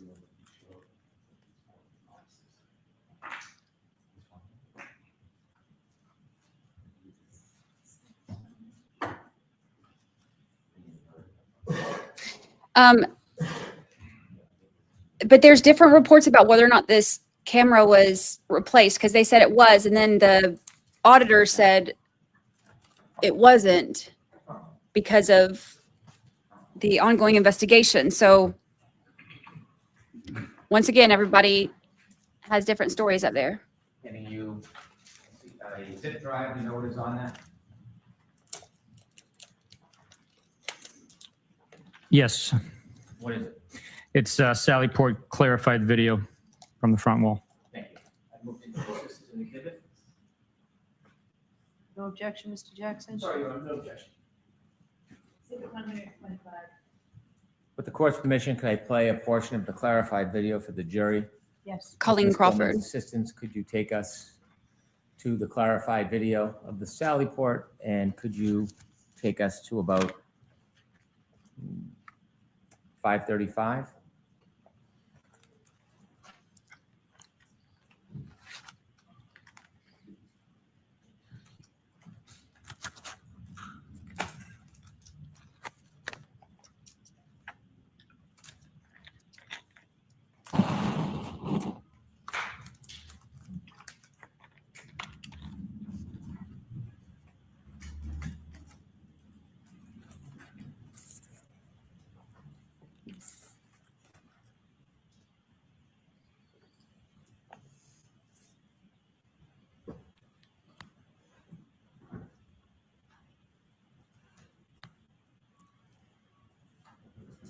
As Ms. Gilman searches, I have other questions I can proceed with. Okay, we'll turn the light on again, please. Go ahead, thank you. Oh, that's so much clearer. Thank you. Thank you. Did you obtain video of outside the Sallyport to show what time the tow truck arrived with the defendant's Lexus? Yes, I did. May I approach? Yes.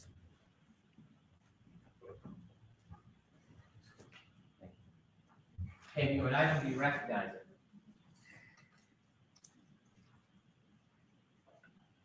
Yes, I do. And what is it? It's a disc containing CPD exterior Sallyport video. Move to introduce this, please. No objection, Your Honor.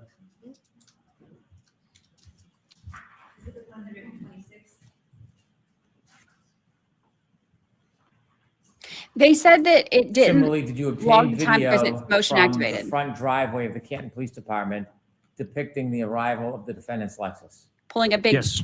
SUV Yeah, isn't yeah. motion enough for it. So, Hand you another item. Do you recognize this, sir? Yes, I do. And what is it? It's Canton PD driveway video. And is this a copy of the video you obtained? Yes, it is. I move this into evidence. No objection.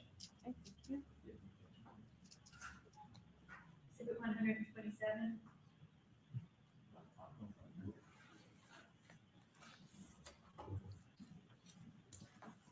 yeah, Pocket State was what they called John's phone. So now we've been using Pocket State every time we want to hide from the world.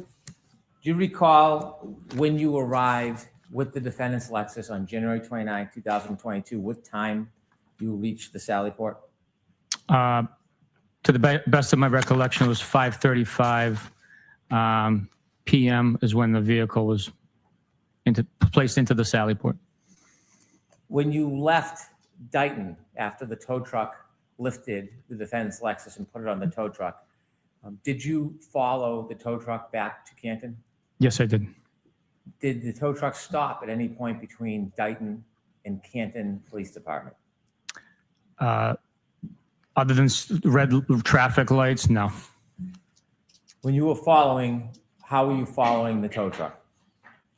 I was keeping a safe distance, always keeping line of sight behind the vehicle.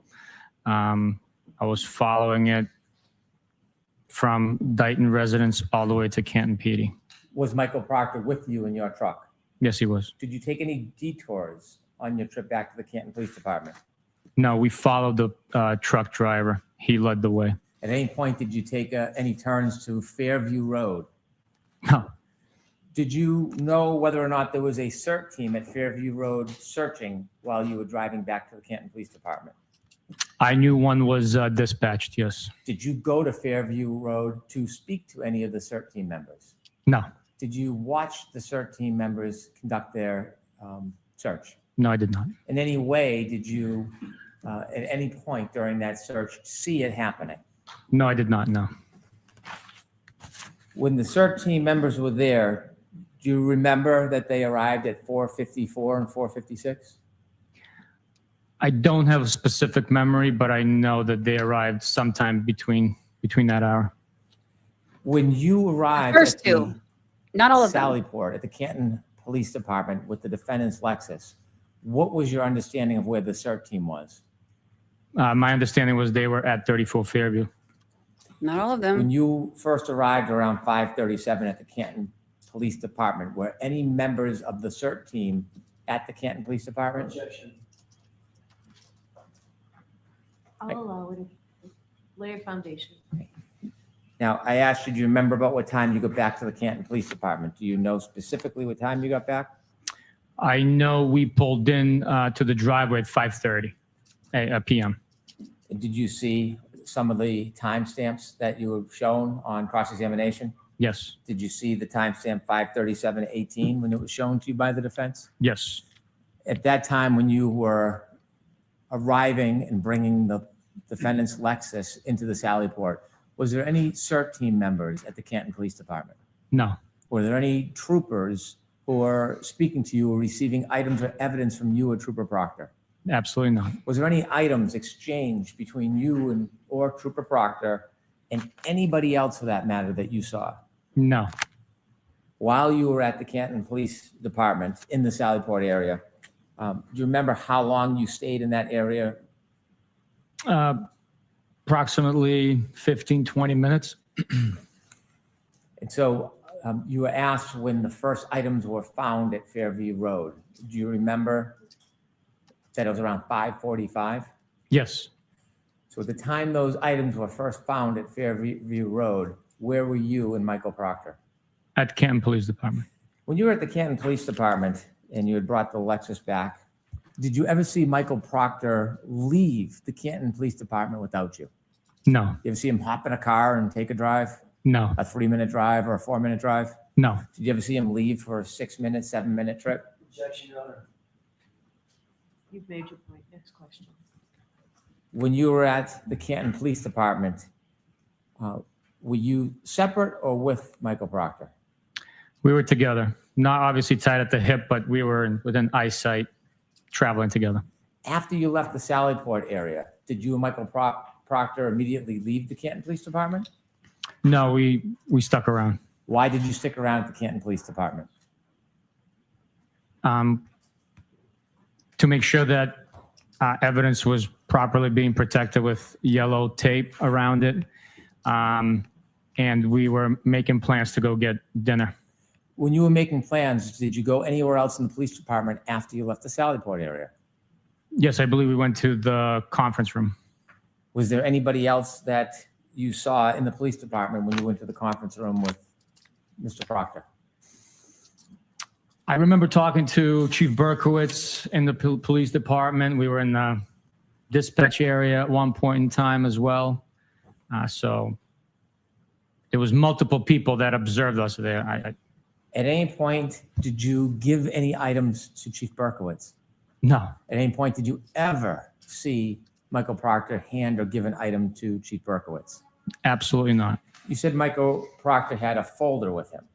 Yes. Is that typical in an investigation? Yes. Did you ever see him place taillight or any item in that folder? No, that would be absurd. Did you ever see him retrieve an item or taillight pieces and give it or sneak it over to Chief Berkowitz? Objection, Your Honor. Did you ever see Michael Proctor ever hand any piece of taillight to Chief Berkowitz or any other officer for that matter? No. The entire time you were there, did either you or Michael Proctor, from what you saw, provide any items, physical items, to anybody else that was there? Objection, Your Honor. I'll allow that. No, we did not.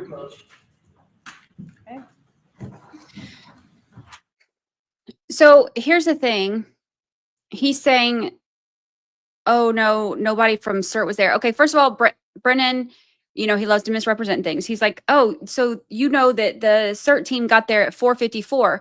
That's not factual. The first two arrived at 4:54, 4:55 or whatever, but the rest of the CERT team members, the last of them didn't even arrive till 5:41.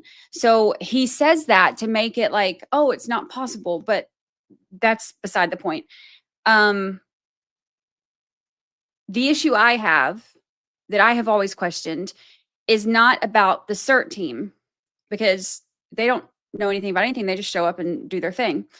The issue I have always had is, and I'm not making accusations, I'm just saying the thing I've always questioned is Tully said that he was at Canton PD and then he went over there and it was around that same time. And Tully has not been one that I have found a lot of maybe credibility is not the right word. He does a lot of really questionable things that I don't personally, that I have a lot of questions about. So that has always been something that I have wondered about, because he said that he was at Canton PD and then he left sometime around 5:30 and went to Fairview.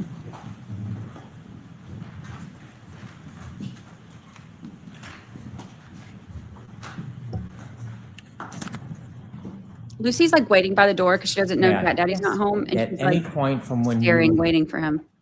first arrived at the Canton Police Department with the defendant's Lexus to the point when you left, to go to dinner or to get something to eat with Michael Proctor, did you ever provide any physical item to anybody at the Canton Police Department? No, other than dropping off the vehicle itself, we did not exchange anything. Oh, don't say we, I'm just asking for you. Now I'm going to ask you, at any point when you got to the Canton Police Department until you left to go to eat with Michael Proctor, did you ever see him hand any physical item to any other person whatsoever? No, I did not. And after, do you know about what time you and Michael Proctor left the Canton Police Department?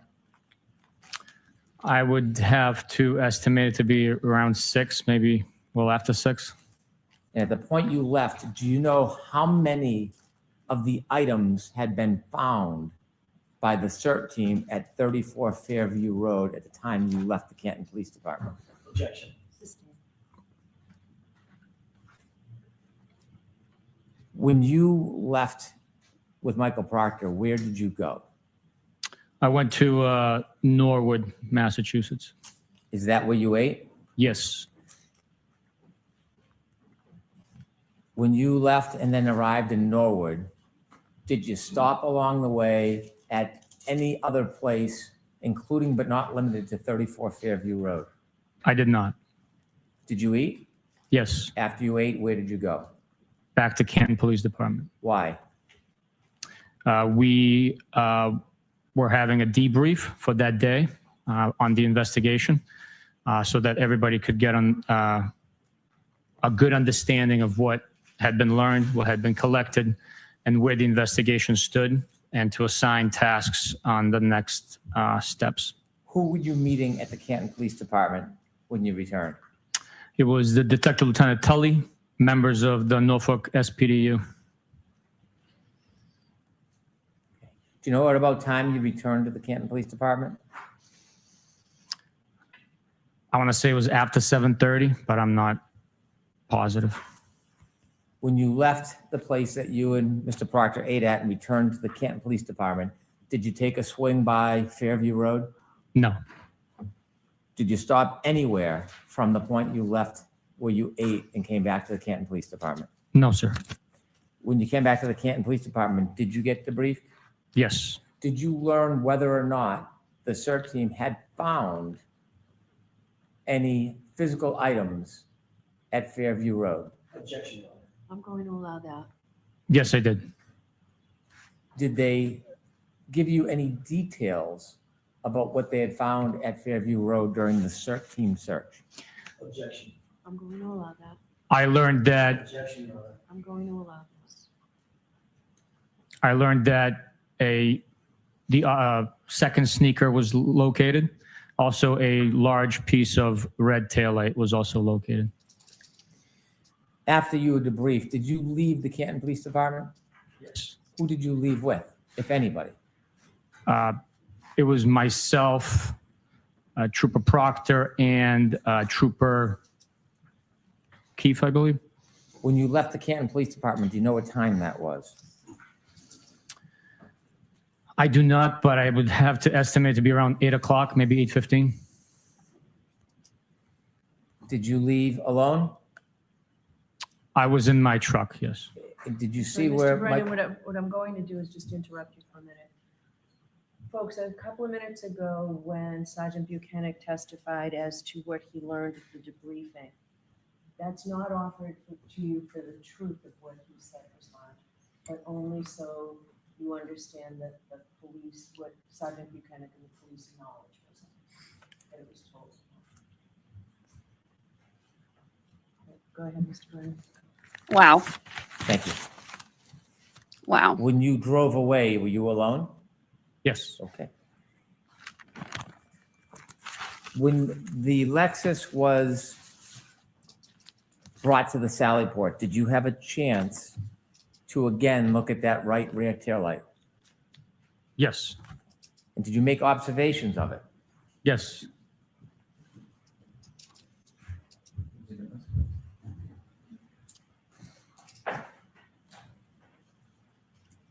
Which one's the right rear taillight? She said that wasn't, hold on. It's hard to hear her because she doesn't use a freaking microphone. He objected to this twice. She overruled it twice. And then it's like, I don't know if she was like, oh crap, I should have. Ago when Sergeant Bukhenik testified as to what he learned at the debriefing. That's not When he testified about what he learned at the debriefing, offered to you for the truth of what he said was not, that's not offered to you for the truth, but only so you understand that the police, what Sergeant Bukhenik and the police knowledge was at the time. but only so that you understand what the police knowledge was at the time. So Jackson objected to this line of questioning twice, back to back. She ignored him. And then, which is the whole reason, like, how do you not allow people to say, like, this is every single courtroom in the whole entire world lets the attorneys just say that you don't have to do speaking objections, but just to say, like, you know, just like the very basic reason you're objecting. You don't have to explain the whole thing. You don't have to get into all that, but just the very basic reason. And she doesn't. And look at how well her court is run because of it. Look at what a shit show it is because of it. Go ahead, Mr. Brennan. Thank you. When you drove away, were you alone? Yes. Okay. When the Lexus was brought to the Sally Port, did you have a chance to again look at that right rear taillight? Yes. And did you make observations of it? Yes.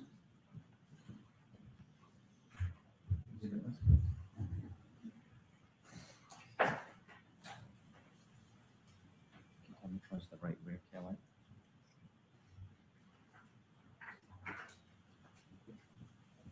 Which one is the right rear taillight?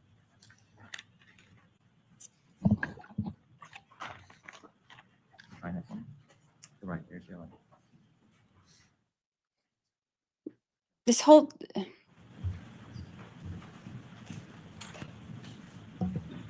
I wonder how different this would be with a different judge. It would be very different.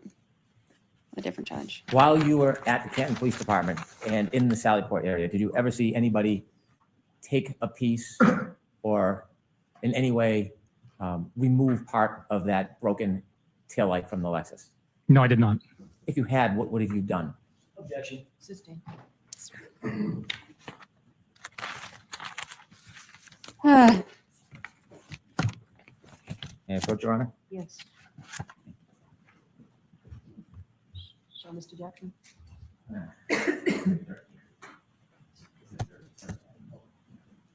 I have Exhibit 13 display, please? Okay. Could you zoom in a little, please, Ms. Gilman? Do you recognize that photo? I do. What do you recognize it as? I recognize it as the damaged and missing pieces of the right rear taillight on the defendant's Lexus SUV. When the Lexus was brought into the Sally Port, was there still snow on it?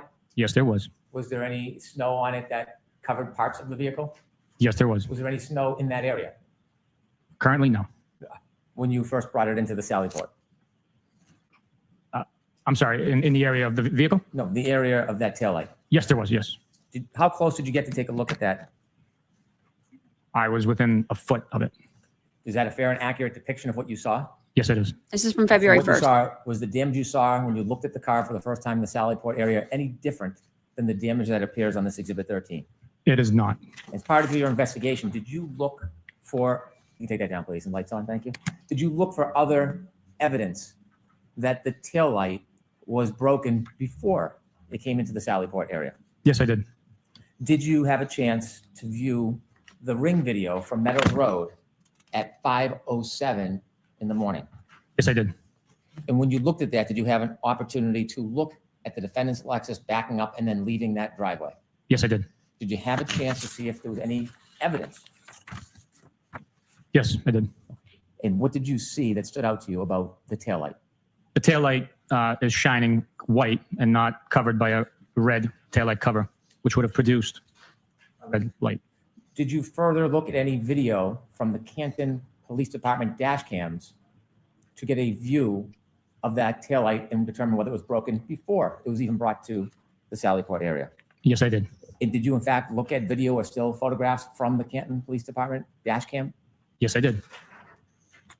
Could I have Exhibit 11 displayed, please?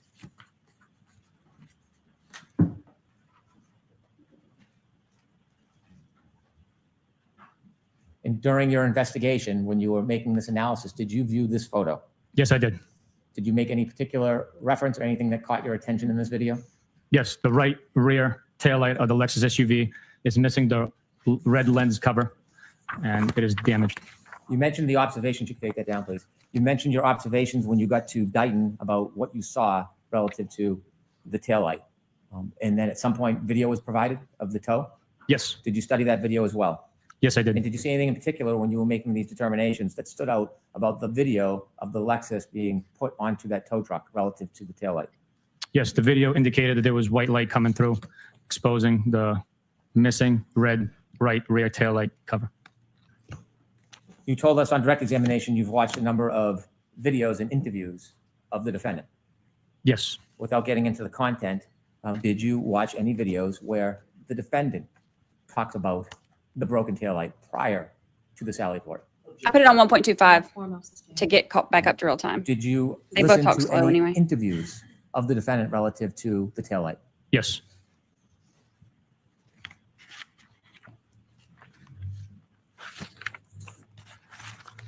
I want to go back and I want you to take us through your investigation. And I want to be specific about what you learned and when and what you did with that information relative to the decisions and the direction of your investigation. When you were called on the morning of January 29, 2022, when you first got a call, where were you? I was at home in bed. You mentioned that after you received the call, you called another trooper at that time. Yes, sir. And who was that? Michael Proctor.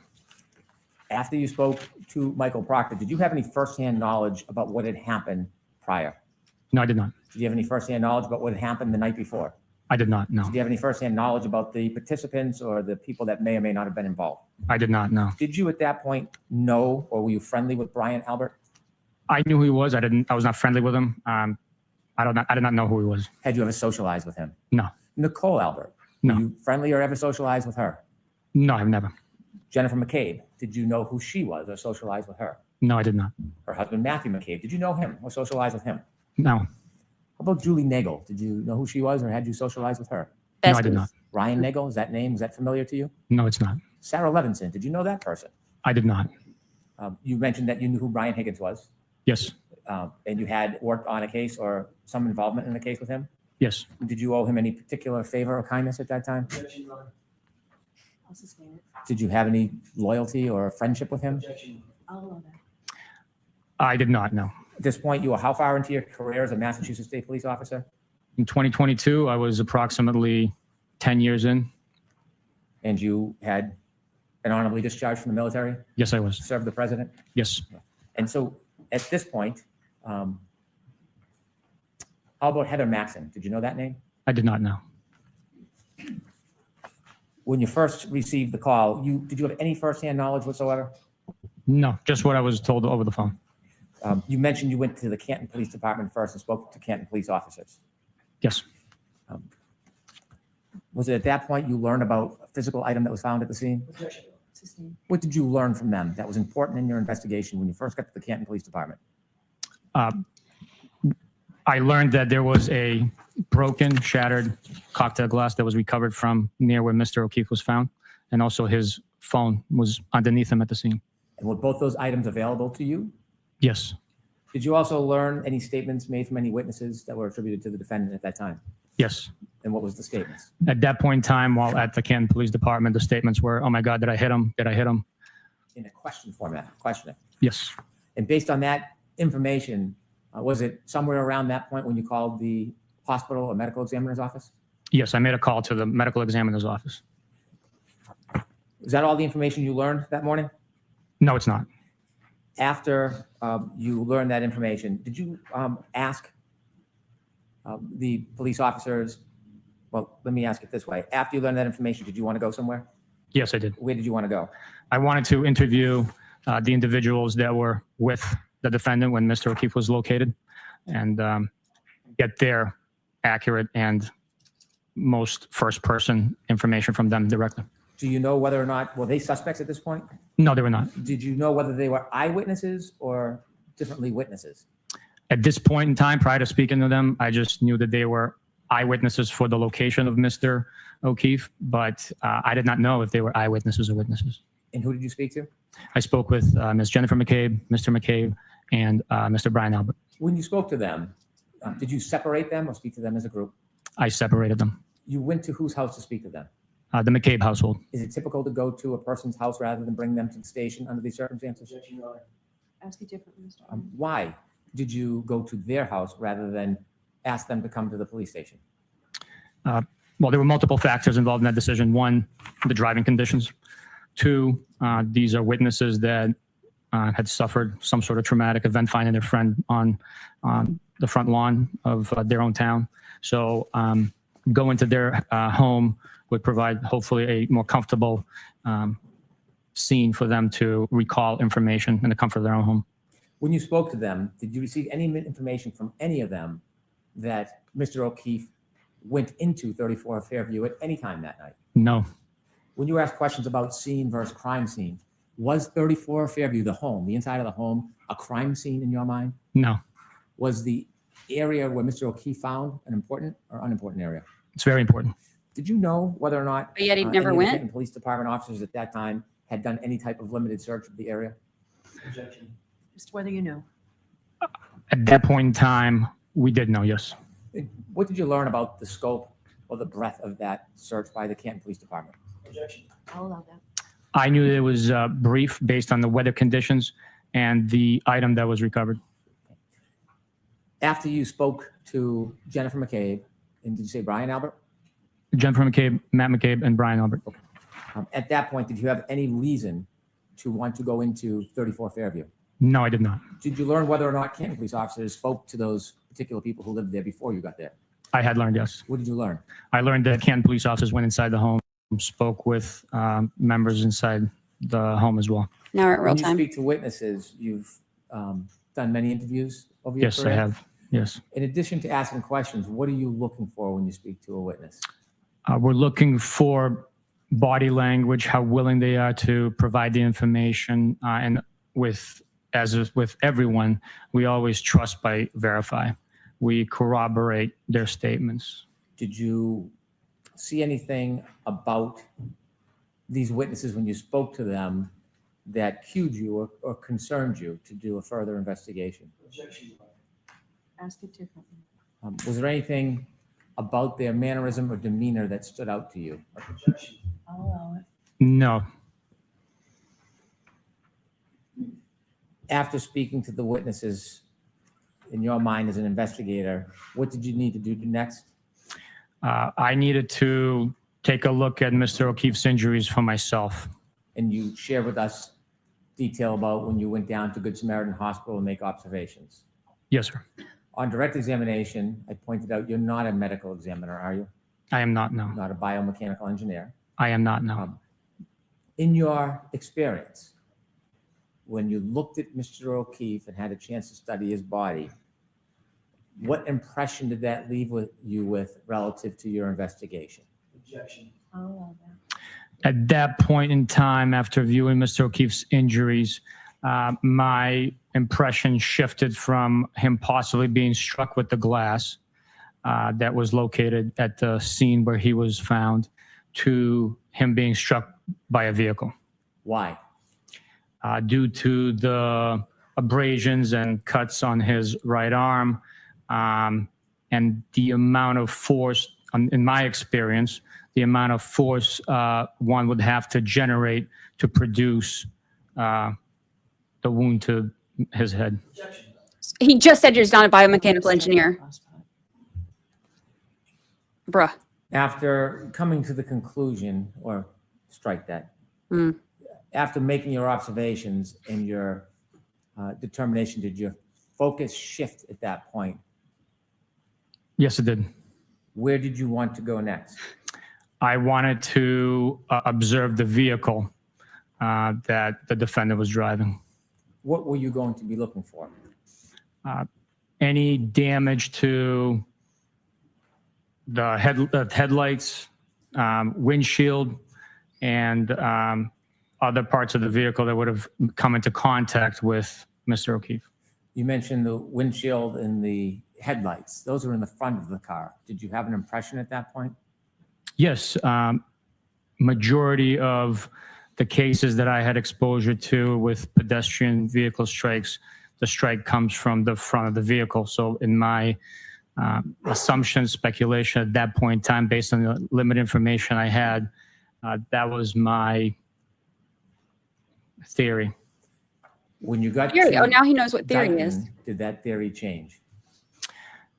Prior to our arrival to Dighton, the theory had changed. Based on information you received from Jennifer McCabe? Objection. Sustained. What was that based on? It was based on information I received from Jennifer McCabe's phone Yes. conversation. And what was that? Do you see what this is what drives me crazy? Brennan feeds them the answers. He may as well just get up there and testify. He said, is that based on information you received from Jen McCabe? Objection, because he's leading, obviously. And then he's like, ask it a different way. Okay, what was that based on? The information I received from Jen McCabe. It is so annoying. That drives me crazy. And he never gets in any kind of trouble for doing it. He's literally feeding answers to every single witness, and it's allowed. Information. Like, here, say this. The defendant told her that she had damaged her taillight and showed Mrs. McCabe and Mrs. Roberts the missing pieces and damage to the rear right taillight of her vehicle. When you got to Dighton and had a chance to look at the defendant's Lexus, did your focus of your investigation develop in any way? Yes, seeing for myself that there was actual damage, coupled with the statements made, did I hit him? Could I have hit him? Along with the my observation, obviously, of the vehicle, my focus began to concentrate on the defendant. You share with us that you went inside and spoke to the defendant. Yes. Why did you speak to her at her home rather than ask her or force her to come to the police station? Same reasons we interviewed the witnesses, the driving conditions, the time that it would take for her to respond, the comfort of her own home or her parents' home, where she had just experienced a very traumatic event, being concerned for her well-being. We interviewed her in the comfort of her parents' couch. When you interviewed her in her parents' home, where was she seated? On the couch of her parents' living room. Where was her mother? She was in the home. I don't have a specific memory of her being in the room with us, but her father was in the room with us.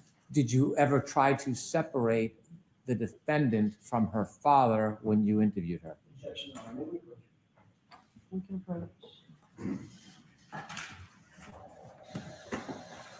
It's just, it drives me crazy. It drives me crazy. It's so, ugh.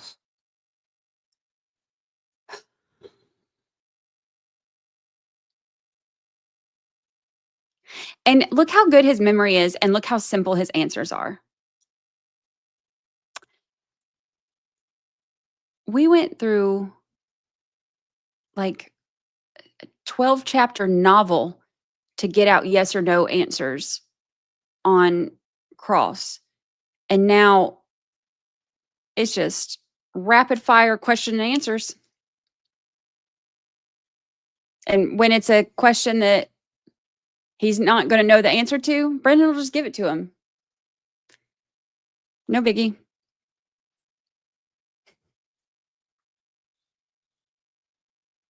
It's wild to me.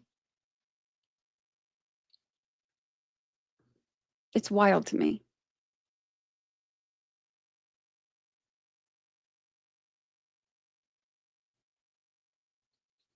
I have to feel like I feel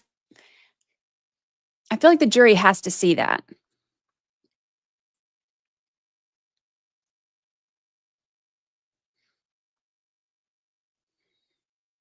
Cross examnesia. Yep. I don't get it.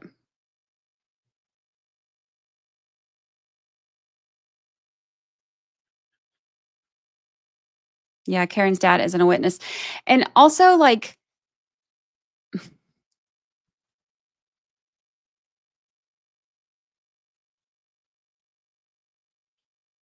I just still have questions about so much of this stuff. I really do.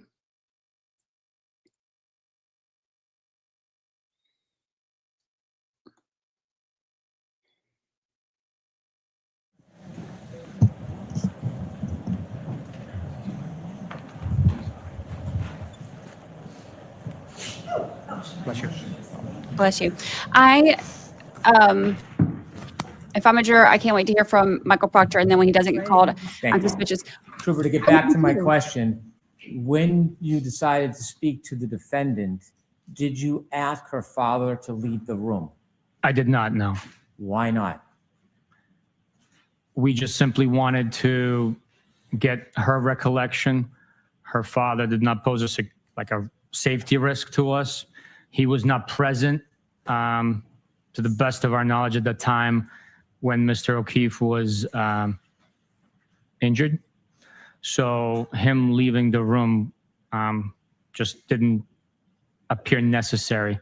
Again, my concern was for her well-being, having known that she was sectioned, and we wanted to make sure it was a safe and comfortable environment for her to do the best she could to tell us what she remembered. What was her demeanor when you spoke to her? She was calm, stoic. She was sitting on the couch with a pillow on her lap, a laptop to her left.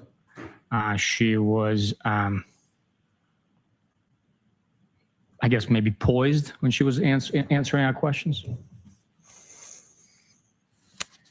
When you finished your conversation with the defendant, had anybody in that home ever mentioned the idea of whether or not John O'Keefe went into 34 Fairview that night?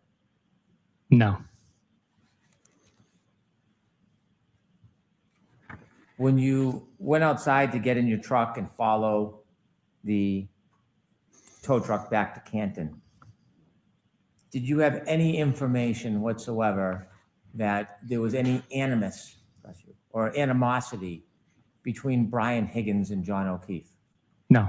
After speaking to witnesses and the defendant at that point, when you got back into your truck to go to Canton, did you have any information that there was any animosity between Brian Albert and John O'Keefe? No.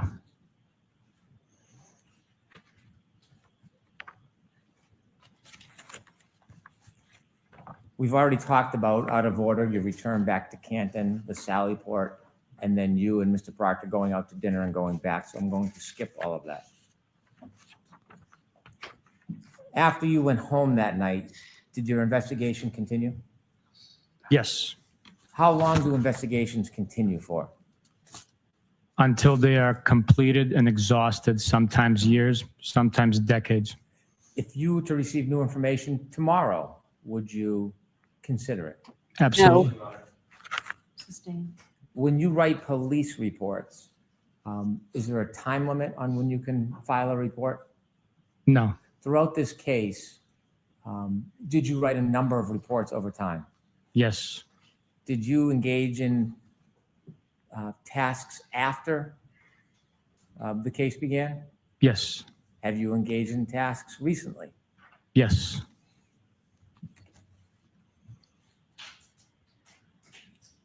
As you were investigating this case, did you speak to a number of witnesses? Yes, I did. Did you consider reports that were provided by other troopers who interviewed witnesses? Yes. Mr. Proctor was the case manager of this case? Yes. You were his supervisor? Yes. Were there other troopers who participated in this case? Yes. Do you know whether or not Lieutenant O'Hara participated in this case?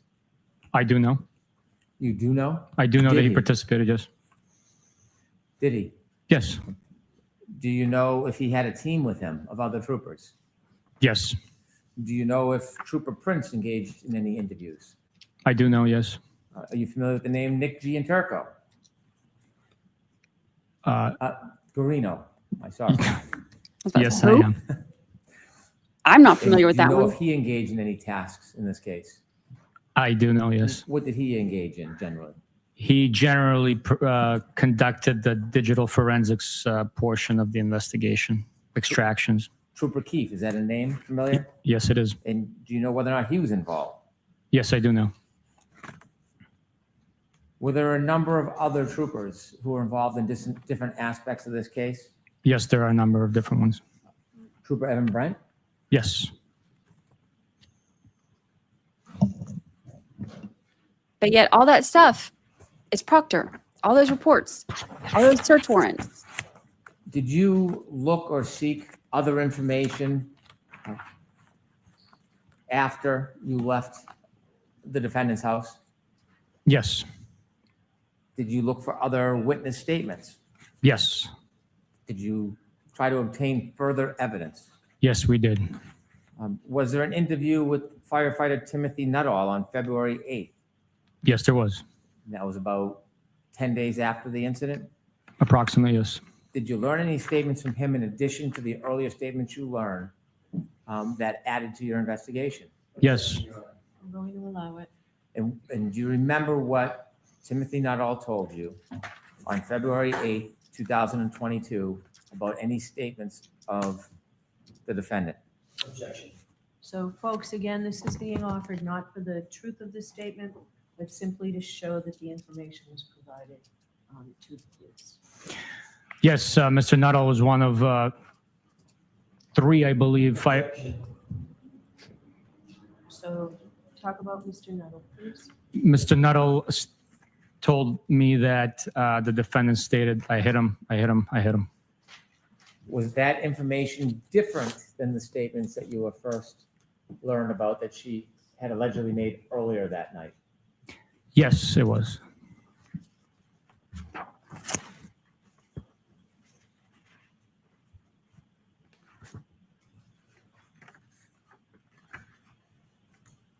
Did you interview firefighter Daniel Whitley on February 8, 2022? I did. When you spoke to him, do you remember whether he shared any statements about the defendant telling him anything about her interaction with Mr. O'Keefe at the end of that night? I believe that he stated that they got into a fight. Do you remember the words that he used when he described that fight? I do not remember the exact words. Those will be reflected in my police report, Would your police report potentially refresh your recollection? potentially. May I approach? Yes. Thank you.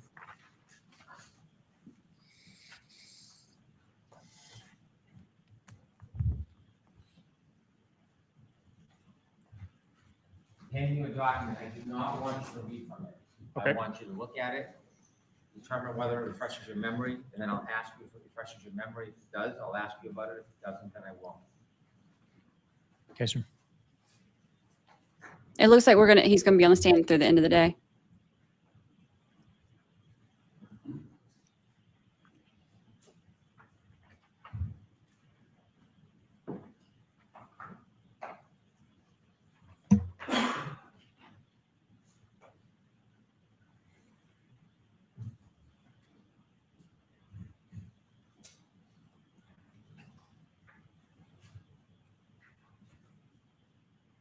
Yeah, it sounds like whatever they've got it right by their microphones. Like it sounds like binders and stuff like that. So it makes it sound really loud when they do it right there.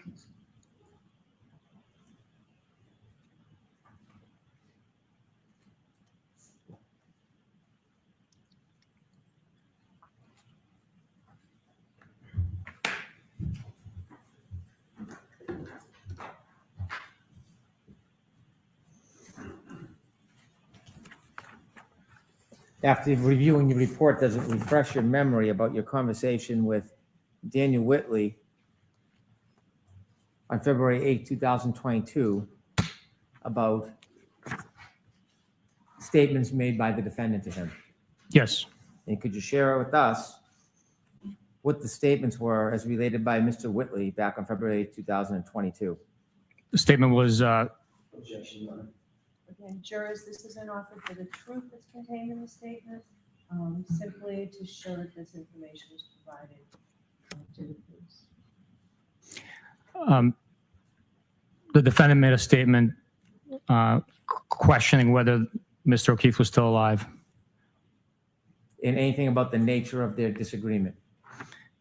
Mr. O'Keefe and the defendant got into an argument. Objection. So for this, the same purpose. As you're learning this information, does it in any way shape your continued investigation? Yes, it further supports witness statements. It further supports and corroborates information that we're learning. The more information we collect, the stronger the case becomes. Did you interview a person by the name of Anthony Flamate? Yes, I did. And Amade? when you spoke to him, do you recall whether he shared any statements that the defendant made to him? Objection. Yes. And do you recall what those statements were? I do have a general recollection of what they were, but I don't want you to guess. Would your report potentially help your memory? yes, it would. Can I approach? Yes. Flamate. We're getting fancy now.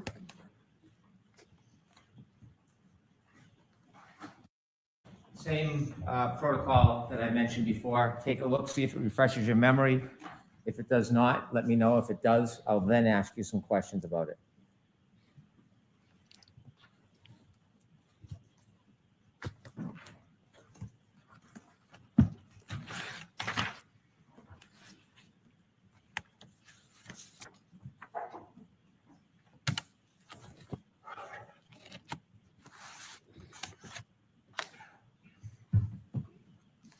$1 million. 1 million. I don't know. I think they're getting close to wrapping up because they don't want to call any of the witnesses who were May I approach, Your Honor? Yes. bad for them.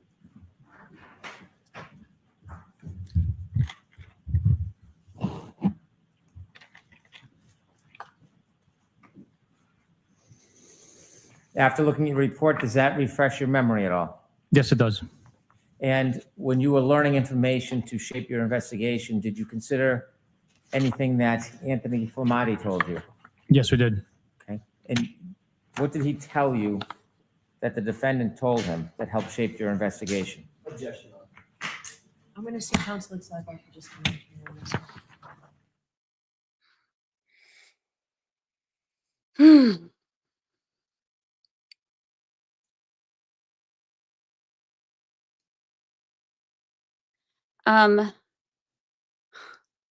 Your Honor, the state calls Hank Breenan. Hank Breenan. AJ gets to ask him questions again. Yes, he gets to do a recross.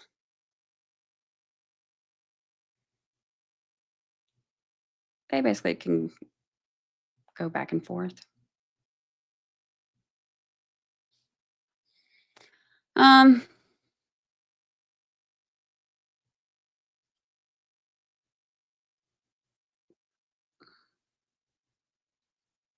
I don't see any more juror updates right now.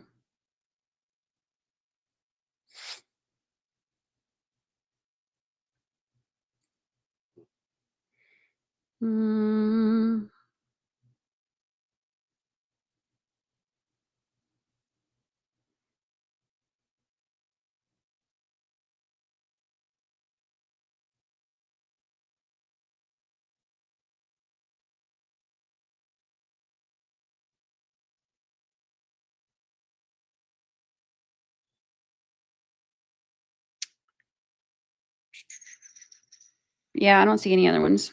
I'm looking through all the different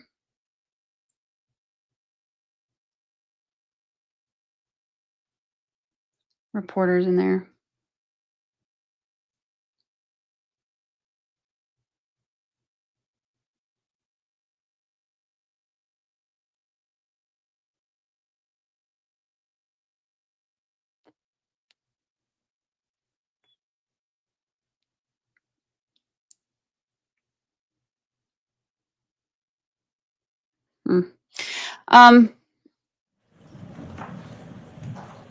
They will probably do recross and then redirect, or redirect and then recross and then It's just gonna go on forever. We live here now.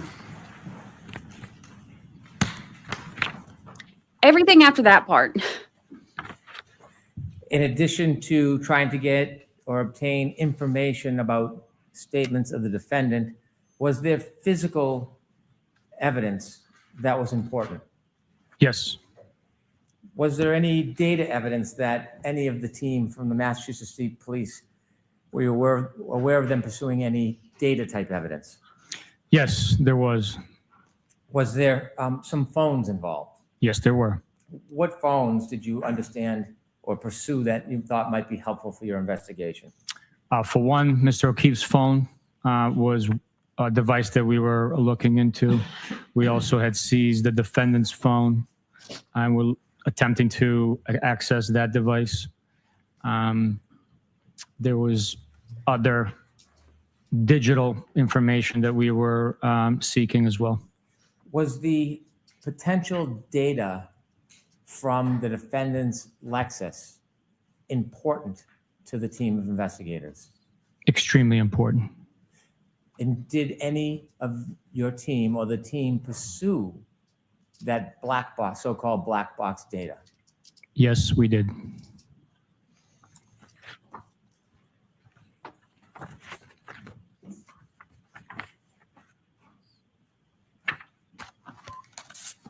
Calm down. You were asked whether you interviewed or present for interviews of Nicole and Brian Albert.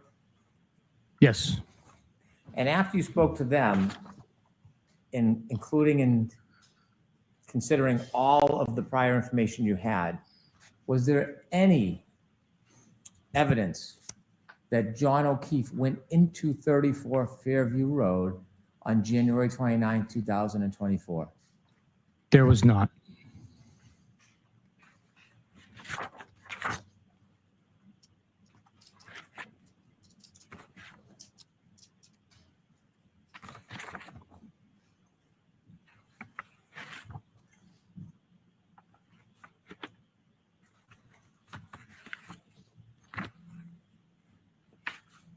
He's very sure of himself when Brennan's asking him questions. It's just on cross. Relative to the information that could be stored in the computer systems on a Lexus, do you know which troopers, or do you know if Trooper Garino was involved in any process regarding that? Yes, I do know. And yes, he was involved in conducting that portion of the investigation. As part of the investigation, was it important or was it considered to look at John O'Keefe's phone to see if there was any specific or particular information on it that would be helpful? Yes, it would be. What were you looking for? What was the team looking for on Mr. O'Keefe's phone? Well, the all-encompassing data includes location of the device. It includes communication, the party's identity with whom an individual could possibly be communicating. In this case, Mr. O'Keefe, his text messages, phone calls, emails, other applications like Signal and WhatsApp could have been also in use. How about voicemails? Voicemails, yes. Did you ever review or consider any of those things that you just mentioned in your investigation? Yes, I did. Speaking of interviewing witnesses, did you, along with Michael Proctor, interview Katie McLaughlin on January 30th, 2022? Yes, I did. Was this the very next day? Yes, it is. And as part of your investigation and the direction and scope of your investigation, did you consider the interview with her and what she might have told you? Yes, it And when was. you were speaking with her the very next day, is there any statements that she attributed to the defendant that you considered in the next days of your investigation?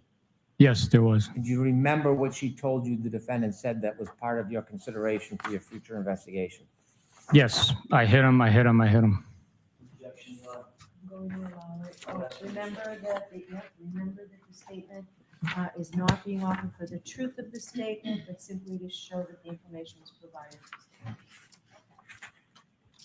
Did the statement that Katie McLaughlin attributed to the defendant that very next day, January 30th, 2022, did that shape your investigation at all?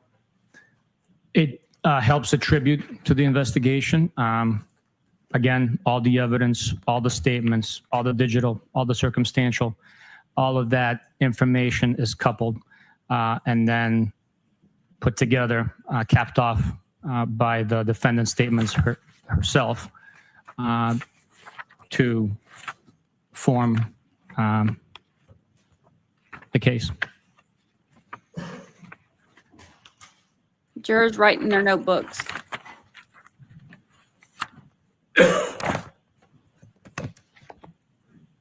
There were questions about a plow driver by the name of Brian Lawford. When did you first hear or learn of that name?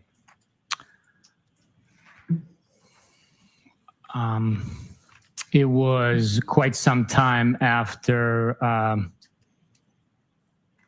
the case had made its way through the court system. When you learned of his name, did you attempt to speak to him? Yes.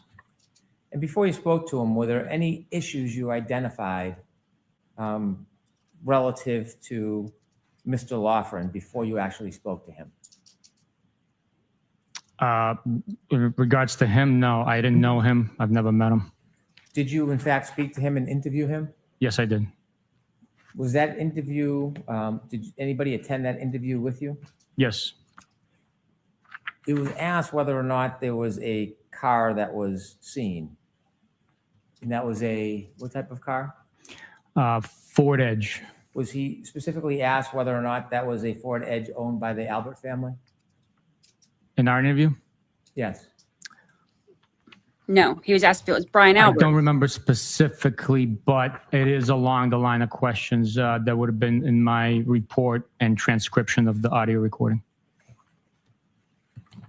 He was asked if it was owned by Brian Albert. He said it's One not last Brian Albert. interview. Did you speak to a Brian Albert Jr.? Or did you consider a report of his interview? I saw a report and Did you considered. attend that interview? I did not know. What did you understand his relevance to be in your investigation? He was at the home, at his parents' home, when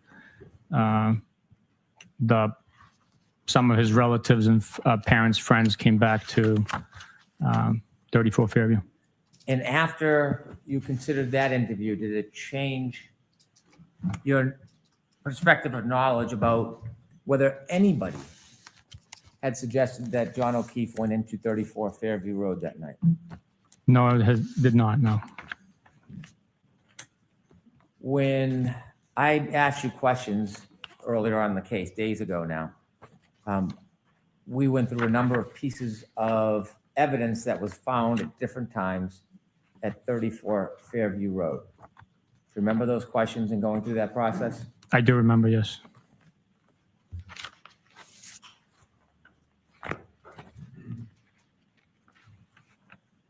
When we went through that process, were there any items that I did not ask you about?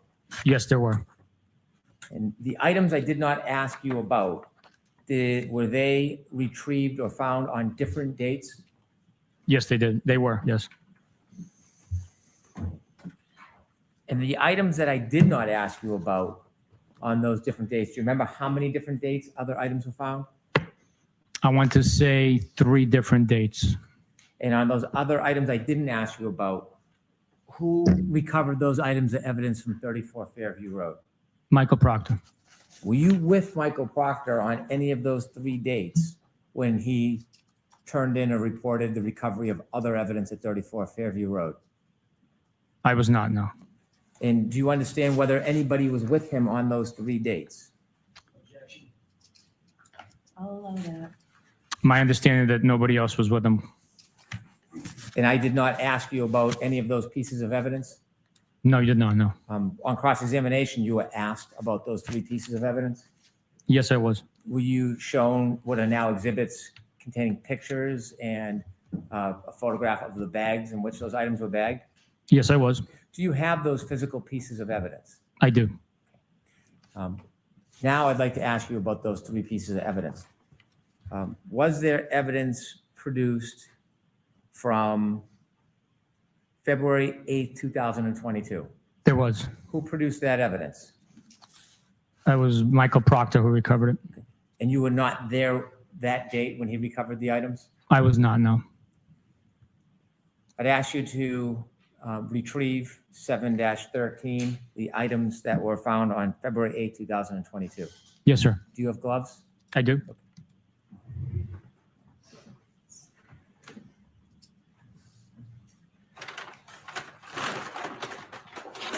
Think about if you're a juror and you're sitting here listening to them talk this much about Proctor, but won't put him on the stand.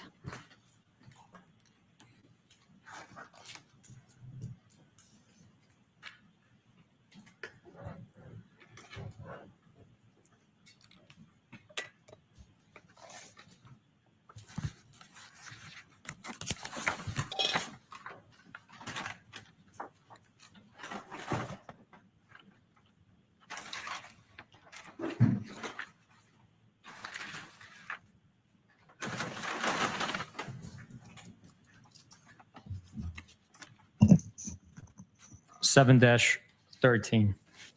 Do I move to introduce this into evidence? No objection.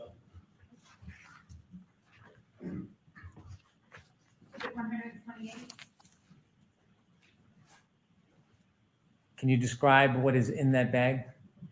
And if necessary, you should open it and show it to the jury. The description is 1 large piece of plastic, red in color, 1 small piece of red plastic, and 1 piece of black plastic. I will open it to further show. There's his robot voice again.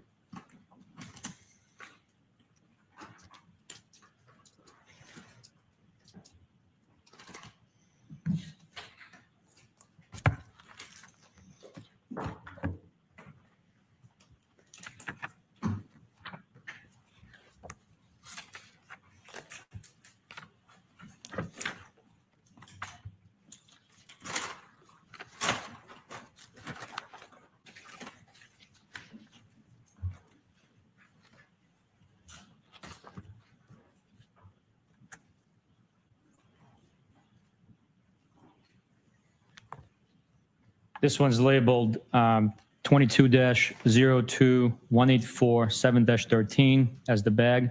And this is letter number, or a letter labeled A as an alpha.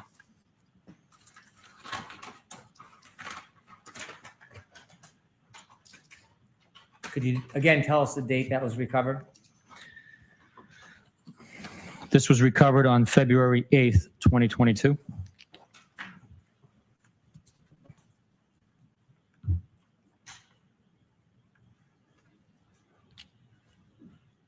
This appears to be a black piece of plastic, same identifying numbers, but this one is labeled with the letter B as in Bravo.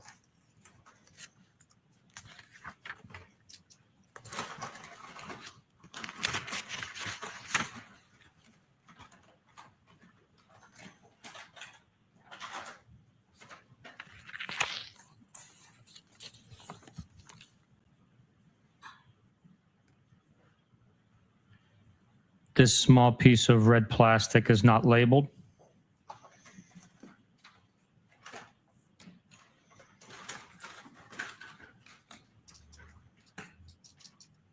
Thank you. You mentioned this was on February 8th, 2022. Earlier in, are you done with that package? Yes. Earlier in your testimony, you had shared that you went back to 34 Fairview on February 10th, 2022. Yes, I did. And on that date, you recovered pieces of taillight. Yes, I did. At that point, on February 10th, 2 days after that February 8th production, was there still any snow on the ground at 34 Fairview? Yes, there was still snow on the ground. obviously not in the amount that was there the first day. The second production from He said the other day there was hardly any, Mr. Proctor, and that was on the 4th. Now this is the do you 8th. know what date that was? Don't hold me to it. I want to say the 11th of February. And did you bring 7-14 and 7-15 with you? Yes, I did. Could you produce those, please?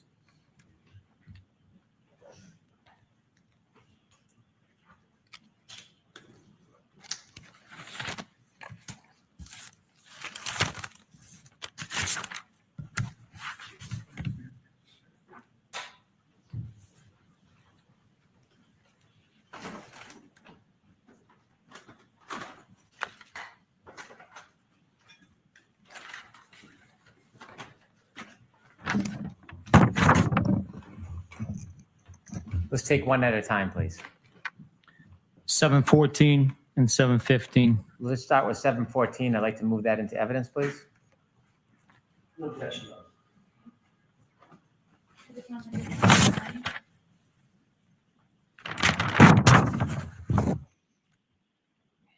Thank you. Regarding 7-14, can you show us what Mr. Proctor found on February 11th, 2022? Yes, sir.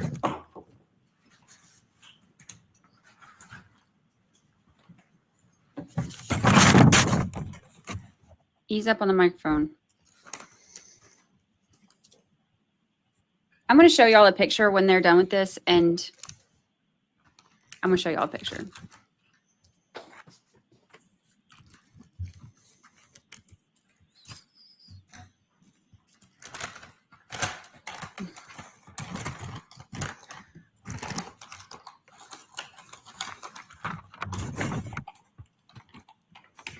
There appears to be a variety of wax, like stamp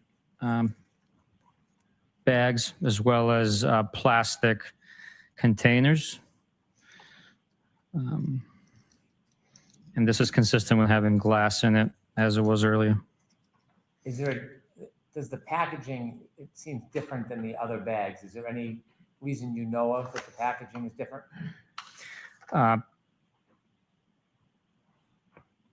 It appears that these are small fragments of glass, so for safety reasons, it appears that they were placed into a hard containers to prevent injury or maybe possibly losing it. Could you just hold up a few examples for the jury to see? Yes. This one here is labeled 714 and then A.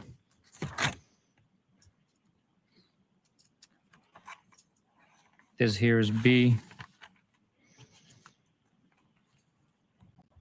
This here is C.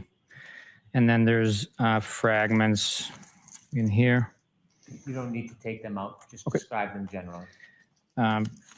Small pieces of what appears to be glass inside the wax paper. If you can rebag all that, we'll move to the next item. Yes, sir.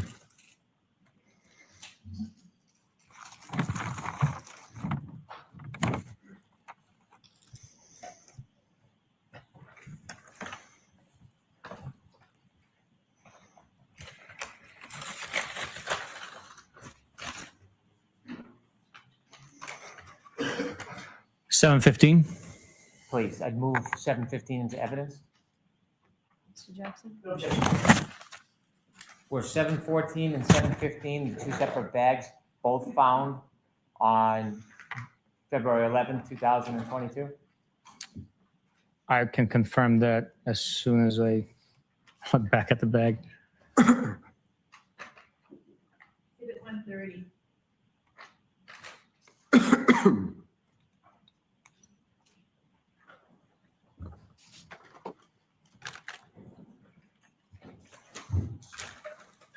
Yes, February 11th.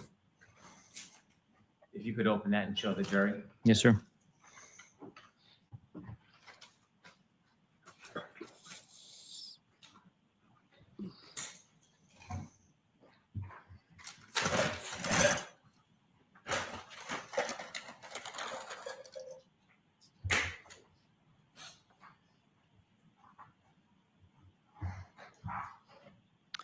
This item is labeled with the same limbs number, 715, and the letter A.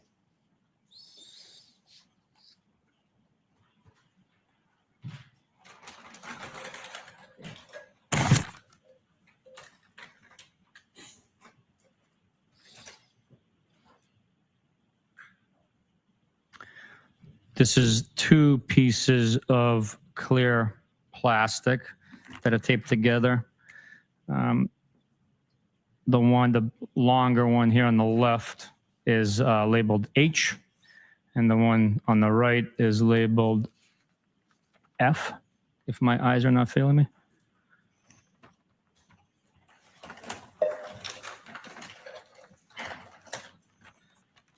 This is a canister labeled debris collection with the same numerical identifiers. When would you use a canister as opposed to just putting it in a bag or a plastic bag? Is there a reason it's in a canister? I do not know the reason behind it. I would strictly be speculating. Thank you. This small red piece of plastic is labeled E as in echo.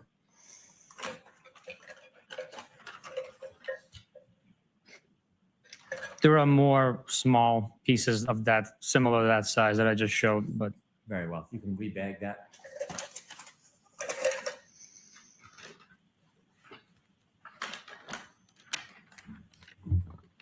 You mentioned there was 3 different days where Mr. Proctor found pieces of taillight at 34 Fairview. I'd like to go to that last day. that'll be the 18th, I believe, of February. And do you have a bag? I do. Could you produce it, please?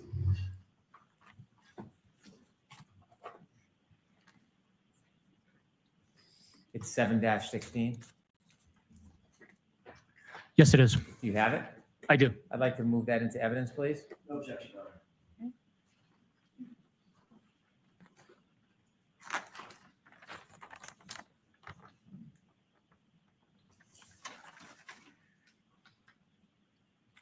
So here's what I question. One of the many things. I know I say that a lot. The pieces. Thank you. My mom was texting me. She's not a fan of Bukhenik either. The pieces from the pieces that Proctor found If you could open it, please. For the are all record. one part Yes, of the sir. taillight. The piece and all on different dates. The pieces that the CERT team found are one part of the taillight. And they were only like a couple small pieces. Not a couple, I mean a few, but This one's labeled B. those are the biggest, and they're found not until February 18th. And all the pieces Here we that have 3 red taillight pieces taped together. Appears to be mechanically fitting, labeled A, C, and D. Do you The- typically label items? hold on, let me show you. No. Do you know where those labels and the taping come from? I believe that's from the crime lab. They identify each item according to their protocols to help them facilitate their portion of the investigation.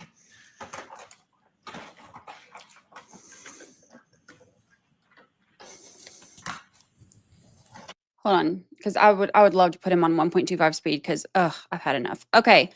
This is what's so sketchy to me. All right. The yellow, this is from last year's trial when it was all put together. Let me hide the banner so y'all can see everything. This is from when everything was put together. Okay. All of the pieces from Proctor are the yellow. So this huge section over here, the one that's like where we're like, yeah, the entire thing is busted out. All of these were found by Proctor at different times. all of the green over here were found by Bukhenik.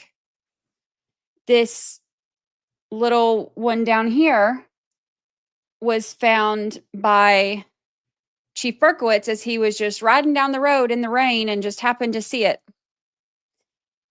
And then these few pieces right here, which are closer to where like that, like what you, basically like the part that you would actually see right around where the crack was when we could see it after she hit, or at like where you can see it when she's pulling out of the driveway, and you can see when it's parked that morning or whatever, you can see that there is that spot right there. That's the spot that's cracked. That's the part that the CERT team found. But what I don't understand is, how is that possible? Think about, okay, January 29th, February 3rd, February 4th, February 10th, February 8th, February 11th, February 18th. 8 different searches or pieces found or whatever, driving by. Oh, there's a piece of taillight. Let me just stop. Whatever. 8 different times. Statistically speaking, what are the chances that on all these different days, on all these different searches, Proctor will find all of this part, and CERT team will find this one part where it was right by the hole where we saw, and then Berkowitz will find this one little spot as he's riding down the road, and then Bukhenik will find everything else. What are the chances that all these different searches on all these different days by these different people, and they're each going to find their own big section of taillight? What are the chances of that happening?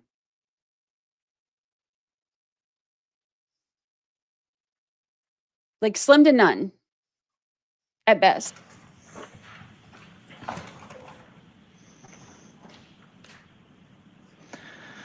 Small clear piece of plastic labeled E as in echo. Small piece of clear plastic labeled G as in golf. I'll put him at 1.25 speed because the Lord knows he's slow. And another tin canister labeled piece of plastic. Thank you. Yes, sir.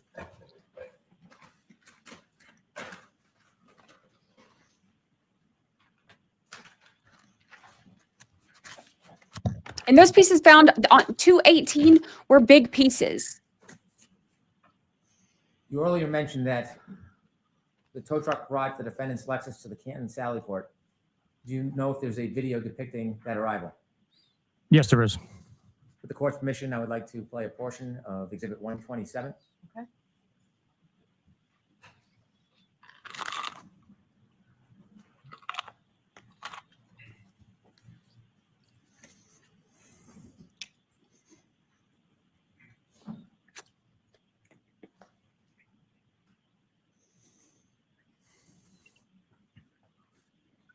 I have it sped up so when it looks like they're like flying down the driveway, that's why.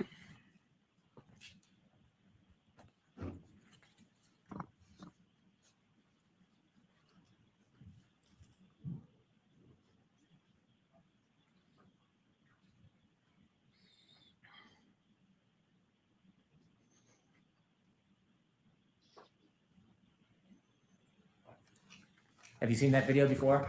Yes, I have. What does it depict? It depicts a tow truck from Diamond Towing arriving at Canton Police Department, followed by my personal pickup truck that we're following the vehicle in. That video, that's before the video of being in the Sallyport? Yes, it is.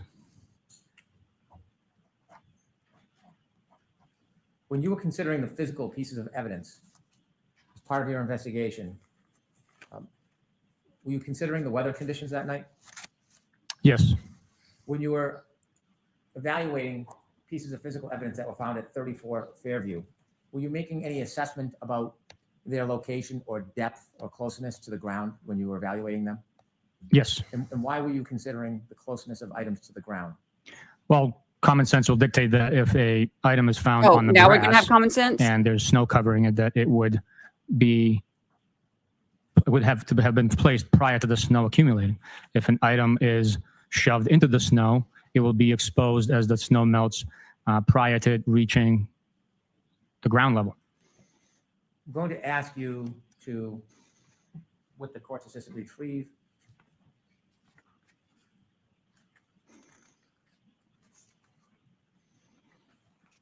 Exhibit 85. May I approach? Yes.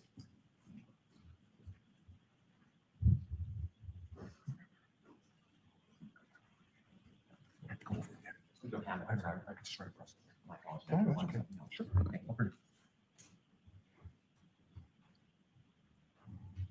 You have some questions while we wait? I can.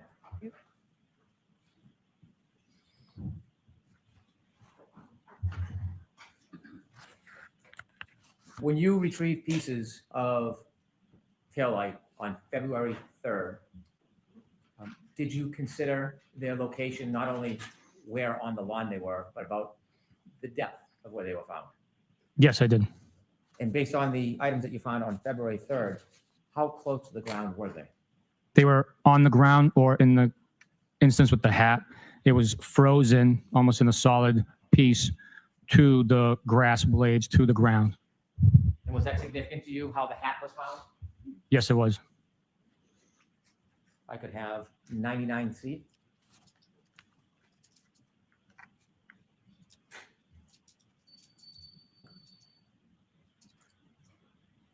And could we now have 99D?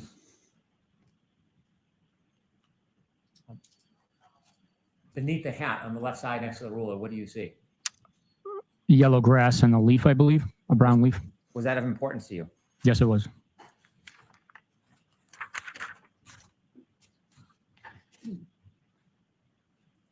I may approach, Your Honor. Yes. And if you could turn the lights on and take that down, please. Thank you, sir. I'm approaching Exhibit 85. Could you take the item out of your bag, please, sir? Yes, sir.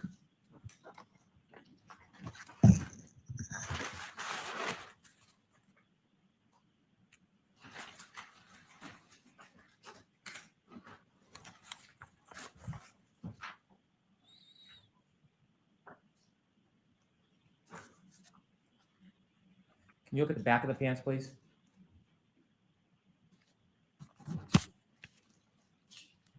As part of your investigation and the significance of the evidence, did you consider any debris on the back of the pants as part of your analysis? Yes, the grass stains on the left, Objection. the appearance of the Go ahead, I'm sorry. the staining that's taken place or had taken place on these jeans was significant in the fact that it appears to be green and grass stain. What did that suggest to you as part of your evaluation of your investigation and the decisions that you made after? It suggests that Mr. O'Keefe impacted the grass area with his left glute, transferring green staining onto his pants. Are you, or do you know from your investigation the amount of snow that was on the ground at about 12:32:09 to 12:32:12 on January 29th of 2022? Enough to track a cat. Yes, based on my investigation and review of video from surveillance footage, it appears to be very little to a coating of snow in some areas. You could repackage that for us, please? Yes, sir. These pants.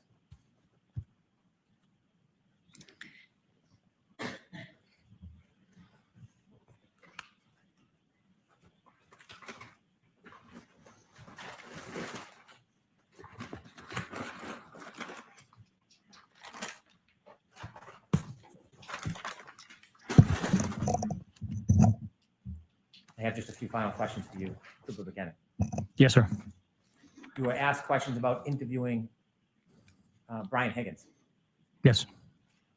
and you shared with us that he provided you a number of text messages between him and the defendant. Yes. You began to explain that you vet information during your investigation. Yes, we do. What did you tell him you were going to do with the messages he was giving you? I explained to Mr. Higgins that we have in our custody and will eventually get into both the defendant's phone and Mr. O'Keefe's phone, so that protect his integrity as a law enforcement official. I told him that the information he was providing better be true and accurate, or else he would suffer the consequences of the ulterior. Did you, in fact, vet what he gave you? Yes. And before you vetted it, did he make any changes, additions, or subtractions from that information? No, he did not. And when you vetted that information, was there anything different from the alternative source, that being the defendant's phone, from his phone? Not that I noticed, no. Or that exhibit or that document has been marked for identification. I'd like to introduce it as an exhibit. Identification number is that?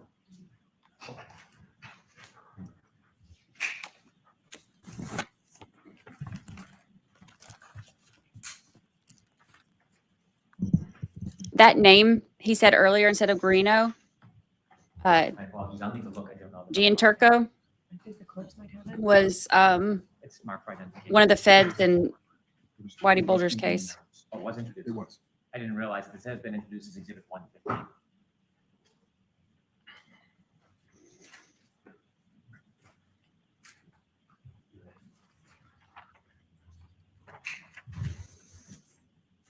Because, you know, he was Whitey's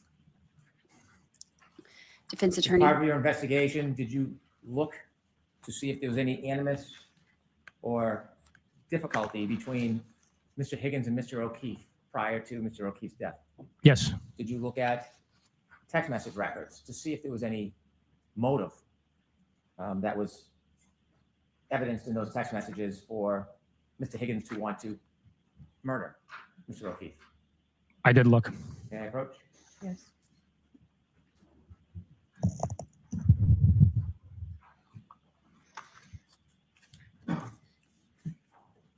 I handed you a document. Do you recognize that package of materials?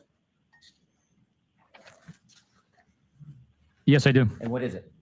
It's the extraction printed out from Brian Higgins' phone, dated 2/3, meaning February 3rd, 2022. And it is a conversation between the defendant and Mr. Higgins.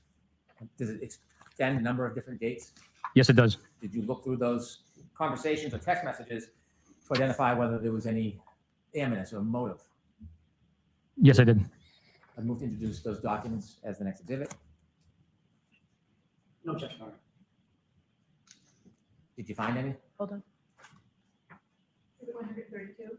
Thank you. Trooper Bukhenik, did you find any evidence in the conversation? Hold on, I'm sorry. Proceed.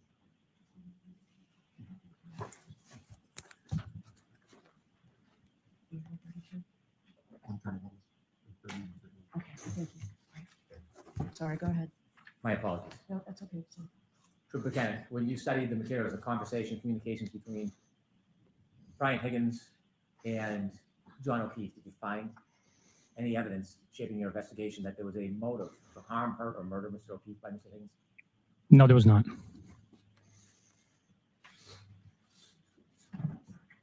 I have no further questions at this time. But a Thank you, Your Honor.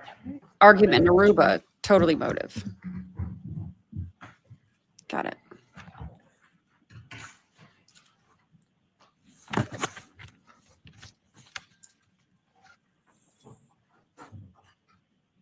You were just asked about Brian Higgins in your interview with Brian Higgins. Where did that take place? In Sharon at an attorney's office. At his lawyer's house, correct? I'm not sure if he resides there, but it was an office. With his lawyer present, correct? Yes. Do you find that unusual? Objection. Sustained. He wasn't under arrest, correct? No. You hadn't read him his rights. No need to know. No need to, because he wasn't in custody, correct? Correct. He was just a witness in a case that you were investigating. That's correct. But he asked that you interview him in his lawyer's presence, correct? Yes. You were asked about any evidence of Brian Higgins having a motive to murder John O'Keefe just a few minutes ago by Mr. Brennan, right? Yes. And you said, no, I didn't find a motive that Brian Higgins would want to murder John O'Keefe. Is that right? That's right.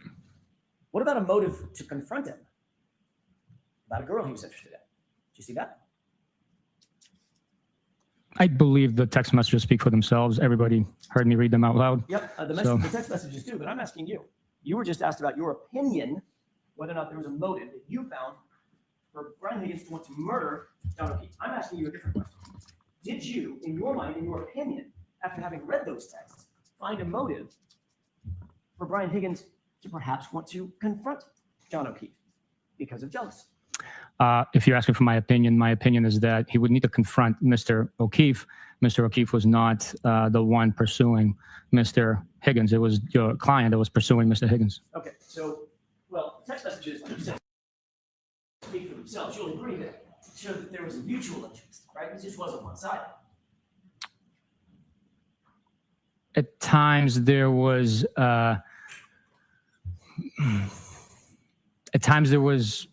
flattering text messages from both sides, but your client reached out to him first. Right. I mean, somebody's got to reach out. And then right? goes to them. Everybody's got to reach out to somebody. First, someone's got to do it first, right? It depends. Doesn't mean that there's not mutual affection for one another. Is that right? Or at least perceived mutual affection. I don't understand the question. Did you see in those text messages, in your mind, a motive that might lead to jealousy on the part of Brian Higgins? No, I think Brian Higgins was pretty clear in his request for explanation of what the defendant wanted out of this, and stated that he's friends with Mr. O'Keefe. So he wanted clarity from the defendant about what was going on. Actually, sorry, go ahead. I didn't read it to be that he was jealous as I sit here thinking back on the content. What about after drinking Jameson and ginger all night long and sending a text that said, well? Objection. With friends like that, I don't know what Mr. Higgins's state of mind was. Well, could mean many different things. They could have had a face-to-face interaction, a look. We'd be strictly speculating what was intended by that. bro, Or spend the whole time the speculating. intent of communication by that text message. After weeks of communicating with Ms. Reed in a romantic manner, and then seeing her walk in the door with John O'Keefe and sending the text message, well, after having been intoxicated, you see that detective as an investigator, as a reasonable, objective investigator, as a possible scenario for Brian Higgins to be jealous about John O'Keefe. There's a possibility there, but I didn't see it. Did you explore that possibility when you got all these text messages? We did not follow up on that aspect based on the totality of the entire investigation. Did you pull the tape at the waterfall and review the tape as we did here in court? That happened, yes. Okay. Did you see on the tape a time just before Brian Higgins left the location where he was confronted by Chris Albert? Objection. Change the wording. Sure. Did you see a circumstance, did you see a situation on that tape where Brian Higgins is standing and Chris Albert physically puts his hand on Brian Higgins' arm, on his left arm? I don't have a specific memory of that. You remember a circumstance on that tape where Brian Higgins pulled his arm away and looked past Chris Albert over toward the bar, which is where John O'Keefe was standing. You see that? I do remember you pointing that out, but we couldn't tell him who exactly he was looking at based on the video. Did you see a circumstance in which Brian Higgins then put his hand on his forehead and began rubbing his forehead like this? I don't have a memory of that. Did you see a circumstance in which he then motioned over toward that side of the bar with his left hand? That I remember, yes.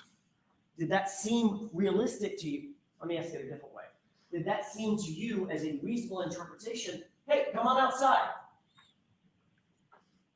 Or come here. Very reasonable since they've been invited to 34 Fairview. Did it look, in your opinion, that that was just a, hey, let's go together? Or did it look more to you like, hey, come outside? Or let's step outside? The totality of the investigation, the fact that when they stepped outside, there was no confrontation and they were invited to the address. Again, totality of the investigation suggests otherwise. Let's talk about that totality of the investigation. You're aware that Brian Higgins left first. He was the first to arrive at 34 Fairview, even before Brian Allen. I am, yes. And you're also aware that John O'Keefe and Karen Reed were among the last to arrive. So they didn't step outside together, right? They didn't step outside, but once he was invited, according to your narrative, wouldn't they have a discussion outside where he was invited to come out? So, Mr. Jackson, I just want to ask you, how much longer? Not long.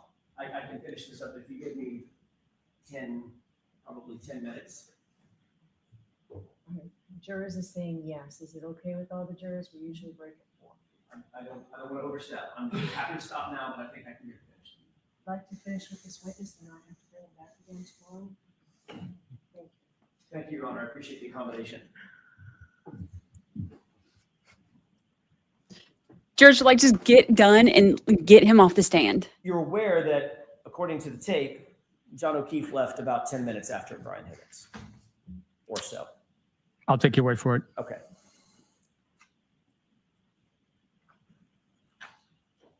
You would agree, as a homicide investigator, not every death starts off as an intended murder, correct? I will agree to that. Sometimes a fight could go wrong, and you intend to fight and duke it out.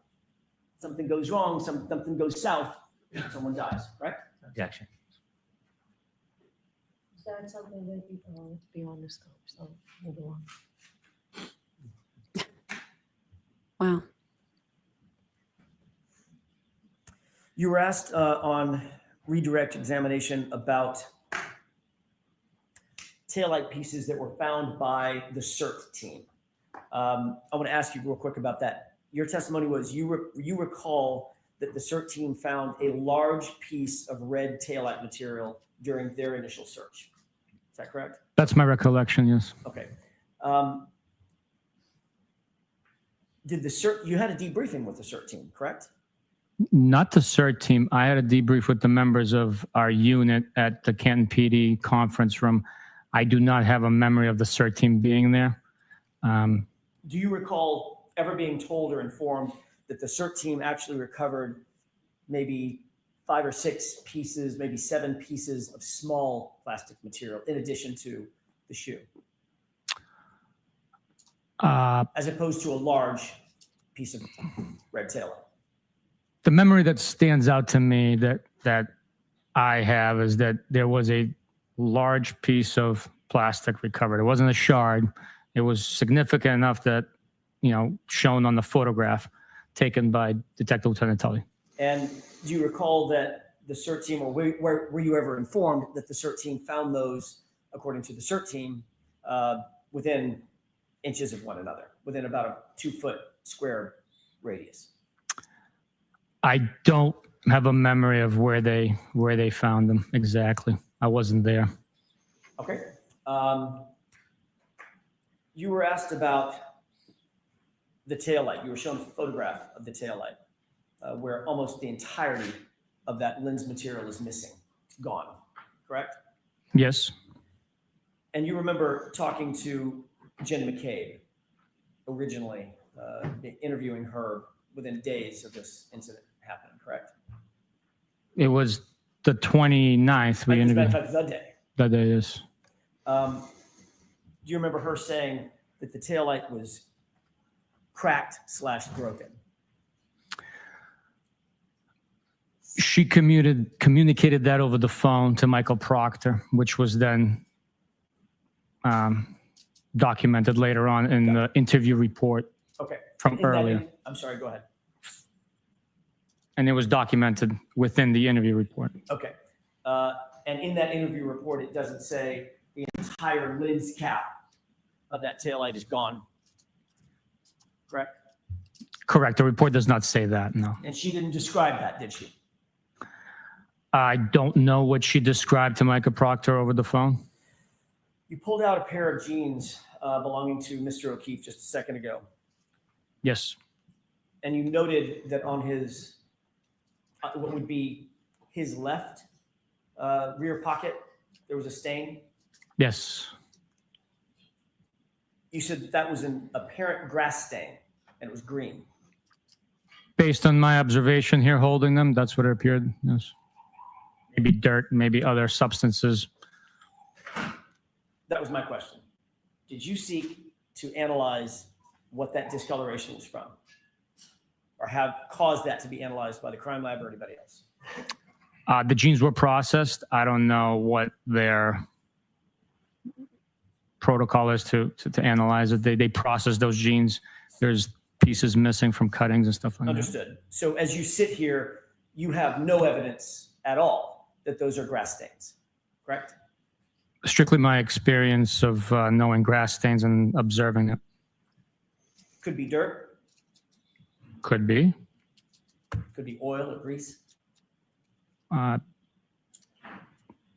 don't know about that, but They look brown. Stains look brown, doesn't it? there's different parts of the stain. Some has brown, some has green, different parts of it. Could you get, in your experience, stains on the back of pants from being dragged? I've never dragged anybody, so from my experience, I can't tell you. I didn't ask if you've ever dragged anybody. You've never murdered anybody. Come on, dude. Right? Did you get those stains from being dragged? It's just a common sense question. My common sense dictates that it was not a drag, a mark, because it would have linear characterizations, and it would be both buttocks that are engaged in contact with the ground while being dragged. Oh, so now he knows what it would look like. And he had something in his pocket or being dragged at an angle. Being dragged through a crease spot that was only on the left. What about all those possibilities? Again, my opinion, common sense dictates it was not the case. But you certainly didn't take any action to investigate forensically what those stains actually were. Oh my gosh, your screen name. I did not know. By the way, can you lose a shoe from being dragged?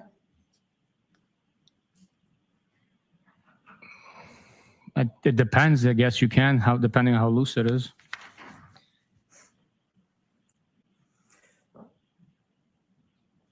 You said that there was no information that you had regarding Brian Higgins and John O'Keefe having any animosity toward each other prior to January 29th, 2022, correct?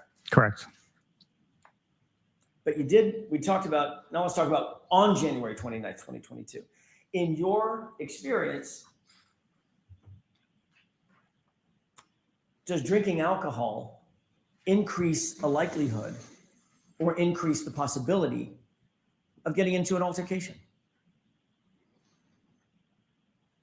I would say, in my experience, in my opinion, the alcohol could become a social lubricant and exacerbate emotions. But to speak in a definitive form here, I can't. You've heard of beer muscles. I can't. That's a common phrase, right? Never heard that before, no. Beer guts. You ever heard that one? I've heard of beer gut, but not beer guts. Having the guts to walk up to someone you might not otherwise walk up to in a bar because you've had too much to drink. Is that what beer muscles could mean? I would say maybe liquid courage. Even better. What does liquid courage mean? Giving you courage that truly shouldn't be there. That you might not otherwise have if you weren't drinking? Yeah. Yes. Can we wrap this up, Mr. Jackson? I'm trying, Judge. I won't be much longer. You had evidence that Brian Higgins had been drinking most of the afternoon and evening or most of the night, that evening and night, at the time that John O'Keefe and Karen Reed walked into the waterfall, correct? I had information that Brian Higgins had returned from a police officer's funeral and then went to Waterfall after he changed clothes and took a shower. Went to the hillside before he went to Waterfall, started drinking there, correct? I don't have an independent memory of that, no. I But do. you It's on my did- timeline. At the time, you didn't pull the tape at At the time, you didn't pull the tape at CPD that we saw with Brian Higgins on the phone at 1:30 in the morning, correct? You didn't have that information. I'm sorry, can you At the give time- me a reference when at the Sure. time? At the beginning of your investigation, January 29th, and probably the next, let's call it a couple months. Mhm. You did not have that information, correct? No, we did not. And you didn't seek that information from CPD at that time. No, I had no information that he went there. Okay, and you didn't extract his phone, correct? That's correct. And finally, you indicated that you were asked on redirect examination, did you have any evidence that John actually went into the home? Did you ever interview Trooper Guarino during the course of your investigation at any time? Interview him? Talk to him No. about his extraction of John O'Keefe's phone and any of the data that came off of his phone. No. You did not realize that Trooper Guarino had information that John O'Keefe took 36 steps covering a distance of some 84 feet that would have placed Mr. O'Keefe inside the residence at 12:32:16. Objection. Did you have any information from Trooper Guarino about steps that were logged on Mr. O'Keefe's phone? No, I did not. Is that it, Mr. Jackson? You said finally, that's what I'm wondering. May I have just a moment? Yes. I'm trying to wrap this up. I only have a couple more things, but I may be able to finish it with one question.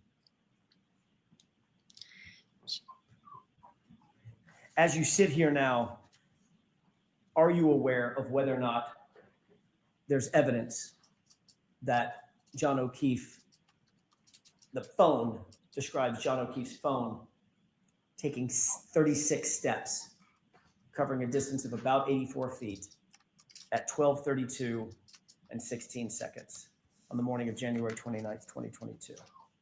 Objection. Can you answer that? Are you aware of that? I am not, Your Honor. So the answer is, The answer was, No, I'm not aware of that. all right. Jurors, I appreciate you staying late, so Trooper Bukhenik, you do not have to return. Thank you, Your Honor. So, Thank you. folks, those same cautions, please do not discuss this case with anyone. Don't do any independent research or investigation into this case. If you happen to see, hear, or read anything about this case, Wow. please disregard it and let us know, and be careful with your social media use. We'll see you tomorrow. The rest of the jury. So it's that.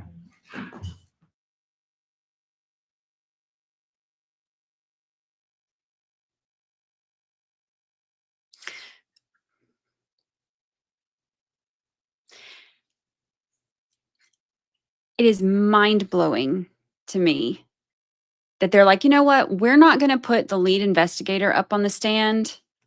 We're only going to put the dude who worked with him, who's also his supervisor, and then not allow you to question him for as long as you want because it's 4:00 and he doesn't need to come back tomorrow.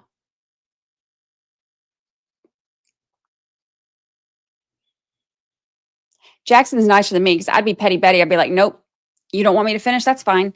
You don't want to bring Proctor? That's fine. I'll see you in the morning, Bukhenik. I'll bring my dictionary.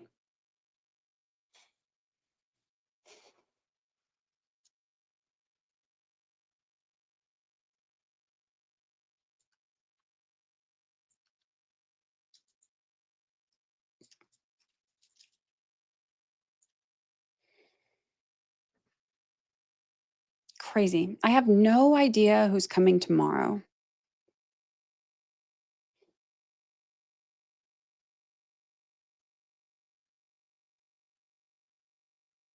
I'm just, it just blows my mind. I'm wondering if tomorrow they're going to do the niece and nephew. There will be no cameras when they do that. Marie Moss with our official stats for the day. 1 witness still for the rest of our lives. He's just here forever and ever.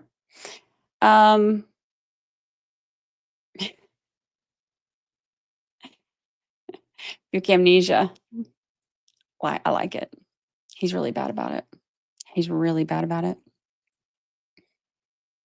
7 sidebars, 64 objections. You know who else? They want to bring in the Sullivan sisters because Aruba is so relevant. All the jurors last time were like, that was stupid. No. But here we are again. I just want to show y'all something. This has nothing to do with anything. This is just a side note because it's sitting on my desk. I got my hair caught in a ponytail holder today, and look at this. This is dangerous. Anywho, it was painful. I wanted to share my painful moment with y'all. I think we will probably be hearing from, he said he wants to bring in the Sullivan sisters and Aaron O'Keefe.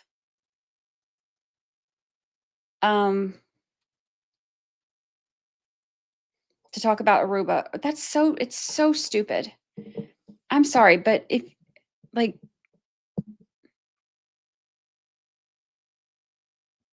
nobody thinks that that's an actual, like an actual motive. Getting in an argument with some girl in Aruba who you think is like all up on your dude, like that's not reason to kill your dude a month later. It's just, all he wants is for the Sullivan sister to get up there and be like, because Marietta Sullivan was like, I was like, she sucks. That's what he wants. He wants them to get up there and be like, oh my God, she sucks. She cussed at me. She yelled at me. Who cares? Who cares?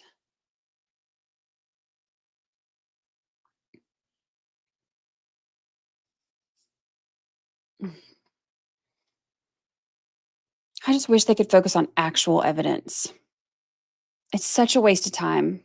Now we have to sit through all of their irrelevant, nonsensical hearsay so that they can say Karen Reed sucks. Or they told the table that she told the table Karen Reed sucks. It's so stupid. It's so stupid.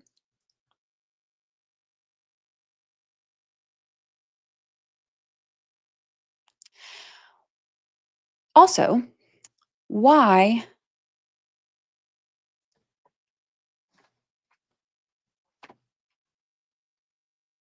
if you're a detective, you're supposed to be perceptive, right? Supposed to pick up on things. How you gonna see Higgins in that video and then be like, I don't know, that man or woman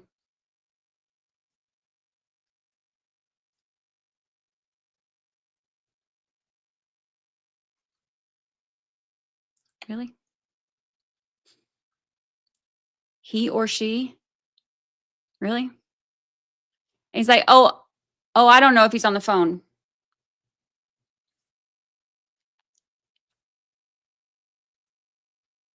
What's that then?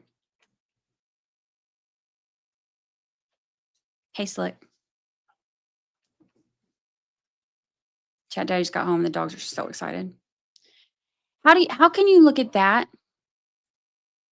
and be like, oh, I don't know if that's I don't know. Is that phone? I don't know.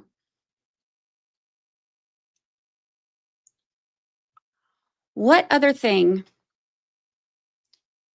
that is like this? Let me clear my notifications because y'all nosy. Y'all be reading stuff. What other notification or what other items could you hold up that are like this size that you put right here that lights up? What, if anything, like what?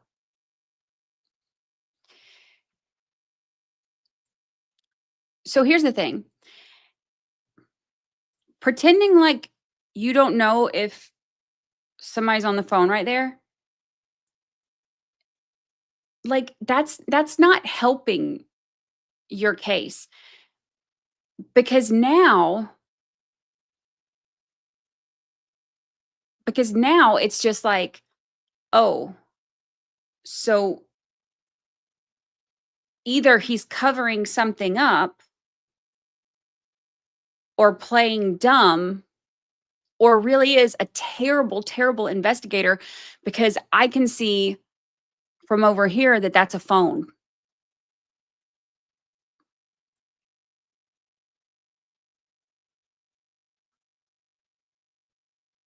This is not how you do it. This is not how anything's done. This is not how, this is ridiculous. It's ridiculous. That's a whole phone. That's a whole phone. He is holding it up to. We know he ain't getting an Uber. We know he ain't ordering pizza. And then somebody on social media was like, he could be checking voicemails. Bruh. Who's going to be like out there in the middle of the snow on your phone for that long checking voicemails? Like, yeah, I'm just out here in the snow, been drinking all day, doing some administrative work. JK, I mean, moving some cars. You know what? Let me check my voicemail. Who, if anyone does that, and also who listens to voicemails? The only voicemails I ever listen to are my nanny, because nanny don't text. And that's it, really. Other than that, I don't listen to any ever. I'll pull up the little thing where it'll like read the text to me. I don't like listening to voicemails. I don't like answering my phone. I keep my phone on silent because I don't want to answer it. And also, yes, and also who leaves voicemails? You know who leaves voicemails? The pharmacy and your grandmother. That's literally it. That's it. It's the only voicemails you get. The pharmacy and your grandmother.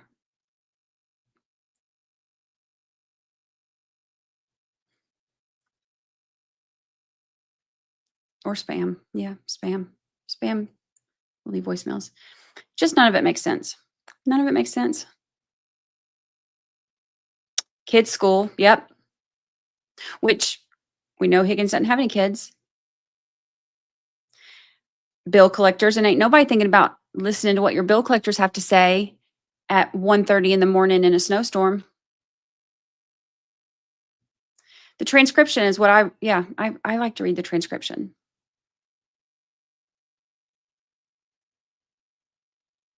So, yeah, I don't like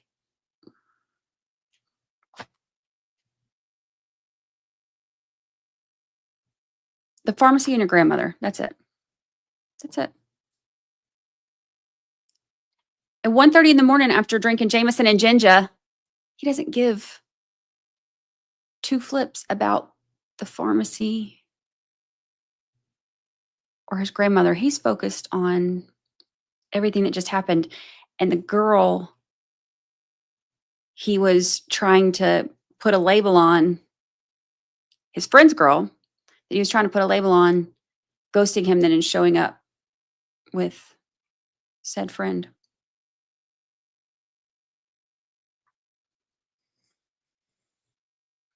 Sup, playa? No. His game is on pocket mode. Hi,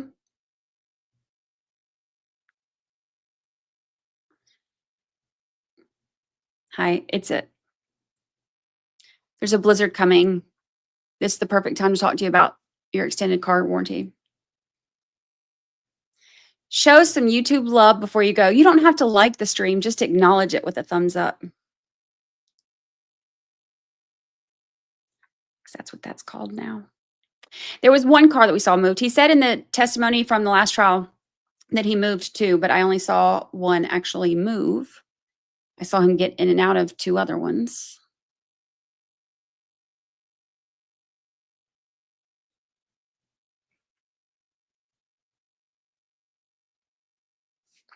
So,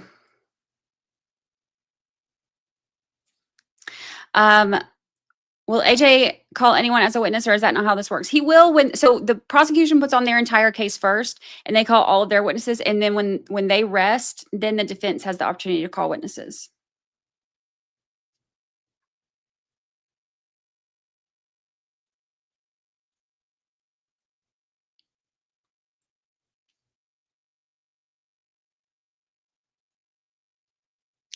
I think Brennan implied that Proctor may have planted taillight, and that's why they didn't factor his findings in during the direct.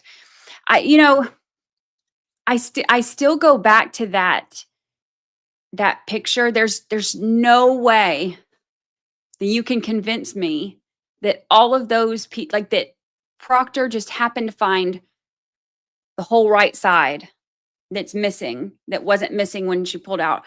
And then Bukhenik happened to find all of this other spot. And then the CERT team found that one little section right there by where we know that there was a hole.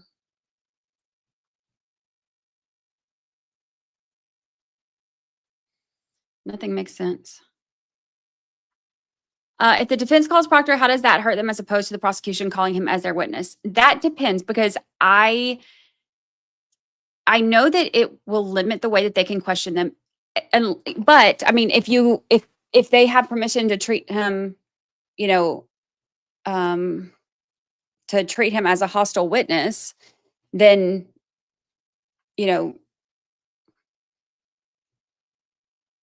which I don't know why you wouldn't. That would obviously be a hostile witness.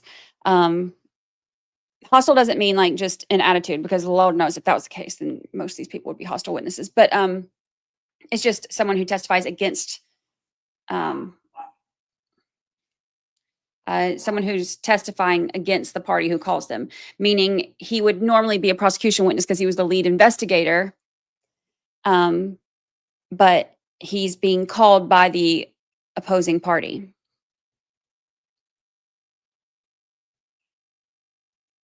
And if they're considered hostile witness, then you're supposed to be allowed to ask them leading questions, which you can't do on direct unless it's a hostile witness. So we'll see how it goes. He has that spreadsheet. He has that. They have it. All right, I am going to get out of here, decompress for a moment, get my life together, and then I will work on the top moments from today. What were your top moments? Let me know in chat.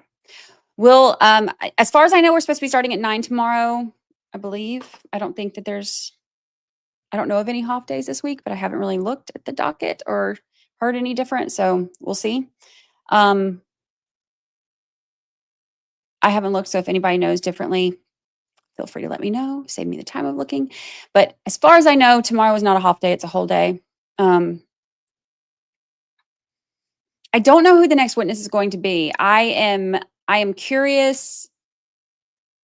I do know that they filed that motion today. Brennan filed that motion today that he wants to bring in all the Aruba nonsense, which will be like at least a half day, maybe a full day wasted on nonsense. Such a waste of time. Like that, you want to bring in, that shows you how much he cares about getting the truth out there. He doesn't want the lead investigator on the case to take the stand. But he wants a couple girls who got into an argument with Karen Reed in Aruba a month earlier to come take the stand. And if that doesn't show you what his intentions are, then nothing will. So I'm about to go get some social lubricant. I never want to hear him say that word again. I appreciate y'all hanging out. Please acknowledge the stream before you go. I will get get our top moments together and have that out for you later this afternoon. I appreciate y'all hanging out because it is not easy to deal with all of this stuff by yourself and watch all this stuff by yourself. So getting to do it with y'all is like, it's my favorite. So I appreciate you all. Enjoy your Monday, and we will be back tomorrow bright and early. I'll see y'all then.